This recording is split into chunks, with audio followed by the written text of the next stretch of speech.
What's up, YouTube? It's your main man, AB the Hero, back again with another video.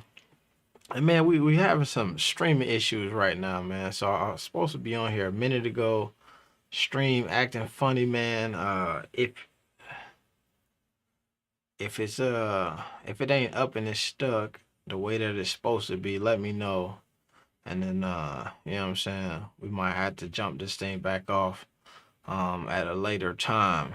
It look like right now it's saying that it's good, but then in a second it say like that it's not. So we gotta see. I think we just got a high amount of bandwidth going on at the crib right now. But it's all good. It's all good. I wanted to tap in for a second. It's lit. Rave Kingdom. What's up, my guy? Appreciate it. Hoop Jargon in the building. We had some great conversation the other night with those two over on Flight's channel. If you ain't checked out, you know what I'm saying, Rave Kingdom, Hoop Jargon, Flight, and all of them boys, you know what I'm saying? You gotta go make sure you're doing that just to get this thing started. It's lagging. I know it's a little laggy, man. Let me see. So I think that this is the like essential issue with being a creator. It's a little glitchy. All right, let me see if I can switch. No, I can't even do that, man.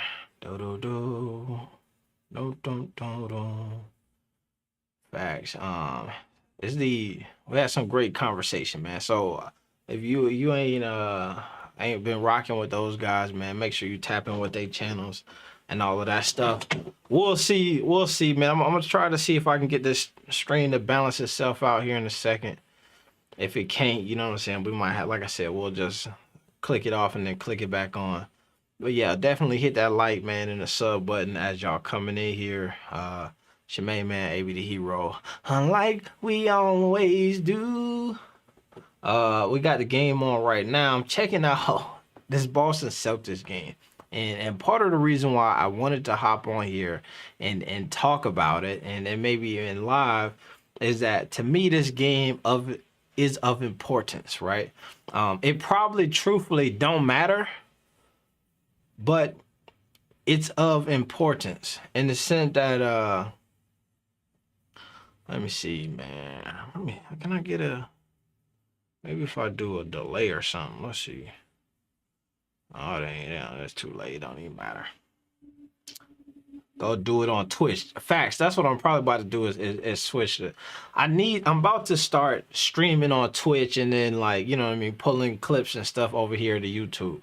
That's gonna be the vibe, man. Cause from what I was seeing anyway, with the stream rates and all of that stuff from here to Twitch is just a different it's a different animal, same beast. But so this is what I was about to say. Then we'll get into this. Well, let me say this. The Celtics game versus the Hornets, to me, is a game that is of high importance, but it also is a game that don't matter, right? We did the video recently, and we're talking about NBA All-Star and all of that stuff. And from what I could see, when it came down to the Eastern Conference, right, and folks was talking about Kevin Durant maybe not playing and then who was going to be his replacement, it was a lot of conversation about that being between LaMelo. Man, my StreamYard is the one that's acting up. Let me see. Oh, I know what I got. I know what I got to do. Hold on. Screen cap. Yes. All right. Here we go. That's the problem.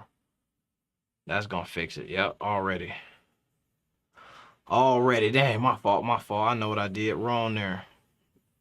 That's gonna set it back right.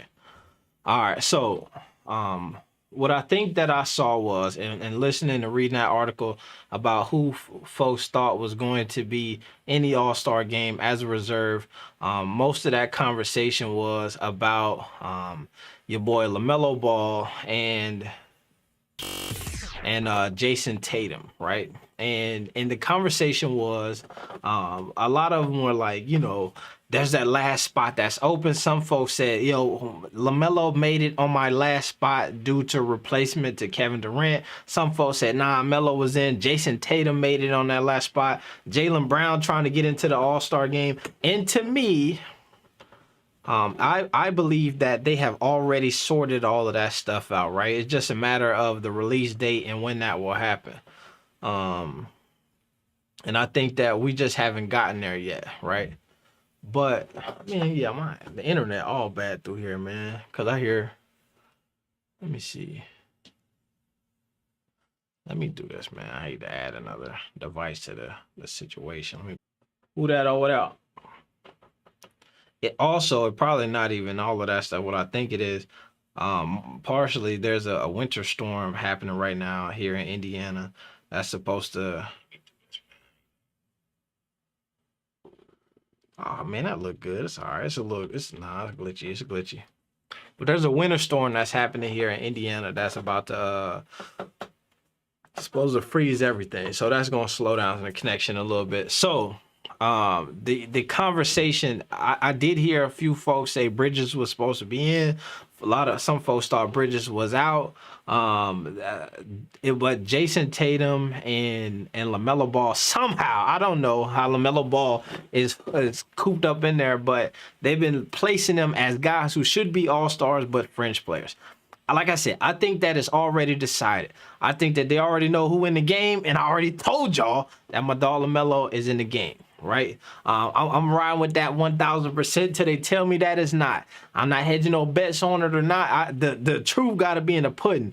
If he not in the game, then I got to go raise sin, because why y'all play on my dog like that? You know what I'm saying? Somebody owe us a word of encouragement and apology or something based on that leak that we saw happen and the information that ended up coming out the other end. Now, see, this is what all right, let me try this, because I think what I did was this variable situation. Here's what here's the interesting part about streaming or technology, right? Is that all right, so it's like you say, man, let's take it to the next level, right? So you take it to the next level, so you use different software and all of these things, use different technology and all of that stuff. AB, my guy, what's up, brother? What's up, HL kid? What's happening? Use all these different technologies and software, but then they all require different power, right? You need more internet, you need more CPU power, you need a whole bunch of jazz like that. And so you got to work out the kinks and make sure everything's flowing properly. And so if we're not flowing properly right now, like I said, give me some moment, and then we'll do that. I'm not getting my hopes up until the roster come out. I feel you, bro. Don't get your hopes up. My man LeVar Ball said it like this: you guys speak it into existence. And here's the funny thing: I said this the other day. When I seen that information, I sent it over to my man LeVar, and I'm like, "Yo, you saw it? It looked like it's written." And he said, "I've been known it was written since before the season. I've been saying that you can't keep the ball boy out. You know what I'm saying? Muscles, apes, and all that. You know what I'm saying? It's going to come. It's going to happen. Already, he was feeling that it was time anyway. So I was riding with that vibe." Let's see. I think that's what it is, man. All right, let me do this. I hated how to do it. You gotta go. There we go. I think that's gonna help. I was setting it up so just in case I need to bring some folks in. So I had that pulled up. But I guess if I do that, I'll just, you know what I mean, add that to another StreamYard link here in a little bit. But so my man was saying that he was hype on that, so I was hype on that too. So I think that this game, while to me it does not matter in the sense that folks have already made their decisions, I think that this game is one of validation for a lot of folks, right? It's saying, yo, I told you.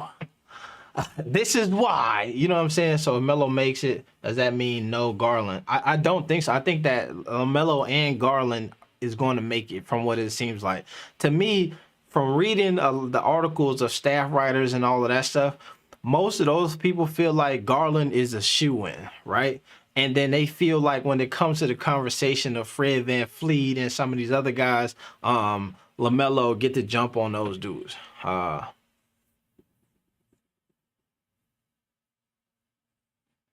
And so I think that that's the vibe. Mm, mm, mm, mm, mm.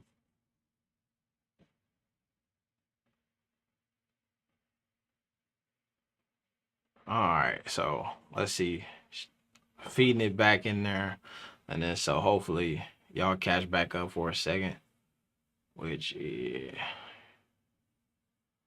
Mm, mm, mm, mm, mm, mm, mm, mm, mm, mm, mm, mm. Mm-mm-mm-mm-mm. This bad boy for life. We ain't go when nowhere. We ain't. All right, where we at, man? Where we at? We back in here or nah? What? We smooth yet? We smooth? We grooving and smoothing? I just took one of the tradies toilet. I don't know what that means. All right, I think we. Damn, I don't know. It look like we still off. Good connection to say. I don't know. We'll just wrap and then if it start getting too crazy, man, it's already crazy, so we might just shut that boy. Let's do this. Mm, mm, mm.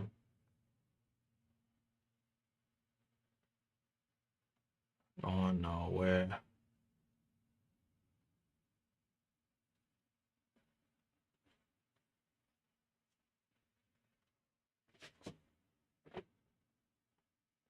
Good. Where we at? Where we at? Everybody good?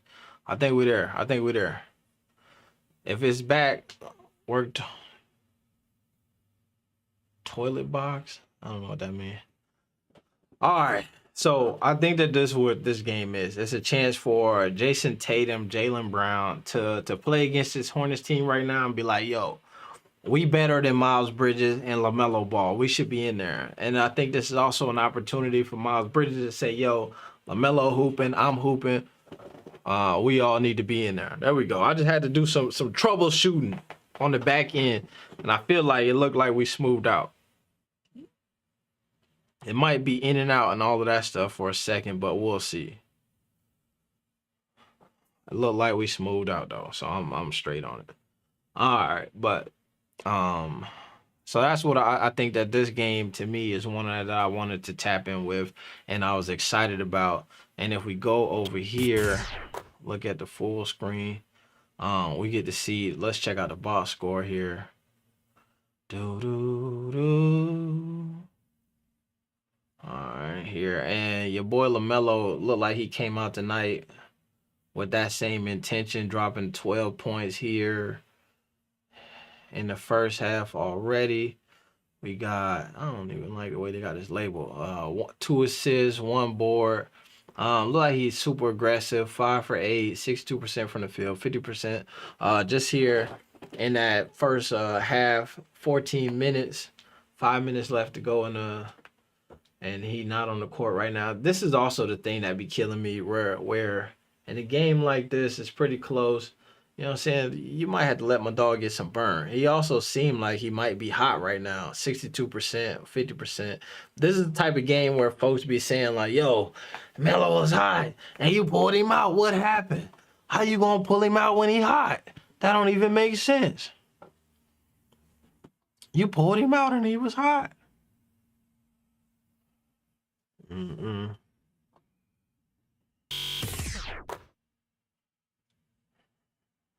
Uh, boom, boom, boom, boom. Also, I was looking over here on NBA.com to see if it was up yet, but I guess the slam dunk contest participants have been announced, but I guess it's unofficial. Rising star rookie front court. I guess it's unofficial from NBA, but like Woj and a lot of other folks said it was going down. Cole Anthony, I think Obi Toppin, Jalen Green, And I believe there's one other guy who is supposedly in this already listed to be in the slam dunk contest. To me, I think that that's a indicator that maybe Miles Bridges didn't get in, because I'm sure Miles Bridges was on that, like, that type of time where it's like, yo, um, if I'm not going to play in the All-Star game, I'm not finna go out here and do the slam dunk contest, even though the streets would be begging Miles Bridges to get in there and rep for the squad. Flight Sports TV in the building. What's up, Flight? Um, got on the stream earlier, man. We had some technical difficulties, but I think we got it figured out right now in the moment. ABD Hero, God bless you and your family, man. Peace, love, man. I appreciate that. The fam doing good right now. Like I was saying, oh, damn, Kelly. Like I was saying, there's a winter storm happening right now in Indiana. So, you know what I mean, everybody bunkered in and hunkered down for the moment. But it's gonna go up and be stuck like that tomorrow, man. It should be over with. Everybody be straight. All-star starter highlights. 1 and 2 all-star young kids. NBA. Oh my, here we go. We're probably gonna burn the screen here, but let's see. Cause we watched that video with LaMelo. So we should be able to tell based off the formatting of this one if it's the same vibe or not.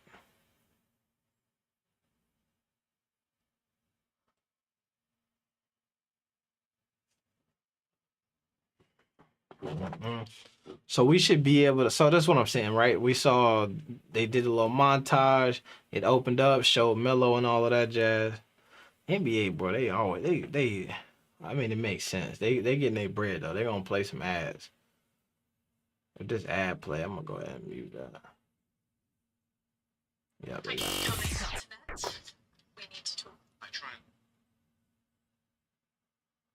Play it, but mute down. Nobody wanna hear that. All right, so we'll see. So this is what I'm trying to see right now is if this video about DeMar DeRozan and take a look at 20 mid-season highlights, if it feels the same way that the Melo video felt, which right now it does. Bro, the streets is, come on, man.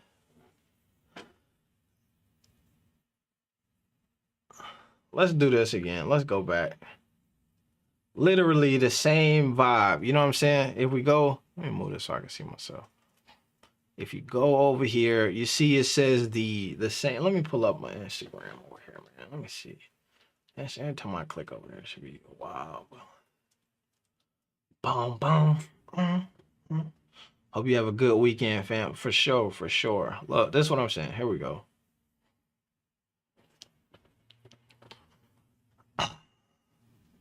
LaMelo Ball 2021, 2022 highlights. All right, now we click over here. We look at DeMar. Where we at? Okay, I was at the wrong. All right, wrong tab. Here we go. We look over here. Take a look at 2021, 22 DeMar DeRozan mid-season highlights. We go, damn. Take a look at 2021 NBA All-Star mid-season highlights. Is the confirmation there yet for y'all? Is the confirmation there yet? Is the confirmation there yet? Are y'all comfortable and confident now with your boy to say that he got to be? And I guess the truth of the matter is that, like a lot of people say, you know, maybe they batch record these things, and just in case, if you were in the conversation, we may have made you one, and yours just so happened to leak out without us intentional. But folks was trying to tell me that, like, oh, it was somebody who like made that and put it together or something like that. Even though I'm saying, yo, I recorded it myself from the NBA All-Star NBA link and all of that jazz. But I think that's a good sign right there, right? We're looking at here. Boom, boom, boom. Let's check it out. Okay. If I'm being critical, I don't know if I see that point right. Let's fast forward a little bit. Oh, we can't. We can't right there. That's the same thing. That swoop just dark on Melo. Yeah, that's it. Yeah. All right, I don't know. There you go. I feel good about that. I feel good about that. I feel good about that. Let's see, my man Melo back in the game over here though. Speakers going hammer. Melo back in the game, 14 points, 1 rebound, 2 assists, minus 11. So just gotta crank it up and begin to start impacting the game more in a positive way. And then he'll be straight. One of the other things that I wanted to pull up, if I can,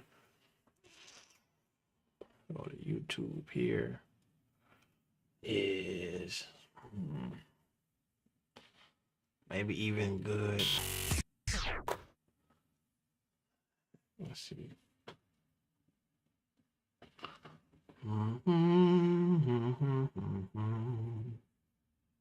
Let me see. Let's pull up.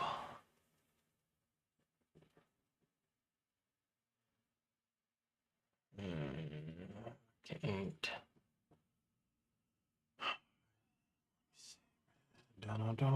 Maybe even good suck. What does that mean, bro? Even a good.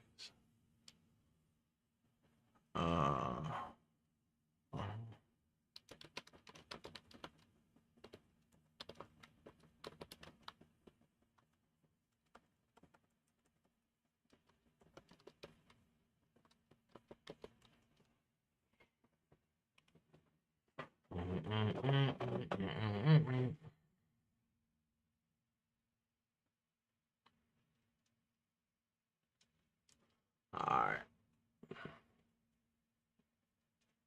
We were just talking about LaMelo Ball.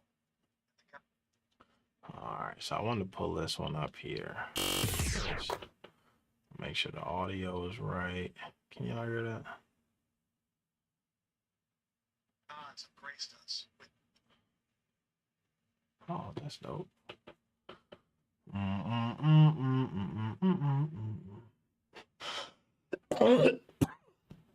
Yeah. All right.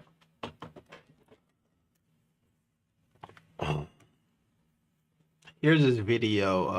LaMelo. Man, let me see, man. I don't even know. We ain't gonna be on here long. But here's this video. This is where LaMelo talked with Shaq and all that, and they had the you know what I'm saying, the Hornets on TV for sure right now. I think it's NBA TV though. NBA TV. But I don't know if have y'all saw this where Shaq and what's her, damn, I just forgot her name. She's Candace Parker just they bet LaMelo $100 to knock down I don't think not national. We were just talking about LaMelo Ball, and the gods have graced us with his presence. LaMelo Ball now joining us on the Tuesday show. Again, 2021 Rookie of the Year. LaMelo, thank you for joining us. You know, you were named to the Rising Stars last year, but the game didn't happen. We didn't get to see you at All-Star Weekend. What can we expect from you in Cleveland this year as you go out there for All-Star? Since we're here, I really probably need to just go ahead and record this again on my own. But let's do a body language, don't lie. Let's do body language, don't lie. Yeah, hopefully a show. I mean, go out there, have fun. Just doing it with everybody who in the league right now. So I feel like it's gonna be a great time. Now, body language says that he is excited. He is not being deceptive. He thinks it's going to be a good time. LaMelo, check here. 3 things. 1, I'm so proud of you. 2, congratulations. And lastly, you know, you remind me of a guy. His name is Penny Hardaway. When he first came into the league, he had everything. So I asked Penny. Let me do this, man. We finna just. Let me do this, man. Shaq said 100K.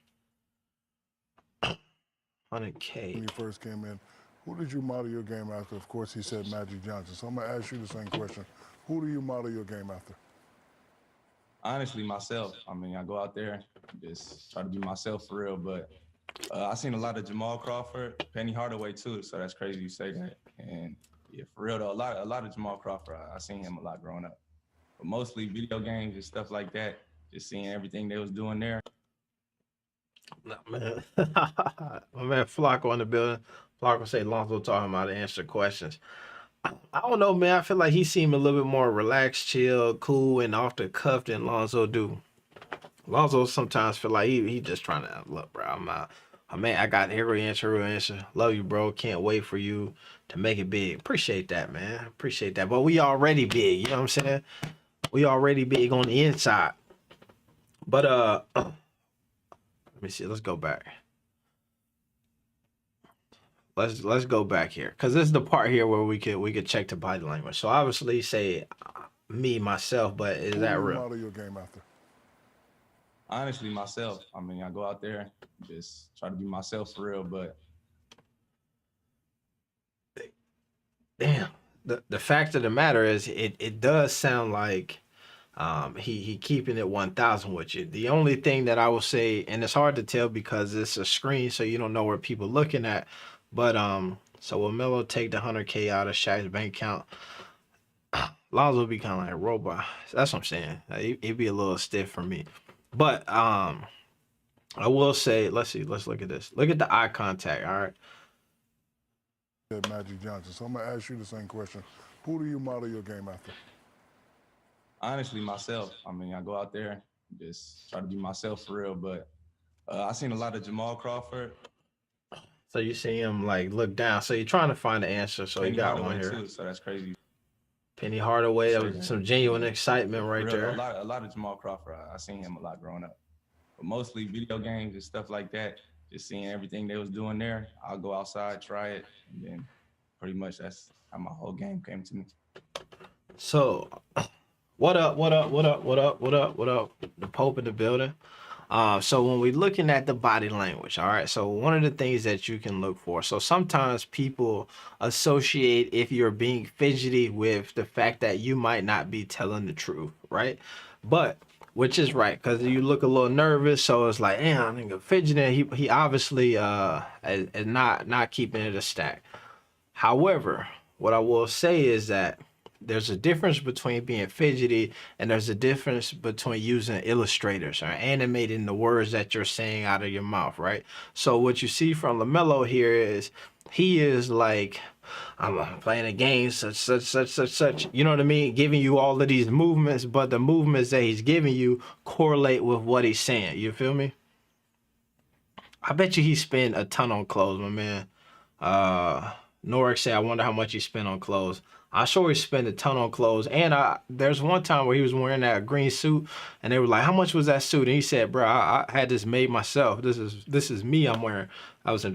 I go outside, but mostly, and yeah, I seen a lot of Jamal Crawford, Penny Hardaway too. So that's crazy you say that. And yeah, for real though, a lot of. Also, so you could tell when somebody's being authentic as well. So like, let's say at the beginning of this. The beginning of this part, he's staring at Shaq. He ain't even thinking about it. This is just me saying, yo, it's myself. I already know that's what how I'm going to answer that question. And so you saw that as well, right? But when he began to think about these other players, you see him kind of look off for a second, think about it, and then answer. That's some other tips right there. For real, but so I've seen a lot. So you notice when he says, but I'm going into detail. My fault. Let's keep going. Penny Hardaway too, so that's crazy you say that. And yeah, for real though, a lot of Jamal Crawford. I seen him a lot growing up, but mostly video games and stuff like that. Just seeing everything they was doing there. I'll go outside, try it, and then pretty much that's how my whole game came to me. Melo, as a baby in the family, I know you're the baby in the family. We don't lack confidence. So obviously you've gone viral, pointing at the half-court line, pulling up and shooting. So I just want to tell you, Shaq. AB plays LA Noir in real life, huh? I don't know what that means. AB, will you be using the disc? I don't know what that means.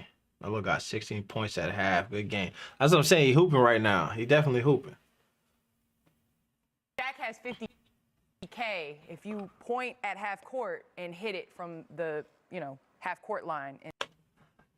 I haven't done body language review in a minute. It's interesting. I think that there's like a couple videos that just recently came out, and I think that as folks start talking about the All-Star game and the reserves and the starters come out, and we get Discord. We'd be using the Discord. I see. I probably will, man, because I was trying to use be able to tap back in with the StreamYard, but it is acting funny, man. The way I was trying to use it, was slowing the computer way down. So I might use the Discord, but to be honest, man, I might end this here in a little bit, because I think that some of this stuff that I want to talk about on this stream, because it was so bonky in the beginning, I might just go ahead and record a video about it. Popular detective game. You analyze lies and facial expressions. Exactly.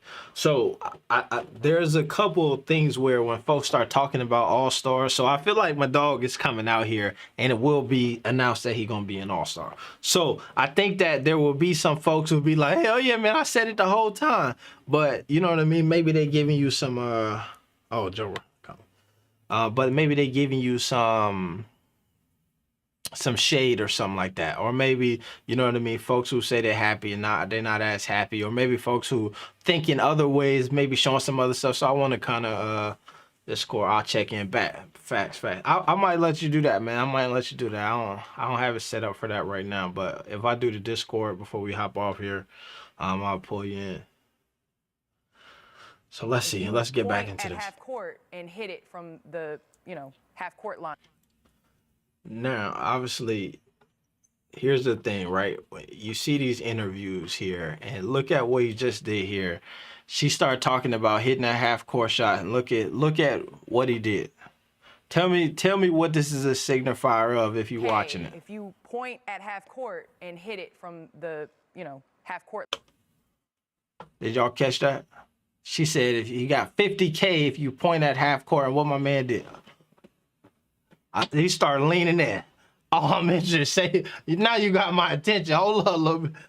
Let me get a little closer so I can hear this little small stuff. I'm saying before it's like I'm here. We chuckling a little bit, but now 50 what for who? All right. Line in the Rising Stars game. So. I got 100. Oh, you got 100. All right, so I got 100 for you. I just need 20%. Oh, that's light. That's first play of the game. 20%. You got to hit it though. Definitely got to go for it nowadays. I got a point too. Yeah, you got a point. In high school ones. Yep. We'll see. LaMelo, my question is. Here go D Wade. D Wade come in hella serious, so let's check him out. Obviously, we've watched you since I don't know how old you was when we got an opportunity to first get introduced to your family, but we've watched you grow up. And we live in this world right now where we live in this cyberbullying world where everyone has an opportunity to comment and say what they want about your game or your family or whatever. Here's the funny thing is, this is a good question from D Wade, because out of the majority of NBA players and things that are happening, folks who potentially are getting cyberbullied and all that stuff, my man D Wade done got it. He done got it. He done been at the end of a lot of targeted disses to him and his family, with his daughter, with his son. I mean, even the conversation, if you just keep it around the basketball, his son getting on the team, because it's just a lot of stuff that that they have had to do. I think his son was in high school and D Wade said he ain't coming to the game, the championship game, because his son was gonna play him. This is just a lot of stuff. So you see D Wade, I think that this may be, I would imagine that this is a genuine question from him on how a family that is as popular and as talked about as LaMelo Ball and them might really actually handle that situation. How do you deal with, what is your greatest personal strength? How do you deal with all the things that's been said about you and your family and still go out there every night and compete at the level you compete at? Against the best to play this game? Now, it's interesting that he asked that question, and then he could be looking at some paper, but this here is definitely not a good look from him, right? It just says a lot about it. Peace, brother. What's up, my man? For Horror Vision in the building. That's my guy, man. Ace Boom Coon types things. If you go check out Fahara channel, if you ain't checked out Fahara channel, man, go check him out. Um, yeah, dope content creator, dope dude, just in general. So let me sip it To back go for a out there second. every night and compete at the level you compete at against the best to play this game. All right, so this is what I was about to say is the interesting part about the way that he wrapped that up is, you know, with all of the ire that your family gets, all of the criticism that you get, you still manage to go out at a certain level and play this game. This is important because there was a time where the conversation was about targets placed on backs, pressure, and all of that stuff put on them from LeVar. So to have D Wade, right, or any media figure acknowledge the fact that when LeVar says to these dudes, it's not pressure, I've trained my boys not to deal with that pressure, and them to acknowledge somehow we see the pressure, we see the things that most typical people, most typical athletes would fold under, but somehow you manage to uplift yourself out of that. How do you do it? That's a big moment from him. Now, what I was saying earlier was I thought that this was a question that had to be a personal one from D Wade. Just so happened we pause it here on his face, and then oftentimes he giving you that look, looking down off to the side, lips pursed together, eyes closed. This is a look of I don't want to. I was about to say shame, but I don't think that that's shame per se. But I think that is just a look of like personal reflection. This to me is not like I just asked you a question I really don't care about. This to me is a question like I just asked you something that I'm really interested in hearing. All right. Melo jumping in the pool for $20 is something you gotta remember. Exactly. So you asked him about 100K, he gonna give you that lean in. You feel me? Let me get some shout outs, man. My man Poetic Flacco in the building. LeVar and D Wade are roll. Different father. LeVar not playing. Oh man, my man Flacco be always taking it there. Our Vision texted the number you on your IG. Hit me back when you can. Yeah. Flacco, I'm telling you, my man Fahara is one of them dudes. Here's what I'll say. Two dudes who I done met on this internet thing who about figuring out ways to get them dollars out of this thing is my man Flacco and Fahara. Fahara is definitely a businessman just in general, you know what I'm saying? But my man Flacco just in the last couple months done whipped some things up on this YouTube situation that I hadn't seen nobody whip up before. So I give both of them dudes a shout out, man, for doing what they got to do.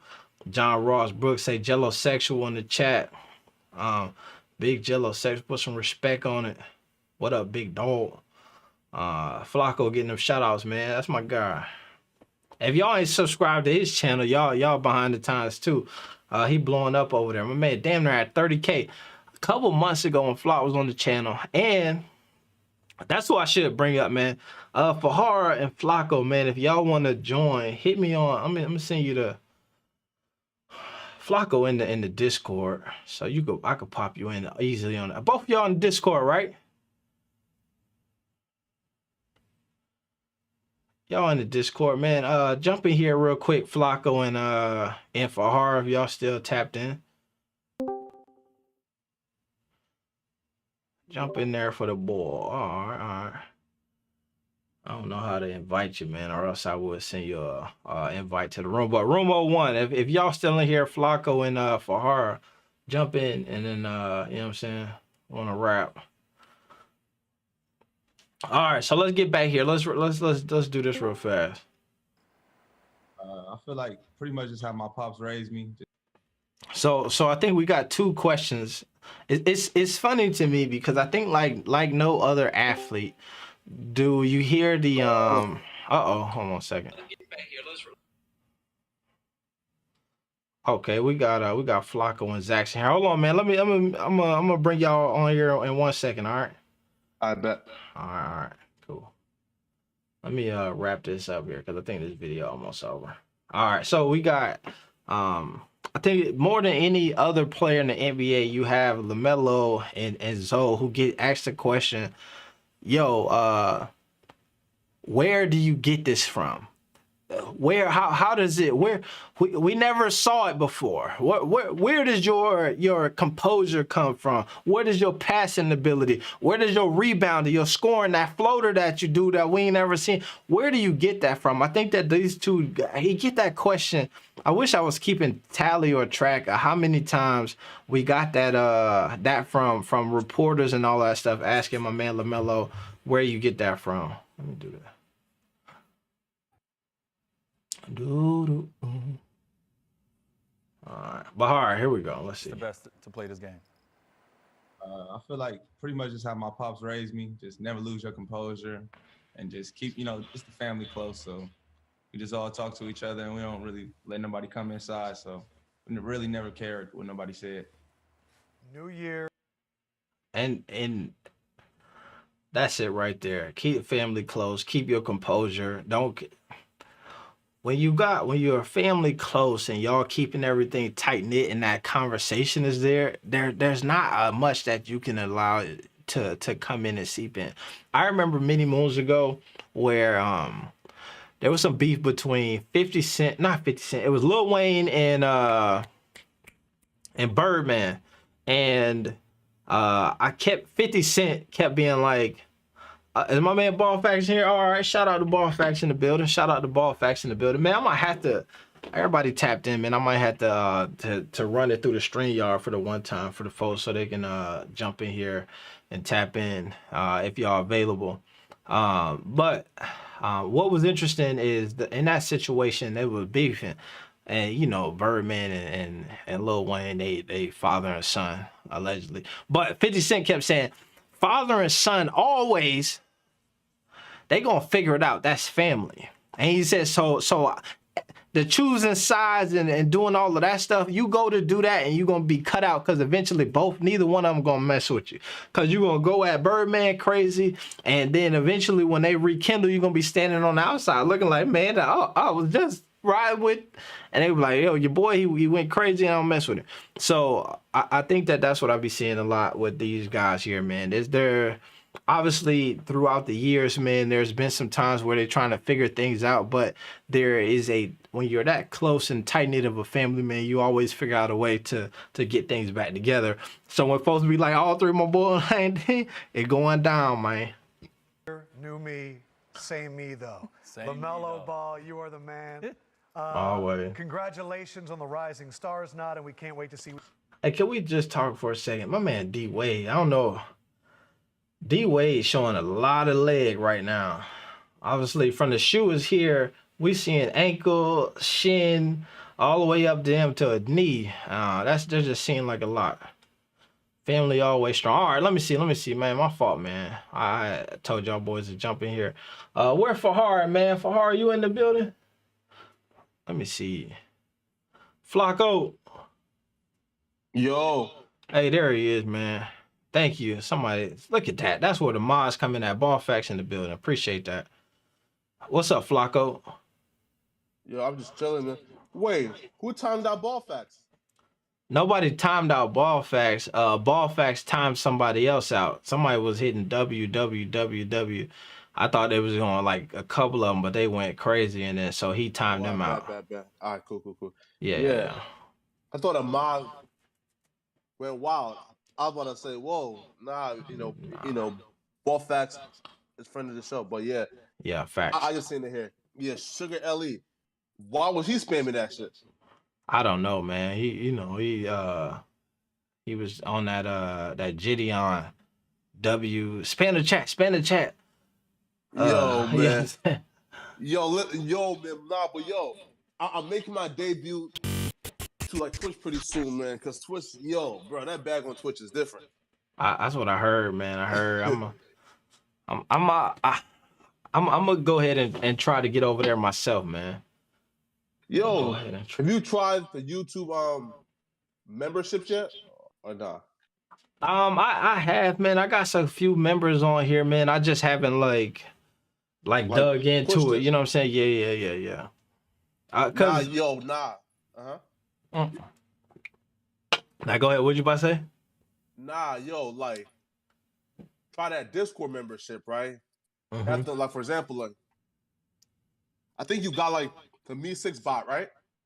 Yep. Yeah, right. So go to the me6bot.com, right? And just turn on memberships, right? You right? Set it for like $5, $10, blah, blah, right? And folks can pay different perks, right? So for example, if you want to have like here's like a Discord chat, right, for just like content creators. And if you want to be a part of it, right, pay $5, right? Or look, yo, Ball Facts is in this chat. If you are a huge fan of Ball Facts, pay this $5 to be in the chat. You feel me? So Yeah. right, so right, so what I personally do, right, is they like get like mods and like that, right? So it's $5 for a tier 1 mod. It's $10 for a tier 2 mod and shit like that. Yeah. See, I need to do that. I remember when we did the thing where we were live during the one fight, and I had to, and I think I had the Discord then, and did I have the Discord? No, the first time we did it, I did not have a Zoom, but I doubled back the next time and I had the Discord, and so I set up a tier where you could log in and watch the fight on the Discord, but you had to, you know what I mean? I don't want to incriminate myself all on the internet, but you had to pay to get in, and so. I did that, and then I think I used the Me6 bot, so I'm familiar with setting that up. And then so you got the role where you could get in there and watch the fight. I can't remember what it was. I don't want one of the Jake Paul fights or whatever. But the funny thing is, like, it was supposed to like kick people out after the fight was over. You know what I'm saying? Like once you log out, your membership is done and you're gone. But it didn't. It just kept charging people month after month after month, like the money that they paid to get in there to be a part of that moment. And then so it was some lady hit me up on Instagram like, damn, where the hold on a second, hold on. Damn, you keep charging me, and I had to be like, yo, wait a minute, man. Sorry, my bad. Let me try to figure this out. What's the score in the game? All right. Hold on a second. I'm trying to get your man Fahara in here. Nah, man. You good, man. Nah, yo, but man, bro, yo, like it'll be a blessing, but to get like something like the Ball family going on, right? Right. Or you're like way too old for this now, right? But to like create like a content house, you feel me? Right? Yeah. Man, yo, bro, that'll be like something crazy. You feel me? Like imagine like a Ball verse like content house. Yeah. Guys are too old now, you feel me? Yeah, to do that. What I want to do though, and I talked with some of them dudes recently, is I want to go down to like a game in Charlotte and then just get an Airbnb with everybody in it, you know what I mean, for like a weekend and do that. We'll go watch the Hornets play, go up, watch Jello in Greensboro, you know what I mean, and just create content the whole time. That shit'd be dope to me.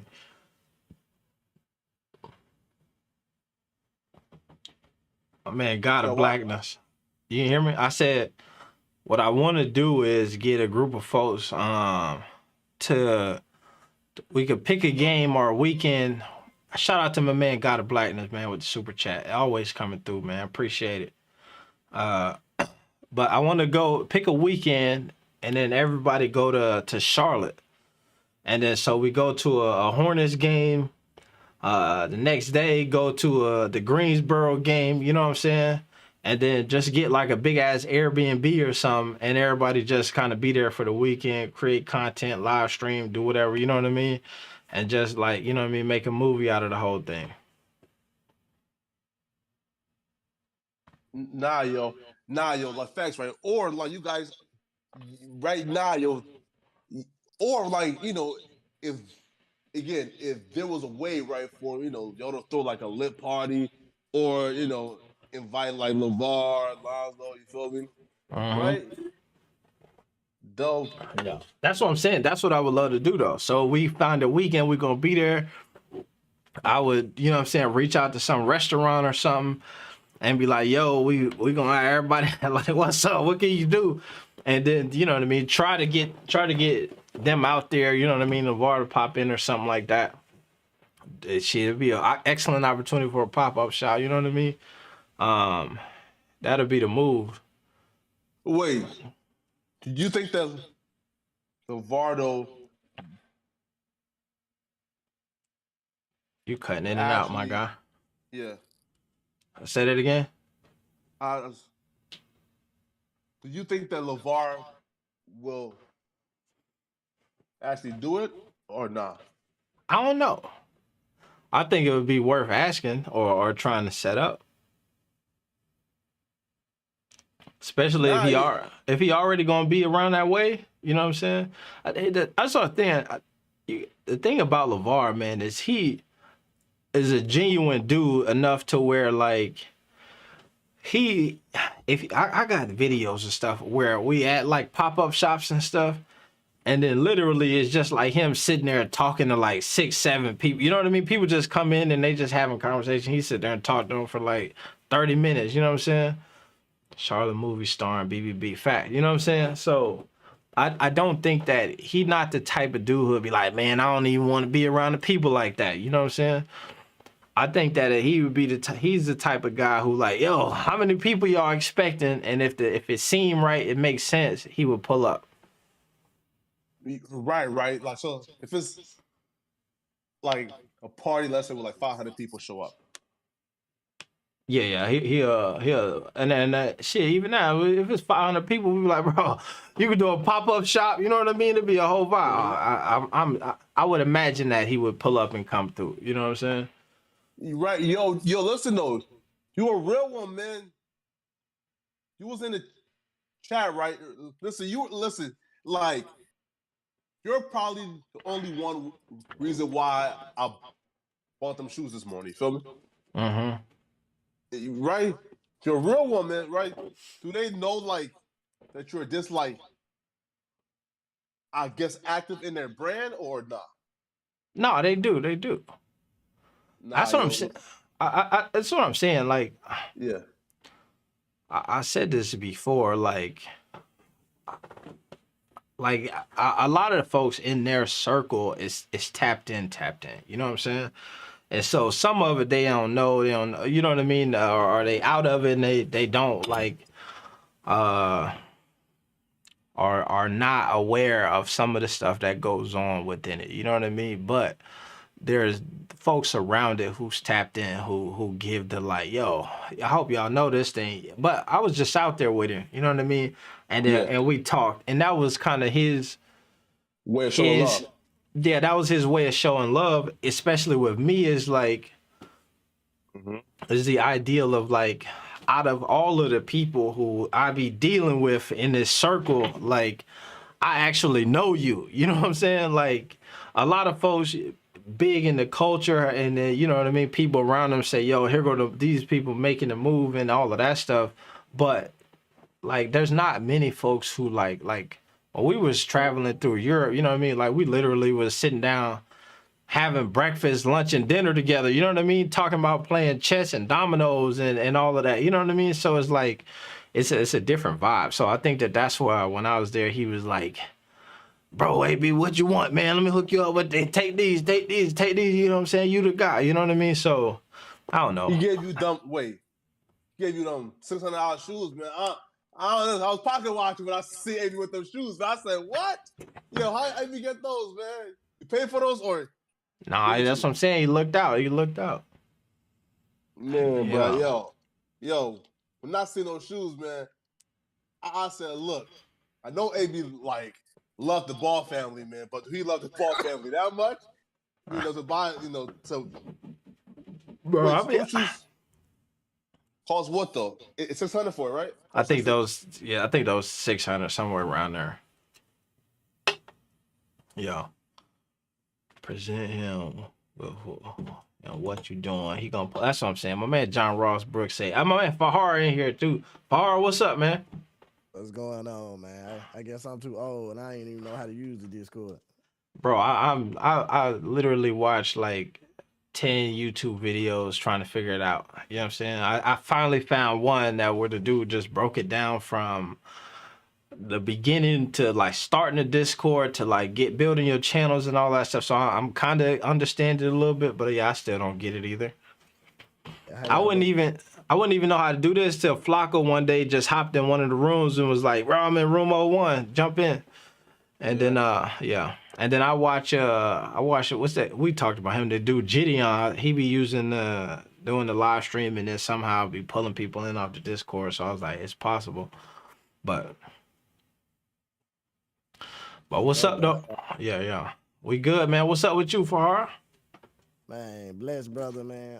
Appreciate you allowing me on your platform again, man. Y'all make sure y'all like, subscribe, hit the bell on AB the Hero, man. Big stuff coming real soon, man. So y'all look out for your boy AB the Hero, man. Yo, man. Yo, listen, man. Farhar the GOAT. Listen, bro.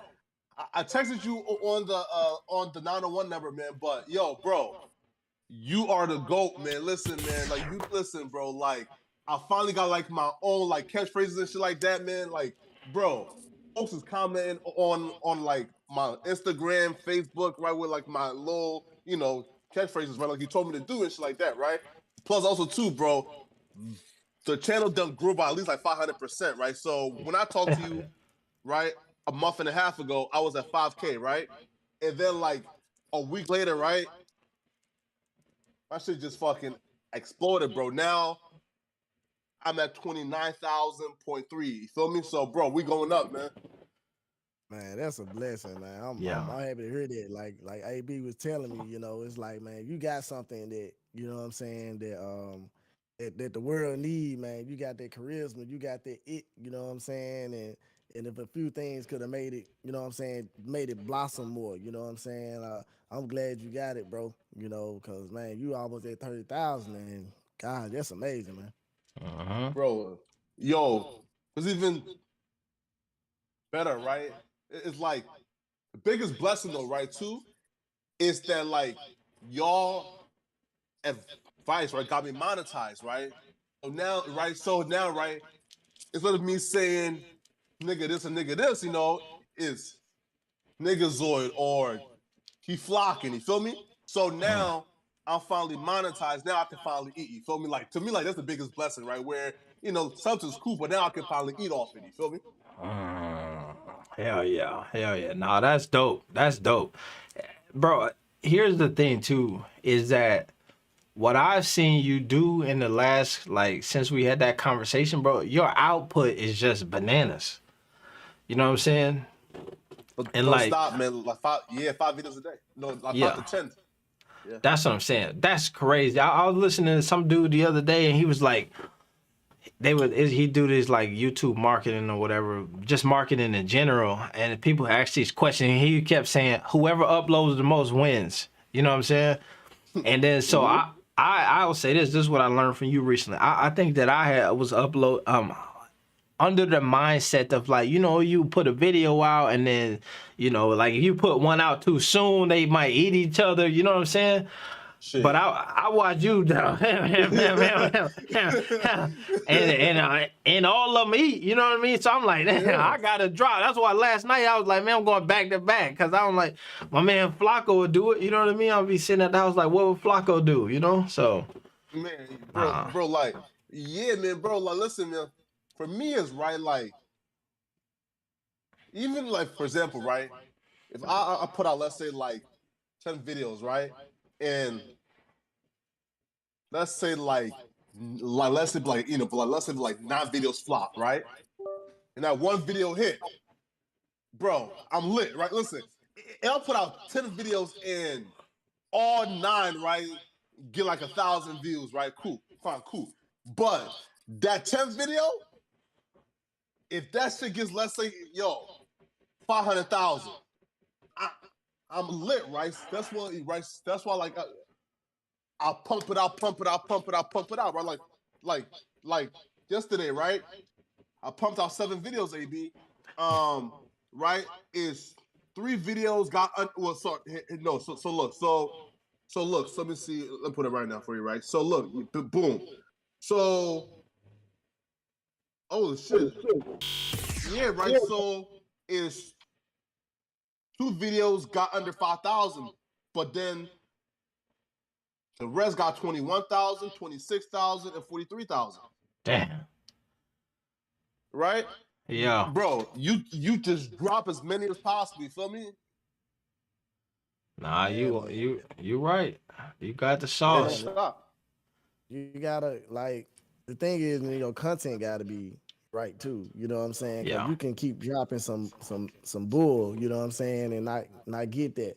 But it's like you dropping some stuff that people are gravitating to. You know what I'm saying? I mean, you doing your thing though. So, man, all glory be to the Most High. You know what I'm saying? Like you doing your thing, bro. I'm proud of you, man. Man, Fact. bro. Yo, bro.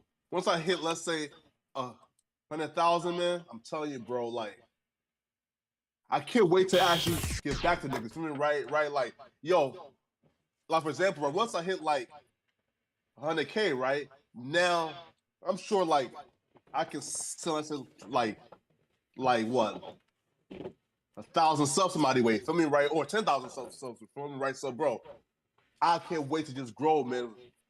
Right now, man, like so right now I'm getting about I would say like like 350, right? So like it's 200 to like 350 subs per day, right? So I'm just trying to hit that 100K by like this summertime. You feel me?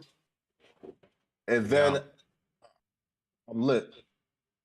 Bro, here the thing that's interesting, bro, is the way you crank content, you know what I'm saying? Like the subs is like icing on the cake, you know what I'm saying? But they don't even matter. Your view count be so crazy that like it's going the financial benefits really come from the view count. So like you with your 30K subs will be eating more than somebody, you know what I mean, than some folks with 100K, you know what I mean, just because you hitting over the head and the, you know what I mean, them things rack up. And here's the thing too, you just said this where you're talking about if you hit, and this is what I might have a video like towards the end of last year. I had like for maybe like 3 months in a row, I had like at least one video do what you was talking about where it just took off and got 200, 300,000, 400,000, something like that. You know what I mean? And I had one video a month and my numbers kept compounding. I was like, oh, wait a minute. I be looking at you might have in a week, you might have 2 or 3 of them bad boys. You know what I'm saying? So that you had quoted a number earlier to me that you was looking to make this month, bro. And I'm telling you that if it hit the way that you've been hitting, it's gonna be bigger than that number. Bro, right? Because the last like 3 months, let me go. Well, no, sorry, last like 2 months, right? Let me go into studio real quick, right? Yeah. So for let me just show you guys real quick, right? So for December, I got 2.4 million views, right? And then January, let me just put it right now. Yeah, right. It's 2.42. You feel me, right? So right now, like my consistent is 2.4 million views. You feel me? So Yeah. it's time to eat. Yeah. Nah, it's That's definitely gonna be crazy, straight. man. Yeah. Yeah, I mean, because the thing is, once you get over 1,000 subscribers, you get monetized, man. It's all about the views, man, and Yeah. how long people stand and watching the videos. So the subscribers cool too, because it does have something to do with it. But once you get to those kind of numbers right there, man, the subscribers gonna grow anyway. They're gonna grow regardless. You know what I'm saying? Like, but what you talking about and what you doing, man, it's like, man, your energy like crazy, man. You send that positive energy out there, man. That's why you getting it back like that. Yo, right. Also, too, man. Yo, bro, like it's like I'm always asking for help. Feel me, right, bro? Like, listen, man. If I don't know nothing, bro, I'm constantly asking, right? Because yo, like, bro, I don't care if you've been like or YouTube for let's say like 20 years, right? Like there's always something that you don't know. Someone else knows, but look, right? Like for example, right? I know how to like make videos, right? But I'm no branding expert, right? That's what for her came in, right? Say, yo, get your catchphrases in. You feel me? Change it up right now, bro. Bro. The channel can't stop saying Dusty Niggazoids, bro. Like, bro, they can't stop saying that. Man, AV, bro, they can't stop saying it, man. Right? Yeah. Man, bro. Right, bro. And it's so crazy, right? Because right now, I'm actually building like a fan base. You feel me, right? Right, man. So, man, bro, I just can't wait for like in 6 months, man. You feel me? Because June, fall time, bro, man, bro. Like we gonna, put on the gas. Yeah, straight up, man. Let me see. Somebody just joined the Discord, and let's see who just joined in here. Yeah, it's Seth just joined. Seth, all right. Yeah, Seth Lee. Wave hot as Seth. Hey, all right, Seth, how you doing, man? It's good to see you. Hey, but hold on, but let me say this real quick, man. So for the folks who joined because they was trying to hear this Hornets information, man. Damn, are y'all watching the game at all? No? Nah. They down by 10, man. Your boy LaMelo at 29 points with a quarter left. Yo, going into the fourth quarter, he already at 29. Somebody asked me the other day, is Melo about to drop a 40? Is Melo about to drop about a 40 ball? And it looks like it's coming soon. But also shout out to freaking Rican, man. Appreciate that. The hitting with the emojis or whatever I already said. Shout out to my dog, God of Blackness. Hey, B, it's all love. Yo, yep. Hey, B, speaking of 40 pieces, though, listen, man, I think I told you this like last year sometime, right? It's time for us to say that Anthony Edwards is the best player in that draft. No. You sure, man? Bro. Yeah. That boy a killer, man. Like, that boy is MJ reincarnated, man. Did you not hear what I just said about what's happening tonight? Do you hear? Bro. I just read out my man got a 30 ball, and it's a whole nother quarter left. So, bro, Anthony Edwards can drop those numbers though, like on a daily though, right? Nah, I ain't doing that. Is he? I don't know. I'll be honest. I think that's this is where when sometimes people think I don't have an objective opinion on certain things. But I just be like, bro, it's just I don't know. I can't tell you the last time I watched an Anthony Edwards game or checked the box score. I don't even know I don't know who the Timberwolves playing. I don't know. I can't tell you one team that they play in the last 10 games. That's how oblivious I am to them. I could guess it's only 30 teams in the NBA, and I'd probably guess wrong out of their last 20 games. And they probably, you know what I mean? That's how I don't be knowing, you know what I mean? So folks be asking like, is Anthony Edwards better than LaMelo? I'm just like, no, I watch LaMelo hoop. I ain't watch him hoop. That's just what it is. You know what I'm saying? But so I don't know. You, AB, bro. That boy, I'm telling you, man, like he cold, bro. Like he's making like a run for it, bro, man. Listen, cause bro, he dropped like what? A 40 piece, like what? Like last week, I think? I don't know. Like I said, I have no idea. Against Portland, yeah, bro. Drop that 40 piece. You feel me? And he's not stopping there, bro. Like he consistently has like 30-point games, 40-point games, bro. Like, and right now he's averaging what? Like 22, 23 points per game. Yeah, the 20.5 a game. LaMelo averaging 19. He right there, plus 7 assists, plus 7 boards. So I don't know. That's what I'm saying. Poetic. Oh no, 20.5 is career. So 22.3 for this year. For the season. Okay, gotcha. It's like 20. Hold on. Like, yeah. 22. Yeah, 22.8. Yeah, this season. Yeah. Yeah, bro. You from this year? Yeah. Nah. All right. He hooping. I'm telling you, Here. He hooping. It's more than hooping. Yeah. Like 22.3. This is what I was saying earlier. Yeah, go ahead. I hope you can agree with me on this. So Poetic, you said Ant's a killer, right? But if you look at the Timberwolves, they have 3 stars on their team, and those are 3 big pieces, but they still have no impact on making it to the playoffs. So it looks like his work and his impact isn't helping the team. Unlike LaMelo's, they're number 7 and they're about to make the 6th seed. So I don't even know if the chemistry over there with Edwards is helping. If you agree with me. No, no, no, Well, no. I agree. I Wait. agree with you. Zax, I agree with you 1000%. Because three big stars, and if you can't figure it out, that means something's wrong with your score and something's wrong with the team. Give Unlike the Hornets- LaMelo, give Wait, there's something else too, LaMelo, though. give LaMelo Carl Anthony Towns. Give Yeah. LaMelo D'Angelo Russell, and that's a playoff. That's the top seed in that. All he needs is Cat. Give him Both 7 seed, Cat. though. Give him But they Cat both 7 and seed. give him Cat. Here's what I'm saying is that Carl Anthony Towns and D'Angelo Russell compared to the Hornets roster, most people would pick those two guys over anybody on the Hornets roster. Nah, bro.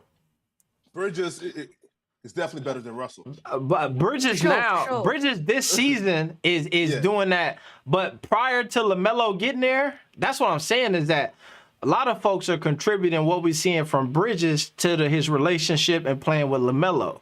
So before all of that happened, if you had to pick, you would think that the team with Karl Anthony Towns and Russell would be like mind-blowingly good. And I'm just saying, if you added LaMelo to that instead of Anthony Edwards, they would be doing numbers in the West. If you notice in the NBA, the guys who don't pass usually don't make the playoffs or anything, or they don't do well in the playoffs. So that's what I think. That's why the Timberwolves aren't doing well, because the chemistry's off. Because they got 2 scorers on their team and then a big who can facilitate, who can score too. So I don't think that's why it's working. Wait. Question though, right? You guys say like they're not doing well. Like they're what, like 7th seed, right? Yeah, Again, but look at the teams. We're saying they're underachieving. What, bro? Listen, Suns, Warriors, Grizzlies, Jazz, Mavericks, Nuggets. Who should they be? Bro, there was a time in this league where when they do that survey every year where they say who is who, if you were starting a franchise right now, who would be the guy that you would pick up? Karl Anthony Towns was that guy like 3 years in a row at some point. You know what I'm saying? Like Karl Anthony Towns by himself is supposed to be on a team that's like contending to be a top team in whatever conference he play in. And then you add a D'Angelo Russell, who was a dude who had at least one all-star situation. And then you add a top overall pick. And they had Wiggins back then. And now all of a sudden he got out of there and he an all-star, which is crazy. So that's all I'm saying. That's what I mean is that, to me, I think that with those guys, they should be like pushing to the top of the pack. But here's what I'm saying. And I hate to do this because I feel like I do this all the time, and I be like capping or going hard for LaMelo, and then I feel like I'm shading these other dudes. I think you're right. Anthony Edwards is a hooper. I'm not saying that I don't want it to come across like I'm saying that he ain't good or he trash or he not really hooping. I just think that my dog LaMelo is just hooping a bit more. Here's the thing that will write it all on paper and then sell it and tell the whole story. They're about to do this Rising Star Challenge. The way that they got it set up, they're gonna break this thing into 4 teams. They're gonna have 4 coaches, and the coaches are gonna have to pick teams. Yeah. There's gonna be another number 1 pick in this Rising Star Challenge game, and that's gonna tell it all. Who folks really think is the guy? Well, nah. Well, wait. So, Here's you what I think gotta that say coaches- though. Go ahead. No, bro. Do you think that coaches is picking just to win a game or like box office shit? They're picking for the Think they're flashiness picking with the Rising Stars for sure. No, they picking to win the game. They don't want to lose. It's a tournament because it's a tournament. You got to play one game, then you got to play another game to win it all. And all of these dudes, anybody who used to play in the NBA, they dreaming about coaching. So Here's what I like think, though. Here's what I all of them dudes think that if we win this game and we look good and I coach them up right, that you know what I mean, maybe I got an assistant job somewhere down the line coming. Shit, come on, Amy, they did that shit, man. They not Like getting it, what? but that's what they think. Man, I mean, I'm gonna see who it. I forgot who is in there. But facts though. Stephen A. Smith and them taking that shit extra seriously, yo. That's what I'm saying. It's like Gary Payton. I can't remember who all in there, but my only concern is, you know, it's your boy Cole Anthony. His dad running them same media circles. So I'm worried that somebody gonna pick Cole Anthony to appease Greg Anthony, and it's gonna throw off what we really want to see. What? See, Melo. Hey, Melo versus. I would know what I want to see is who they think is the best. I don't want you picking because you cool with such and such dad and you want to make such and such look bigger than he really is, or you know what I mean? Like, that's my godson. I don't want you picking because of that. I want you to picking the dude who you think is the hooper of the hoopers. That's what I want. If you think Anthony Edwards is better, then go get Anthony Edwards. That's what I want you to see. I don't want to see I don't want no mix-ups on no capping. Yeah, see, the thing is, Anthony Edwards, he is hooping this season, but it's like Melo's so flashy, it overlooks it. Plus, that's still a small market. Like, they don't get a whole bunch of games that's on TV and things like that. So it's like a lot of that stuff gets swept under the rug. You know, just like I think if Zoe went with the Bulls this year, and DeRozan was doing what he's doing now, they probably wouldn't even be what it is, because it's like as far as what he's getting from the NBA. Because the only reason that people are really watching the Bulls right now is because Zoe went over there and they want to see what he's gonna do. And he having the best season he ever had. So that's how I feel about it. You know, I feel like he's just being overlooked because he's in a small market. They don't have a whole lot of games on TV, and ain't nobody thinking about the Timberwolves. And then it's like they the number 7 seed, but it's like you don't even know it because you're not even paying attention to them. So people that's paying attention to the NBA and Sports Center and Stephen A. Smith, like all of them, they talking about the Hornets. You know, they talking about the Bulls. They talking about the Lakers. You know, they ain't even talking about the Clippers like that no more. So that's how he getting overlooked. He hooping, you know, but you gotta think about the like Melo ain't just scoring either. You know, he getting double doubles and stuff. You know, so it's like I don't want to base who better off points. It's like the all around player to me. Yeah. Nah, you right. Question. Sorry. I just would say, to your point though, Anthony Edwards tucked away in Minnesota. Ain't nobody watching. You know what I mean? That's damn near Canada. Ain't nobody watching that either. They ain't getting no games either. So that's what I'm saying is you got to go out of your way to go watch an Anthony Edwards game.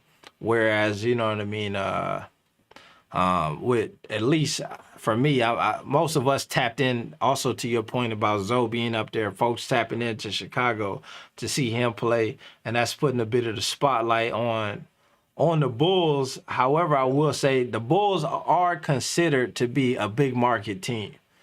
Yeah, they are. Yeah. And I'm a Bulls fan, so it's like for me to see them winning, you know, it's like I'm excited about it. For me to see them getting more TV games this year, you know, live TV games and stuff like that. Like, I'm excited about that, you know. But if you had a ball boy to go to Minnesota, guess what? Minnesota gonna be there next year. Facts. It's simple as that. Like, if Jello go to Minnesota next year, man, them stands gonna be full. Speak on it, man. Yo, question, right? So okay, so here, right? So question for Howard, since you are, you know, like marketing, right? Like, for example, Anthony Edwards like has a great personality, right? He's like, you know, right? He's a funny guy. Why do you think guys like Lonzo and LaMelo like has more like marketability, like, or why are they more box office than I'm talking about like a straight killer who puts up like 40 points, you know, every night, who actually has a great personality, who's funny, who kills the interviews. Why is it that, again, both like Ball brothers, they're like kind of dry during interviews, they don't say too much, right? How do they have more like I guess like box office appeal than Anthony Edwards? LeVar Ball. Facts. They grew up in front of our eyes. Simple. You know what I'm Simple. saying? Like Anthony Towns, we didn't know who he was to college and little different stuff for that night. I ain't gonna say I'll say that. Just right before he got to the NBA. He was good in high school. He was good right before he got to the NBA. But we seen them grow up. Like when I found out about the Ball family, I found out when Zoe was at UCLA, and I seen this dude saying my son shoot better than Steph Curry. I was like, oh, I gotta watch this dude. You know what I'm saying? I've been watching them ever since. That's what I'm saying. Like the marketing and promotion, it was right for the Ball family because LeVar, he packaged that deal up so well. And then the thing is, when one thing actually happened, oh yeah, he said, I'm gonna do this again, blah blah. And then the next thing actually happened. Like you gotta think about it. Like LaMelo, he broke records. You know what I'm saying? Lonzo made history coming in the NBA with his own shoe. Melo in high school with his own shoe. Melo rookie of the year in 2 different leagues. Like whoever did that. So it's like everything that LeVar spoke up in promotion, it actually came into reality. So that's why people ain't watching Anthony Towns like that and seeing him like that. But he'll baller, he'll killer. But that's all we know. All we know is him playing basketball in the NBA. We don't know how he grew up. We don't know what kind of his mama. We don't know his daddy. We watching the TV show with the Ball family. Like it's a reality show, even though the show ain't even on no more. We watching it through like the NBA. We watching it through Instagram. We watch through Twitter. Like, shoot, Melo got more Instagram followers than his team. You know what I'm saying? Facts. So it's like, that's why, it was in our face. So it's like if you listen to the song on the radio, first time you heard it, you hate it. The second time you heard it, you hate it. And then after 50 times, because they keep spinning it, you like know the song by heart, even though you hate it. You know what I'm saying? Facts. No, facts. Here. That's what it is, bro. And to your point, I'll say this: the first time I had ever seen the Ball brothers, it was on Oprah's Side, his channel, and I seen Lonzo. He was doing they all had the funny shots, and Lonzo had to, like, you know what I mean. And I was like, bro, who is these dudes? and I watching them hoop, and just because of the shots and stuff, at first I was like, oh, this I didn't understand what the hype was. You know what I'm saying? And then once I got into the story, I heard LeVar, I heard all of, then I tapped in and it was like, oh, wait a minute, I see what's going on here. You know what I mean? So I think that is the part, and that's why most folks be like still championing the LeVar to this day.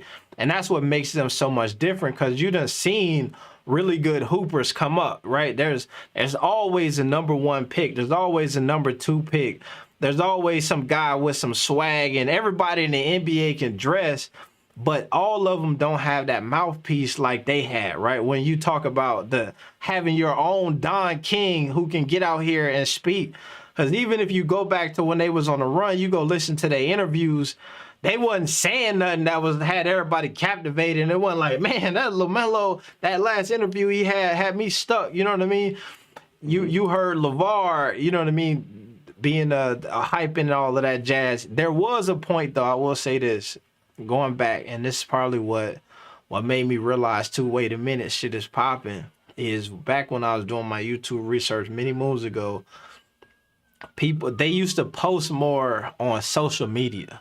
Right now, you barely get a Jello post, you barely get a ZO2, a Zoe post, you barely get a LaMelo post. If you do, it's them posted up by cars promoting the product. But there was a time where when they were in high school, they used to go live playing kickball. He used to go live at the house. You know what I mean? When they used to rap, doing vines and all of that stuff. So there was an initial part where they showed a lot of character and charisma, creating content. And then as they grew, the torch passed to LeVar, and then they kind of, you know what I mean, their game started to speak for itself. But back in the day, when this is what made me realize, wait a minute, this is some stuff to also see, is I used to see LaMelo would post a video on his Instagram, somebody would rip it from Instagram, post it on YouTube, and it would do 1 million views in a day. Yeah. And I was like, eating. I'm talking about million, back to back to back. And I was like, what is, hold on, wait a minute.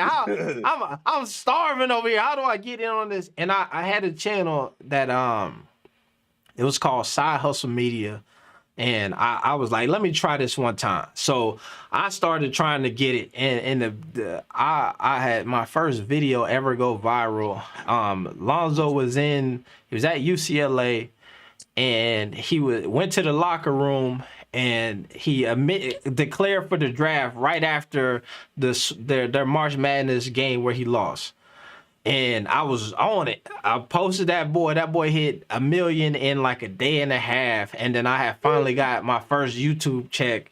And it wasn't nothing. That's the even crazy part. For 1 million views back then to what I would get for 1 million views right now, it ain't even like close. You know what I mean? But you got at least 1,000, right? Yeah. But so that video hyped my channel up, and then so that month I had made like $1,600.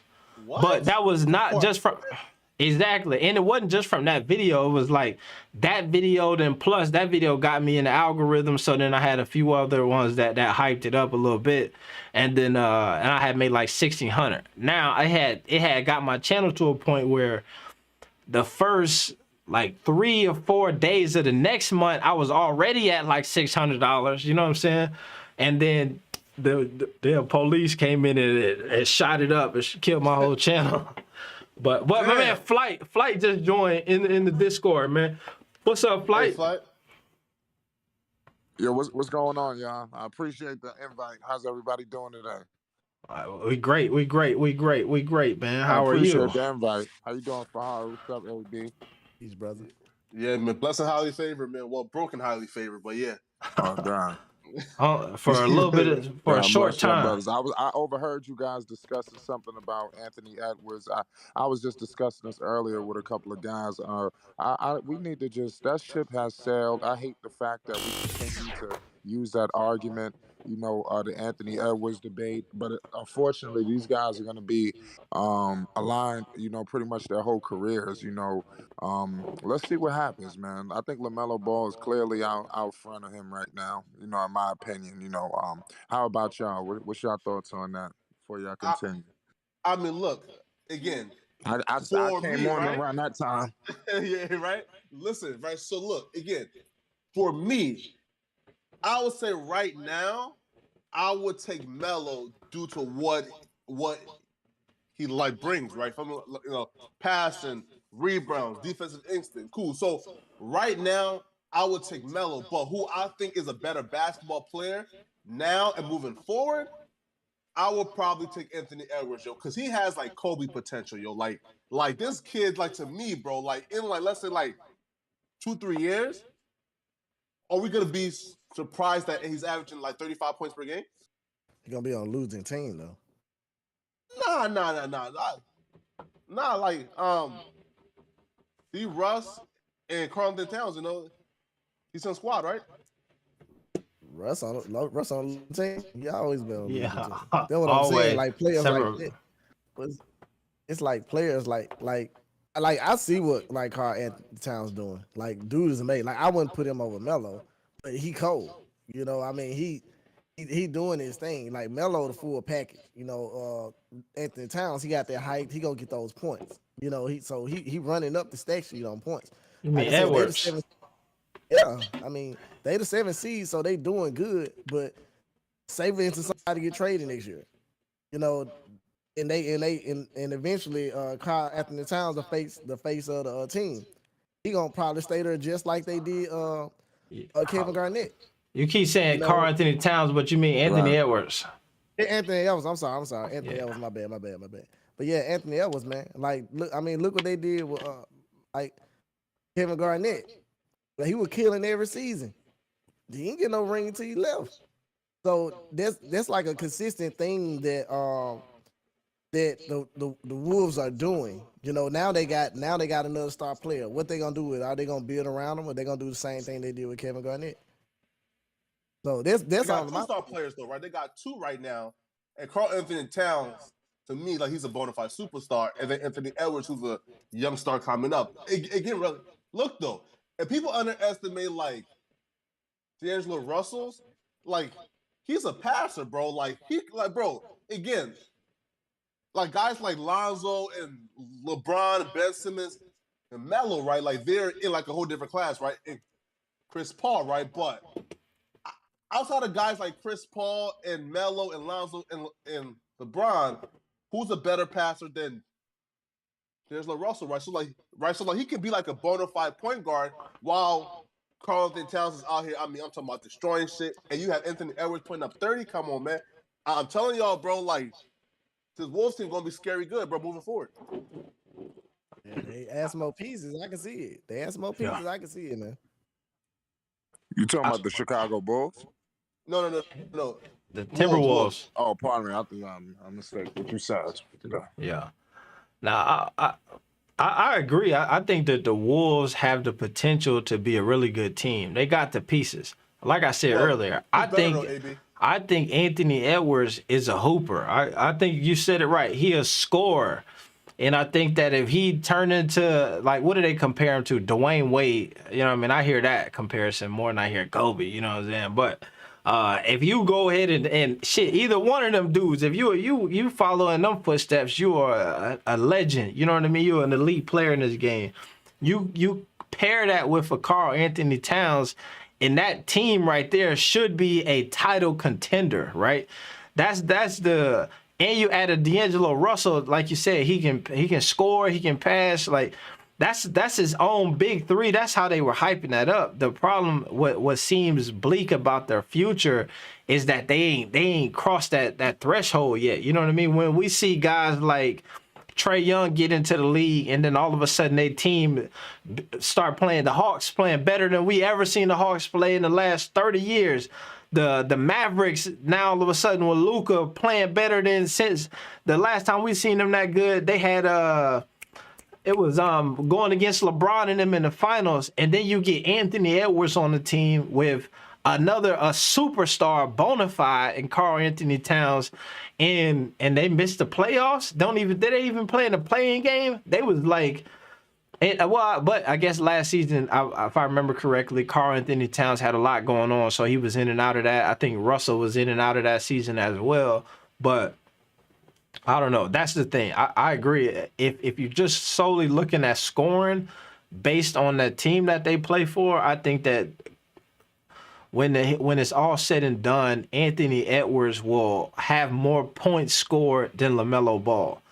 But I think that when it's all said and done, when you start to tabulate who is in the top whatever across multiple different statistical categories, LaMelo Ball going to be ahead of him on that. And I think when I'm counting statistics, I'm thinking all-star appearances. I'm thinking finals appearances. I'm thinking playoff appearances. I'm thinking, you know what I mean, the whole vibe. That's how I feel about it. But like I said earlier, I ain't watched the Anthony Edwards game since the last time he played LaMelo Ball, and I might have missed that one.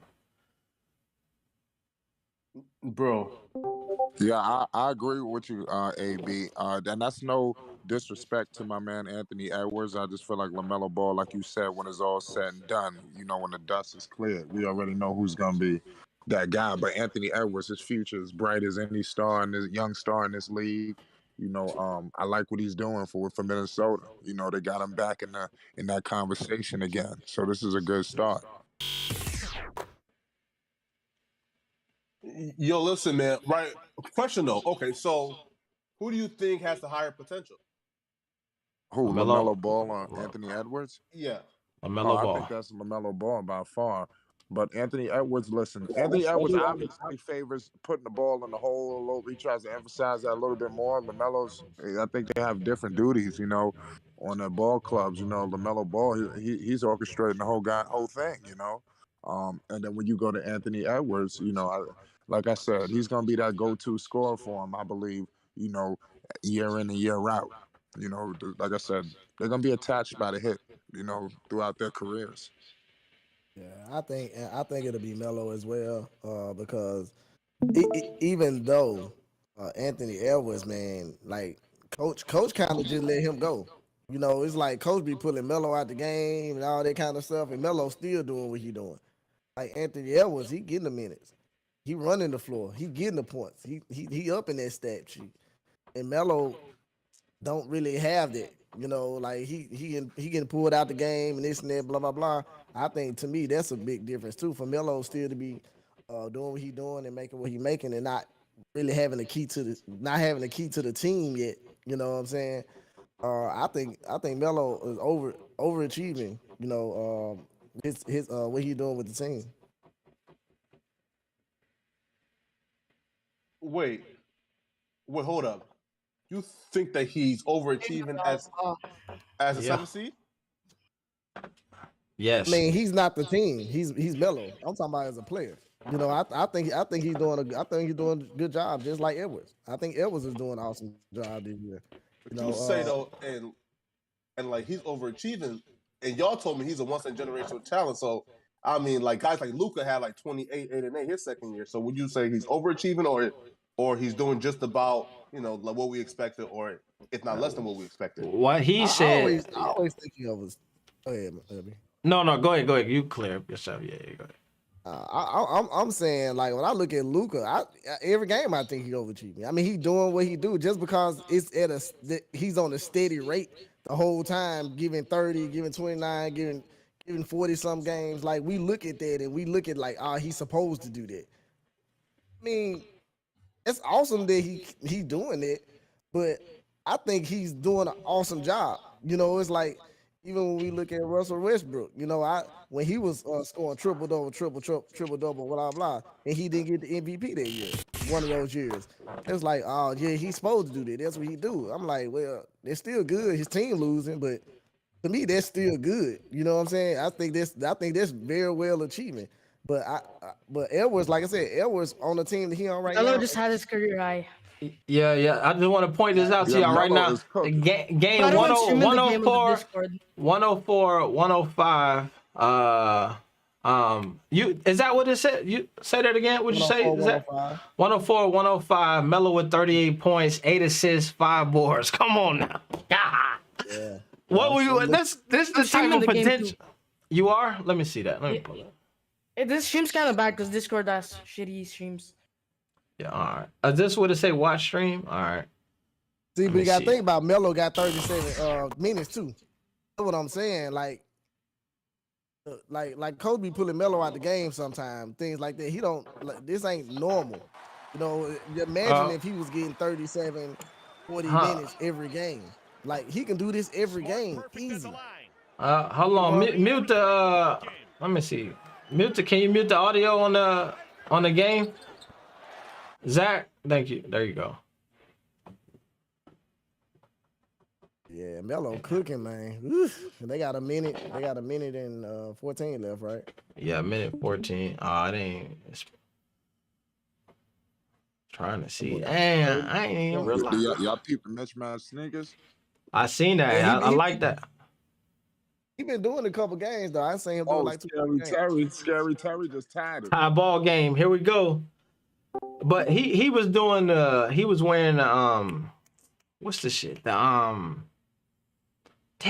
the Rick and Morty's, which is mismatch. I feel like this is the first time I seen him wear the red and blue mismatch. I ain't seen that. I seen him wearing mismatch shoes. I ain't seen him wear that. Mm-hmm. Yeah. He got the ones that came out today, and then the red and black ones that we hadn't seen yet. He got the black and teal ones and the black and red ones on mismatch, which I actually like this mismatch more than I like the Rick and Morty ones. You know what I'm saying?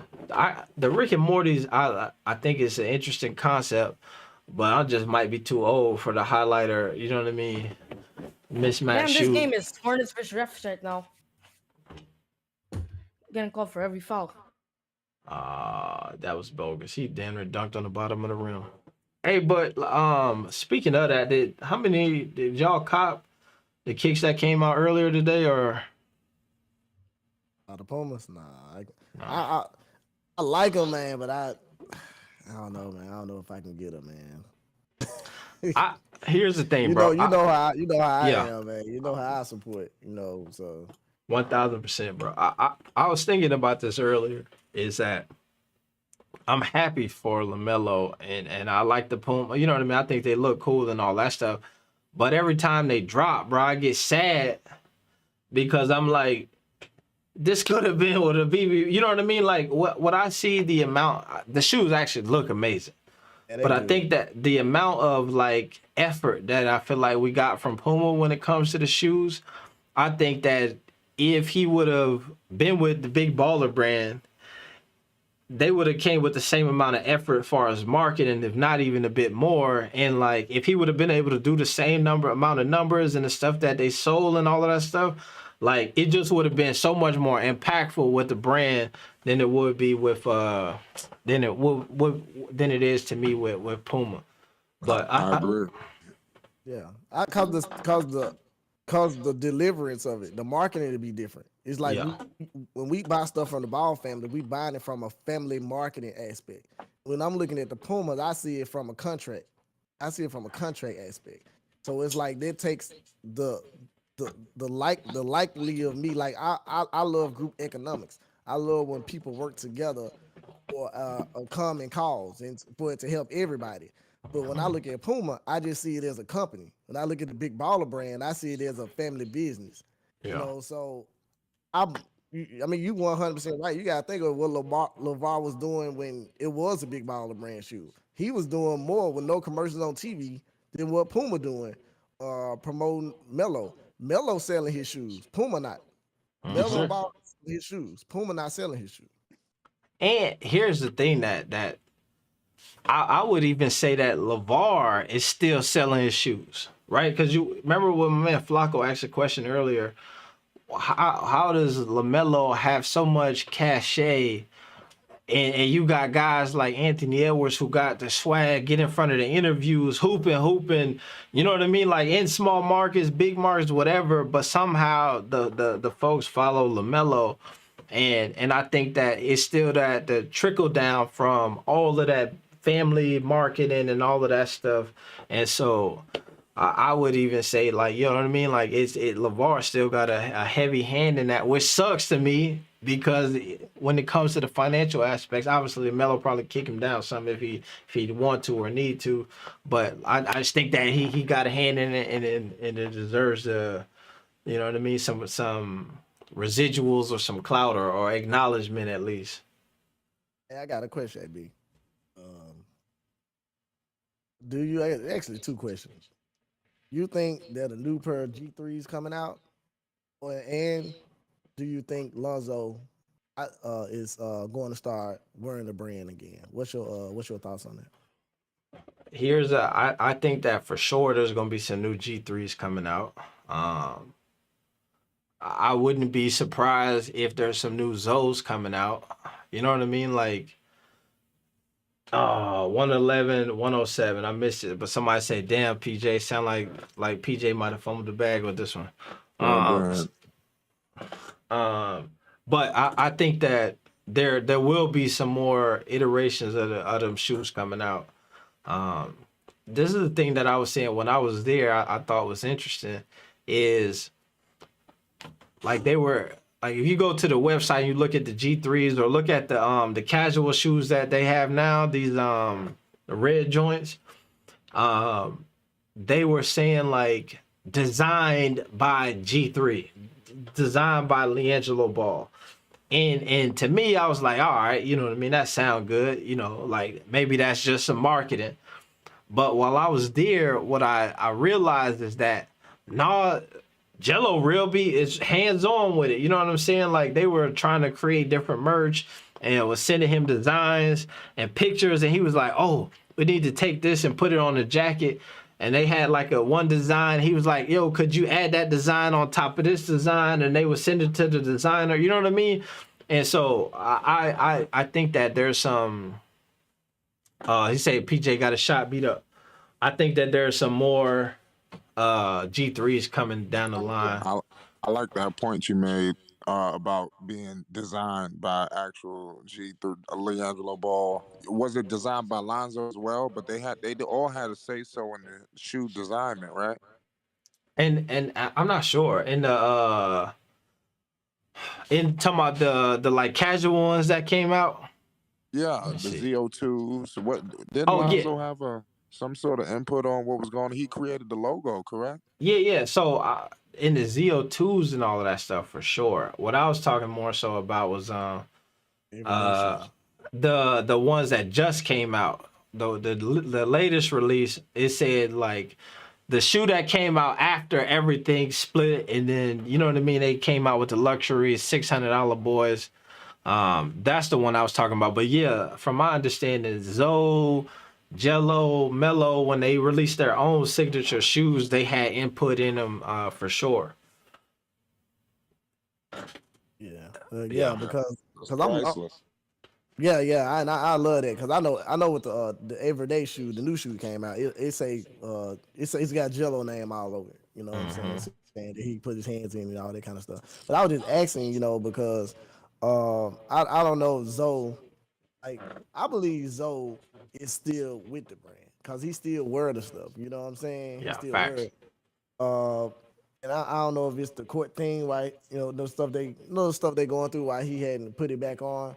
So do you think it's a possibility that next season, especially with the season Zoe having, do you think it's a possibility next season that he'll be wearing his own shoes again? 'Cause I know he loved those Kobe's. Yeah. I think that I don't know. I think that they just not. This is all me speculating. This is not me like here's what I know. This is just me answering the question based off what I think and making it up in my head. I think that the reason why he not on the court with the old shoes is because those just the old shoes. You know what I'm saying? Like those shoes had a certain connotation, possibly. You know what I mean? And folks, you know what I mean, is ready to move on from them. And you know what I mean? It'd be like LeBron wearing, you know what I mean? They ain't retro. You know what I mean? He switches the shoes up every year. I think that that's part of that. And I think that eventually, whenever there's a new ZO2 or whenever there's a new G3, like you're going to see, you know what I'm saying, Zoe rocking that. I would be surprised if, let me say, not that I would be surprised. I expect them to like be back in them BBB shoes and have the shoes be better than ever type vibe. You know what I'm saying? I mean, that's how I see it, man. Like I said, I'm not tight knit. Like I ain't talked to LeVar and nothing like that. But I just like see how people move, like on a business level. That's how I see almost everything on a business professional level. Yeah. And when I see Zoe still rocking, what I'm saying, the wear, and then I see Zoe rocking the $600 shoes into a game, and stuff like this. Like I have to look at that. I'm like, okay, because I look at what he was doing with his brand, that Zoe brand. Like he ain't really do nothing with it. Then I was like, Yeah. I think he just gonna come on back to the brand. Yeah, I think the first time I seen the casual shoes, Zoe was rocking them at like a baseball game. You know what I'm saying? Throwing the first pitch or whatever. So I think he's still messing with it. The G3s and the BBBs is the one that caused all that controversy over the summer when folks was trying to say G3 wasn't gonna play for the Hornets because he was wearing big baller brand shoes. You know what I mean? So he's still with it. And since then, just recently, whenever they had that break over Christmas, I saw him with the same like casual shoes in the picture as well. You know what I mean? So I think he's still rocking with the set. Well, here, right? So, question though. So, if Zoe does go back to his signature shoe, now I know the first time around the quality was an issue. Now, from like you being like in up close and up close and personal, right? Do you think that I guess like the brand has solved that issue now? Like, do you think that the quality of the shoe will be an issue? Nah, so that's what I'm saying. So it wasn't the shoe that had an issue was the shoe that never came out. So then, like, there was a shoe that he wore on draft night. There was a shoe that he wore in the summer league, and it was just pretty much like I don't know this to be fact. Once again, it's just me, but it was like an Alibaba special. You know what I'm saying? Like somebody was like, "Yo, y'all pick what you want. You get the, you know what I mean?" They said, "We want the print, this the colorway." They sent that boy over, but it wasn't a basketball shoe. And then they were like, "Yo, this ain't gonna cut it." He couldn't wear them, and that's where that clip came from. And then they went to the drawing board, and then came out with the shoe that he ended up wearing on the court, which I believe is this one here. Let me see. Hold on. Which is this one. This is not the shoe that he had the drama with. This one was fine. You know what I'm saying? And then it was the one that I don't have. You know what I'm saying? Which would be a crazy. Yeah. Yeah, the thing is, a lot of people got that misconstrued even when he said that on the interview. That's why I kind of hate he said that, because everybody think they was talking about the current shoe. The shoe that he was talking about was the summer league shoe, the one that nobody got. You know what I'm saying? And the company that make that shoe, a lot of those, like a few people from that company came from Nike and Adidas. This brand black, this black owned company. So it's like, cause I wore brand black shoes before the Big Baller brand started. Got the contract with them. And brand black make an awesome shoe. Like the first one, the first shoe, looks like the first Lonzo shoe and Melo shoe. Those shoes were they got the same sole on the bottom, and I actually had those shoes from the brand black because it was like it was a rush project because Zoe was going into the NBA, so they just used the same bottom sole and put a new top on both shoes. Like those are the most comfortable shoes I've ever owned because I had them in the brand black. So when people saying that it was a cheap shoe, I didn't agree with it at all. And then he came out with this one. This is the second ZO2s. This shoe right here, and this is as comfortable as the first one. So I don't have a problem with BBB shoes, and even my house shoes. You know, I still got the my house shoes and stuff, man. Like the house shoes is the most comfortable thing I ever had on my foot. You know, so yeah, and these joints right here, they feel awesome, like all the time. So people that got a problem with the BBB shoes, they just talking. I mean, it's an awesome brand, awesome shoe. They did a real good brand. Black did a great job on them, and I hope that LeVar and the Big Baller brand use brand black for the next variant of them as well. Yeah. Yo, like, what's your Right. And also it was very ambitious. Like I said, LeVar Ball, man, people don't understand that was an inspiring effort what Lonzo did coming in out the gate, betting on themselves. They truly did, man. That's something like I said, I truly believe whether it worked or not, it was so powerful, man, because like I said, everything LeVar did when Lonzo was coming up and beyond, it just sparked change within the NBA. And I don't feel like LeVar Ball is getting enough credit for everything that he's doing, just with the sneaker brand, and then also what he's done for like the developmental leagues, like that JBA situation, man. I think you see the NBA G League, they're coming along, Lord knows what the NCAA is going to do. I just want LeVar Ball to be a part of that spark for change that happened within sports. His name, we got to continue to emphasize LeVar Ball sparked some of this change that's going on right now. Yeah, Facts. I think LeVar is getting more. I think he getting more love than he ever have right now, and Right. because the thing is they seeing what he said that Zoe can do. And he said my last boy gonna be the best one, and that's what they seeing now. So now you got Skip Bayless and you got Stephen A, the ones that was bashing him that look like us, which suck. You know what I'm saying? But you see them hopping on board like, okay, LeVar, I see what you were saying now. So yeah, you're right. I mean, I believe he deserved way more than what he get, but Right. you can see it. You can see the pen moving though. You can see the pen moving though. It's like it's Yeah. better and getting better. And that's like we was talking about on your channel. So big shout out to you, Flight Sports, for allowing me on your platform as well. Absolutely. Yeah, but that's like we were saying on your platform, man. Like Zoe, he getting better and better. So if the media get better and better, they getting better and better with LeVar too. So I'm gonna roll with that. You know, if that's what we can get, I'm gonna roll with that. Yeah, bro. I think Flight. You said something that's 100% right. That was what they did with Zoe was completely ultra ambitious. You know what I'm saying? Like the amount of time that first Never like been done before. never been done before. That first like year or two of them just on the scene was like literally never had been done before. The scale and the mountaintop and the peak that they took the brand to in that first year or two, like anybody starting a business would kill to start where you had that type of peak notoriety. You know what I'm saying? To have your son, you know what I mean, or your not even just son. If you start a brand and your first signature athlete on your brand is the number 2 overall pick, and then you got the shoes ready at the NBA draft,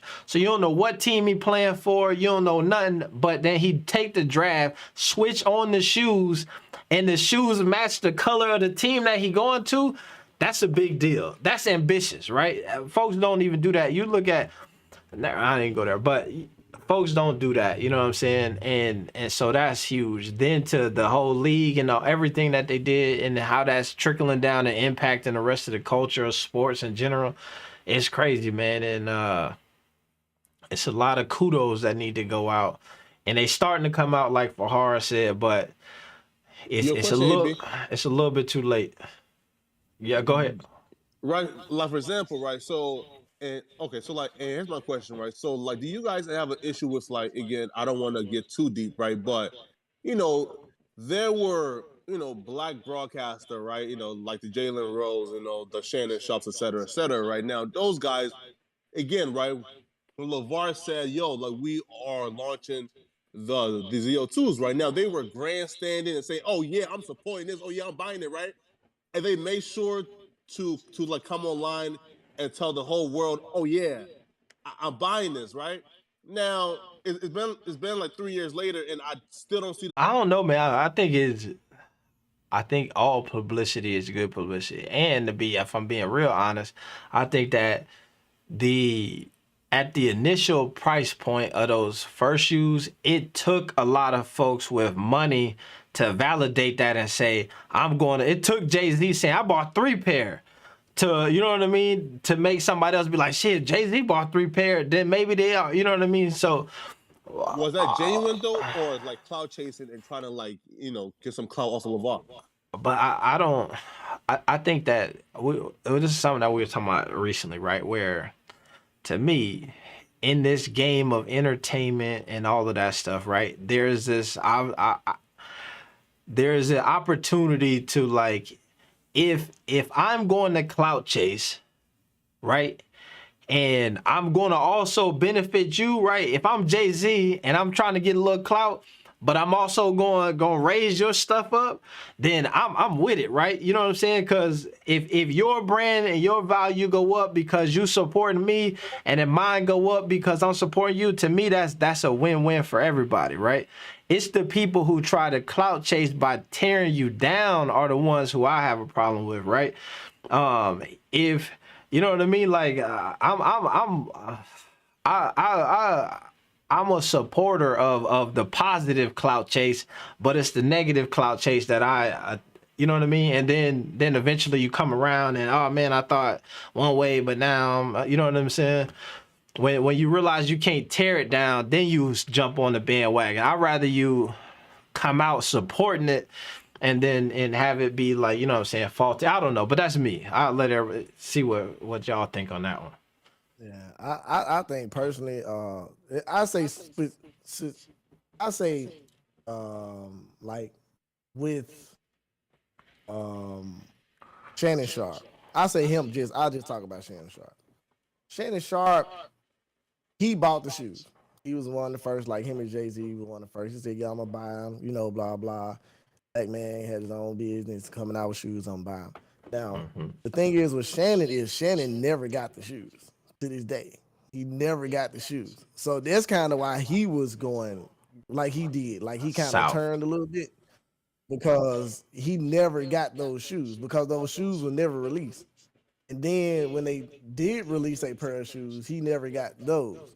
So that was a problem, and not just with them. There was a problem with a lot of other people that paid and didn't get the shoes until they went to Brand Black and they came out with this new pair. And then it's like the first sales on that. You got to think about it. Those shoes was $500, and people was buying the crap out of them. They could like it's hard to keep like when you start a business, especially shoes. Like I was in the shoes for 6 years. And that's not an easy business to start up. You know, it's like you just can't say I'm gonna buy 1,000,000 of these shoes and I'm gonna keep them in F3. That's not how they work. It work out pre-sales. So when you got pre-sales going on and you got a new company that hadn't even developed a shoe yet, and then they got their own brand outside of the brand, like you being a contract working for this brand, it's like now you're in a situation where they like, okay, we're gonna sign a contract. We want you to do our shoes. Y'all already got this sold. Just make this. Oh, Zoe, you cool with that? Okay, cool. Melo, you cool with that? Okay, cool. Now let's go and make these joints. When they put those shoes for sale, cause I bought some. When they put those shoes for sale, they couldn't keep up with it because there was already a business at the end of the day. So then you got the Better Business Bureau looking at BBB, which that's kind of ironic. BBB, Better Business and Big Baller Brand. But you look at that, and they getting bad taste from people because they're not coming. They're not there when they say they're there. So it's like they came into a game expecting something big, and they got something bigger.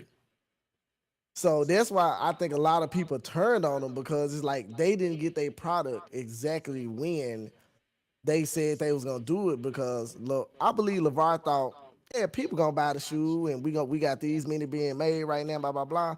But it blew up. It blew up to the next level. You got different people promoting. It ain't just the Ball family. You got Jay-Z said he got some. Not Shannon Sharp got some. Then you got like people like AB. AB he went to the factory and did a whole YouTube video with every shoe. Like, we want that shoe. You know what I'm saying? We want that shoe. So what we do? We went out and we went bought that shoe. But that factory ain't big enough to make those sales. You know what I'm saying? Like shoes is one of the grimiest games to get in. So I think that's where the bad taste came from. Why everybody kind of like turned on them because they didn't get their stuff, like LeVar said. You know, but that's like a awesome problem to have though. But you know, once like if Flacco, you got something going, you selling t-shirts, and then you know blah blah, and it's like now I'm selling this t-shirt, I got unlimited, and then you run out, and you still got 20,000 people look for a t-shirt. You don't take but one person to get online and say, "Hey man, don't buy no shirts from Flacco, man. I bought my shirt 2 months ago, man. I still ain't got it." And that's what happened, the trickle effect. Especially among black-owned businesses, right, bro? Like, For sure. Because the thing is, the industry know that Brand Black is a black-owned company, and they know BBB is a black-owned company. So when Matt Barnes even bashed Brand Black, you know what I'm saying? Like these are black people bashing two black brands. So they looking at it. If black folks don't like it, like why should I go buy it? They people that they don't like it. You know what I'm saying? So the shoe game was a hard game to get into, man. And you gotta think about like what Nike do. You gotta think about what Reebok do, what Puma do, what Adidas do. Man, they do work on these shoes. They got scientists on these shoes. They got people that's out there playing in these shoes. That's giving feedbacks before they bring a shoe out. They start designing the shoe probably 3 or 4 years before it's even released.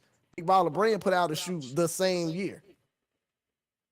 It wasn't a whole bunch of testing. It wasn't a whole bunch of ball players, a whole bunch of, you know what I'm saying, people on the floor testing the shoe before it came out. It just put out a shoe. Which the first GO2s was a very extremely comfortable shoe because I balled in mine, I like walking in mine and the LaMelo. But after you hear all the bad controversy, you will never know this is a good shoe. Yeah, so even like I say, even the flip flops, I wear my flip flops all the time. You know what I'm saying? These are the most comfortable things I ever put on my foot. But how would you know that? Because everybody else bashing it. So I think that's where the negativity came from, is that the business grew so fast, it was hard to contain the customers. Yeah. Wait, so question though. So do you guys think that I if that I don't want to cause drama now, right? But do you guys think that if the team that he had now was in place back then, that those issues would have happened?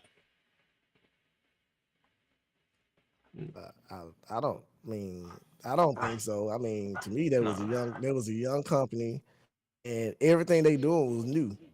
Yeah. It was brand new to them. So it's like now they figured it out. They fixed all the problems. Like they There told was me, one guy though, right? Who was overseeing, those things.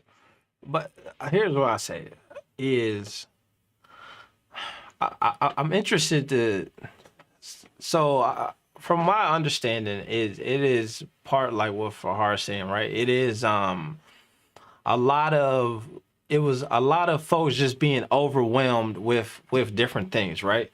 And so part of what I guess what I'm hearing or what I think, and I don't know, I'm trying to explain it and make it make sense. So it's that you're getting a ton of orders, right? And so the issue that was happening where people didn't get things, it was something like, let's don't come out, it's pre-order, you don't get it for another 6 months, right? And then so the issue that was happening is they had so much of that where people ordering all of this stuff. So then it'd be like, yo, we sent you it was just like shit that when you new to the game and you make kind of clerical errors where I sent you the shirt, but 6 months later your sneaker came and I'm supposed to send you that too. And then in the book it say you already got your order. You know what I'm saying? Something like that. Like it's that kind of like vibe, or it's like we're going to send you your shirt when your sneakers come in. So the sneakers don't come for 6 months. So now you got to wait 6 months to get the shirt. And you like, damn, I ain't get my shirt or my sneakers. And then 6 months come and then you get the sneakers and your shirt. And then you know what I mean? Or 2 or 3 months, a month go by and you like, man, I ordered this a month ago. I didn't even get it. And then so then people go ahead and then you put in and you say, yo, I just want my money back. And then 6 months later, you say, damn, I never even got it. I ordered, I never even got it. But then you already cancel or you already charged back your credit card. So I would imagine that most people who can say that I ordered it and I never got it, I never heard nothing from them, no, nothing like that, was either fall into one of those categories. Is where somebody who like, I never got it because then I canceled it and then I'm just saying that I never got it. Or like I was supposed to get it, but something happened and it didn't happen. But it is true. A lot of the issue at that time was it just scaled so fast, right? So this is what I was saying earlier when I was talking about if you were starting a business and you had the first year or two that those guys had, you would be like excited about it. You know what I mean? So I remember they was telling me like the guy who does the merchandise in the warehouse and the stuff now, right? So most people, if I wanted to, and Fahar probably better explain this better than me, but in my limited knowledge, if I wanted to sell t-shirts tomorrow that I was probably going to print up myself or drop ship or whatever, I start me a Shopify or not a Wix, a website somewhere. You do the order, the money come through, we package it up, I ship it out to you, whatever, right? And then so the dude was saying like, you know, and it's just like selling shit on eBay. Every time the money ching, your phone go ching, you know what I'm saying? You got a new order. You got a new order. And then my man was like, it went from like, you know, every hour or so you get like 10 new orders to all of a sudden it was like ching, ching, ching, ching, ching, ching, ching, ching, ching for 24 hours. Like when Zoe got drafted to the Lakers, he was saying like the phone wouldn't hold a charge anymore because it just was consistently like ching, ching, ching, ching, ching, ching. So I just think that that's really what it was. And like he was saying earlier also, you take a mom and pop family organization who like, shit, we finna sell these merch and do all of this stuff. And then all of a sudden it blow up. Like you just don't have the infrastructure at the beginning that you do have, you know what I mean, a year, 2 years later into the game. But that's also the tough part is it's like it's the problem with even like Zoe right now in the league, where there are a lot of guys. Giannis, let's take Giannis for example. Giannis right now is the MVP caliber player of the league, right? But how many years did it take for Giannis to like come into fruition? You know what I'm saying? And he was under the radar enough. He had the folks, the expectation and all of that stuff. But what happens is ain't nobody watching, so you got some time to have some bad games, have some good games, show some potential, and then eventually you come on the scene and everybody, damn, Giannis an overnight success.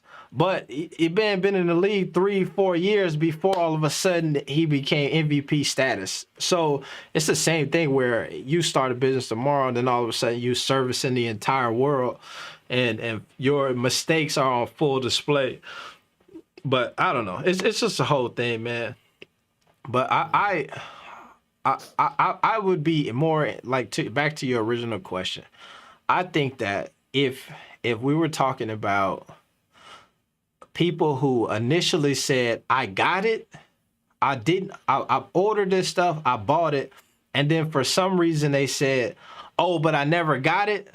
When you know you got it, you know what I'm saying? Or you know you were supposed to get it, but you canceled your order or some shit, and then you made it seem like you never got it or it never came or something like that. To me, those are the people who I think are like, you know what I'm saying, faking the funk and all of that stuff. But I don't know, man. Has there been somebody exposed for doing that? For faking it? Nah.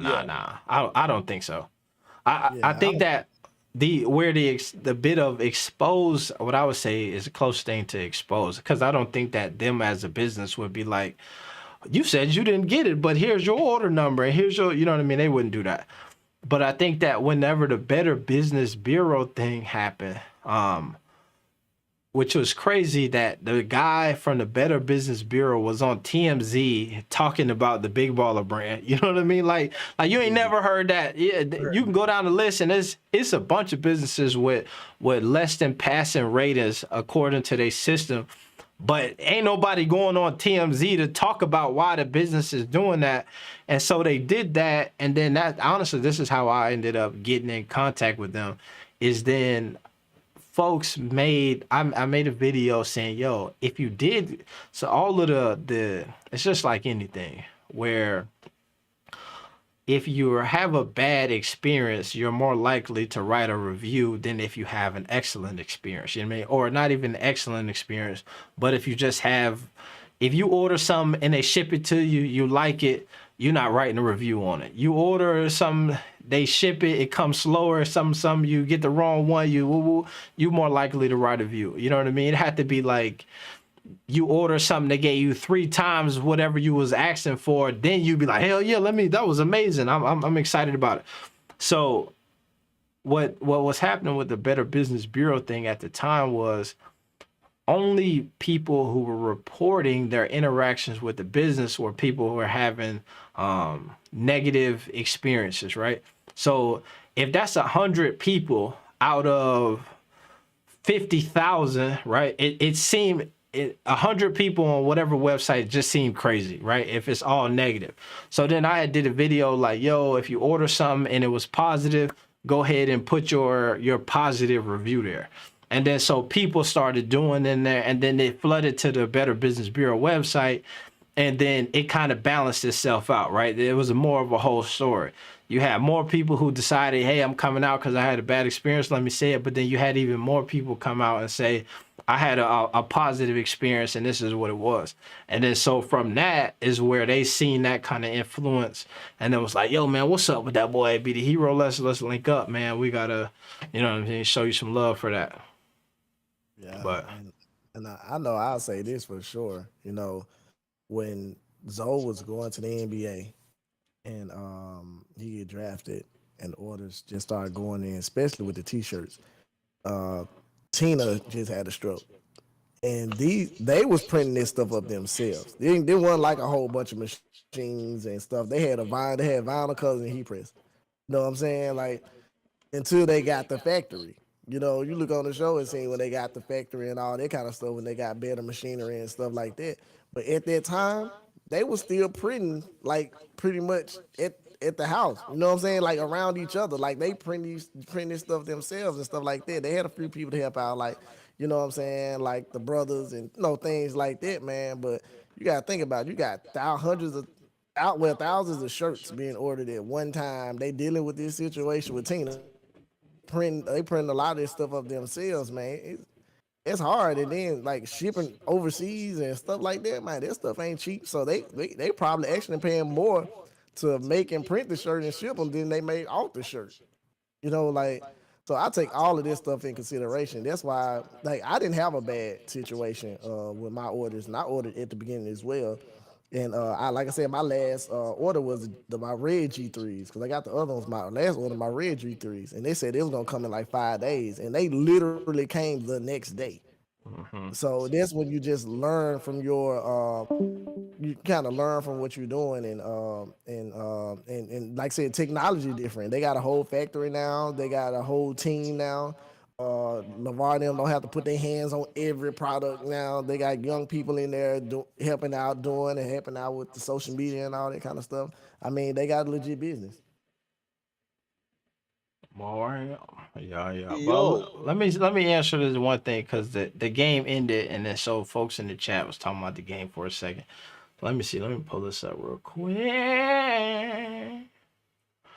All right. So did we do the final box score? Man, Melo with 38, 9 assists, 6 boards, 50% from the field, 40% from the 3-point line, 76% from the free throw line, 2 steals, 3 turnovers, minus 13. Played 38 minutes though.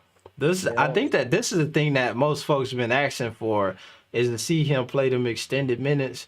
Still wasn't the leading minute getter on the team. Obviously, Terry Rozier was still up there.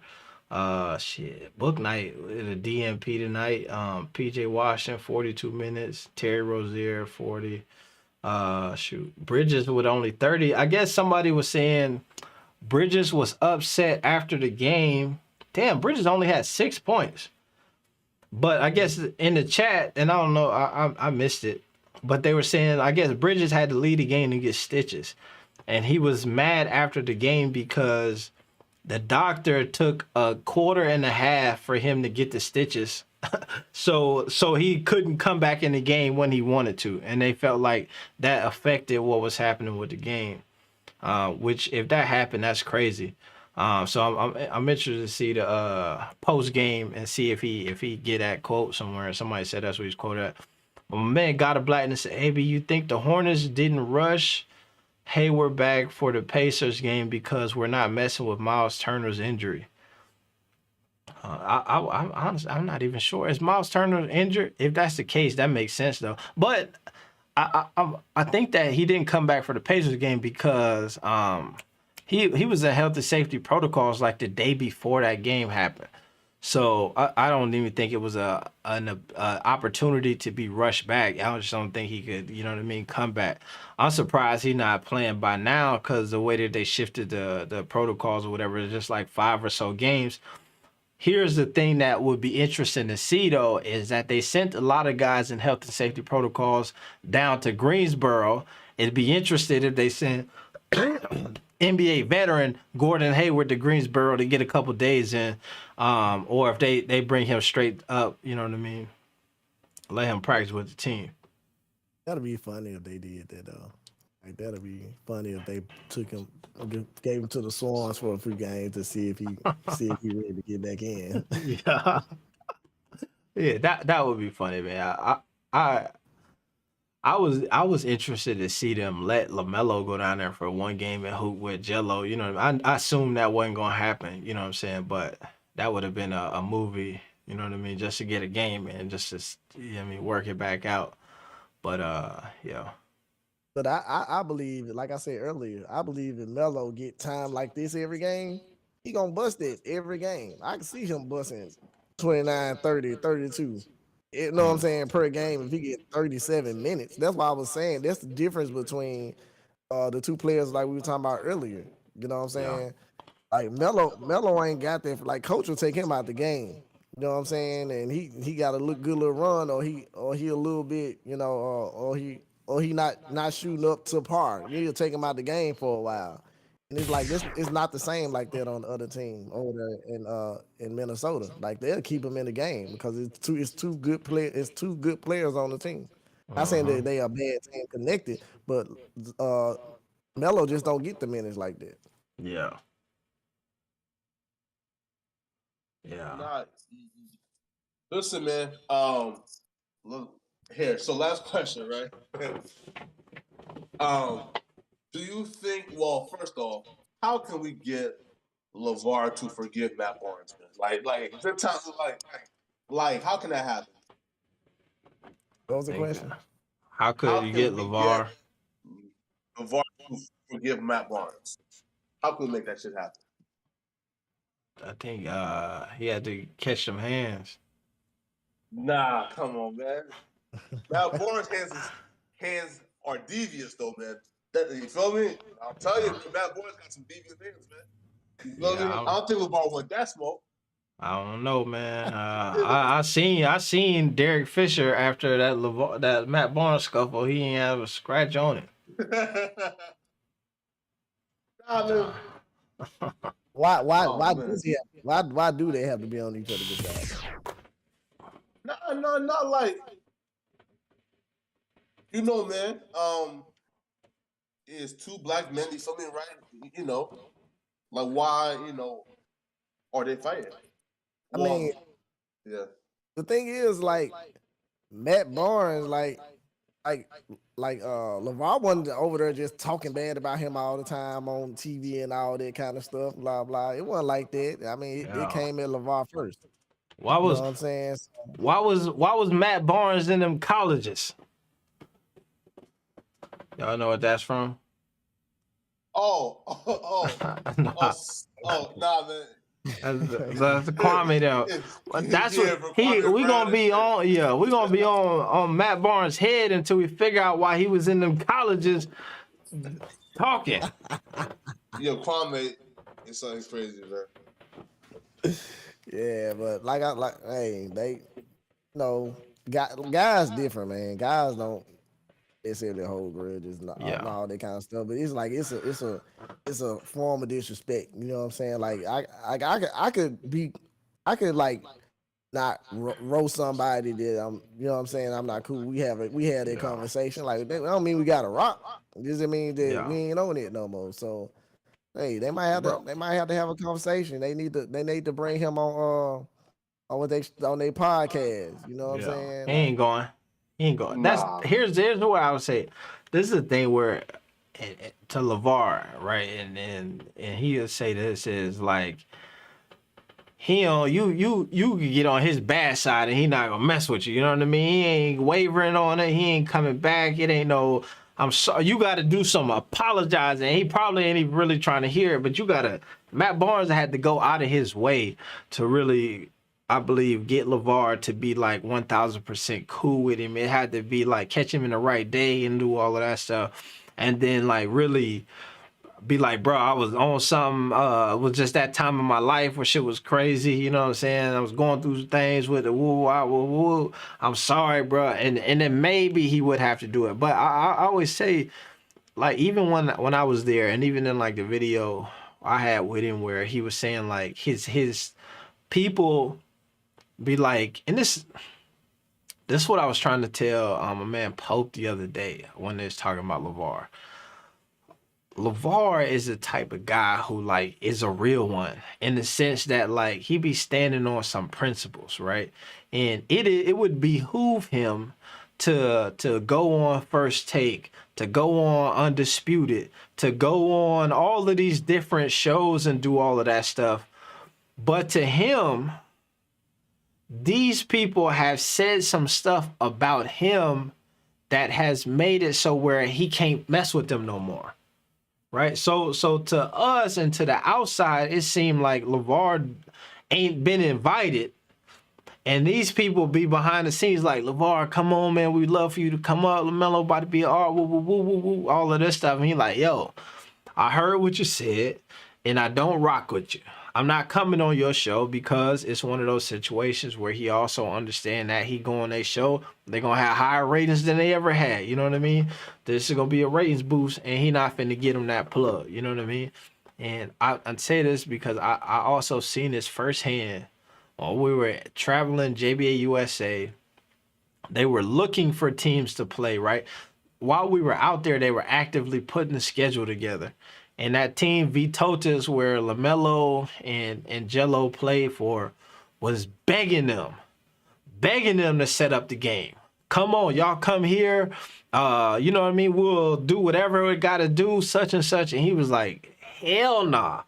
We not coming up there. Y'all not finna make no bread. Y'all not finna do nothing. Y'all, we left there and y'all stabbed us in the back. We not rocking with y'all. And he carried that same energy, right?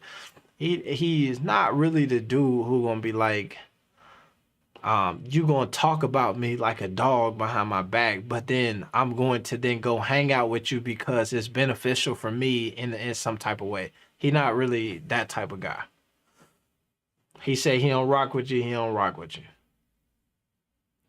He say he rock with you, he do rock with you until you do some shit that where he can't rock with you no more. That's understandable. You know what I'm saying? It's like when you have those situations, even in real life, you know what I'm saying? Well, that's his reality. Like us is like being who we are just on an everyday basis. Like I said, I've had people that said certain things, and then it's like, yeah, okay, we had that conversation. Like I still don't rock with you, you know what I'm saying? But we ain't got no beef either. But it's certain people out there. It's like, man, you know what? Forget it. Like I ain't gonna rock with you either. I ain't gonna have the conversation with you. And ain't nothing wrong with it, man. I mean, a lot of people said some really negative things about LeVar. So it's like I see where it come from, man. Kudos to him, his family and all that stuff, man. It just sucks that we have those type of situations where people that look like us see fit to. I even look at the YouTubers. They be bashing other YouTubers. That's their whole like channel is to bash and expose other YouTubers. I'm like, you ain't got nothing better to do. Like your whole life is built off talking about somebody else. Now, what if you change your YouTube channel and just talk about you? You're not interested. So now you got to go to somebody else, and that's what's happening. I believe that's what happened a lot with LeVar Ball. The ratings go up with LeVar Ball on your show. Yeah, it's just simple as that, and he know that. So he not gonna let these people take advantage of him, and get the ratings. No, I got a personality. I got a gift. I'm not gonna give everybody my gift. I'm not gonna let everybody monetize on my personality, man. No, I do it myself, and I'll build my own stuff. I'll build my own brand. So that's where the show. I believe that's where the show came from. That's where the meet and greets, things like that. Because it's all business at the end of the day. It's all a big distraction. All this stuff is just distractions. You know what I'm saying, for what's really, really happening.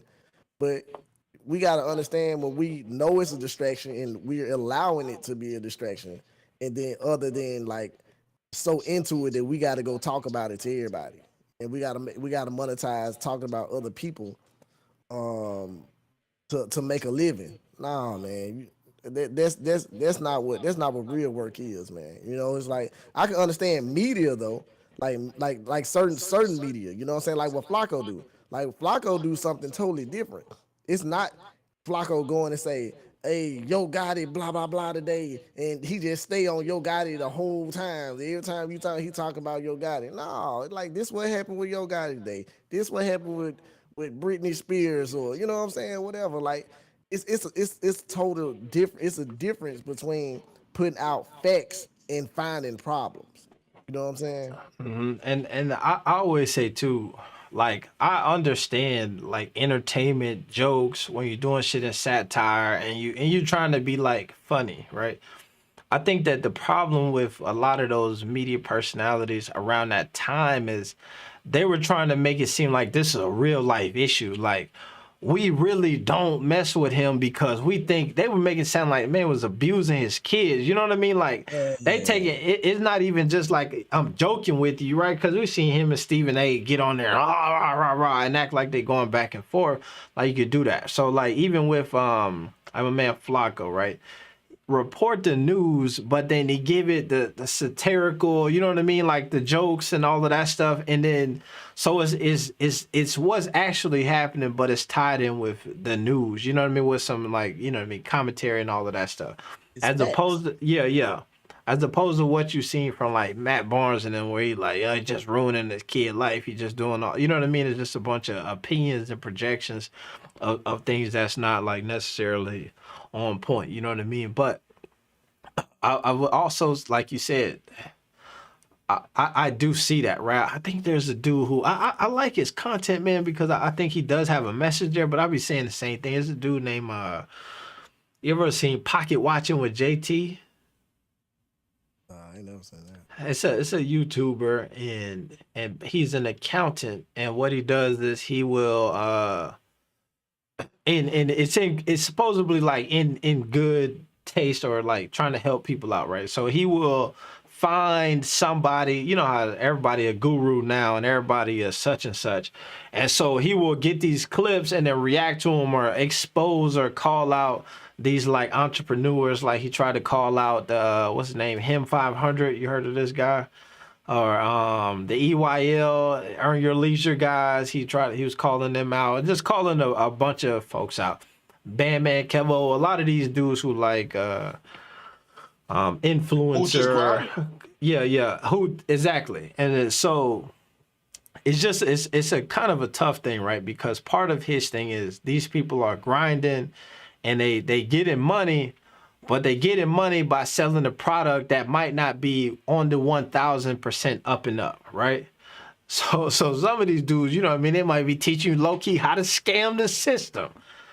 And he'd be like, damn, they teaching you how to scam or whatever. And everybody who watch, I'd be listening to it like, duh, nigga, that's what we watching. We trying to figure out how to, you know what I mean, get a, you know what I'm saying? Like, we get it, you know what I mean? But he be going at it like, I don't know. So that's the critique. I brought him up because that's the critique that a lot of people have for him is that as an accountant, he could be making content solely teaching people how all of the information, like how you do this, how you do that.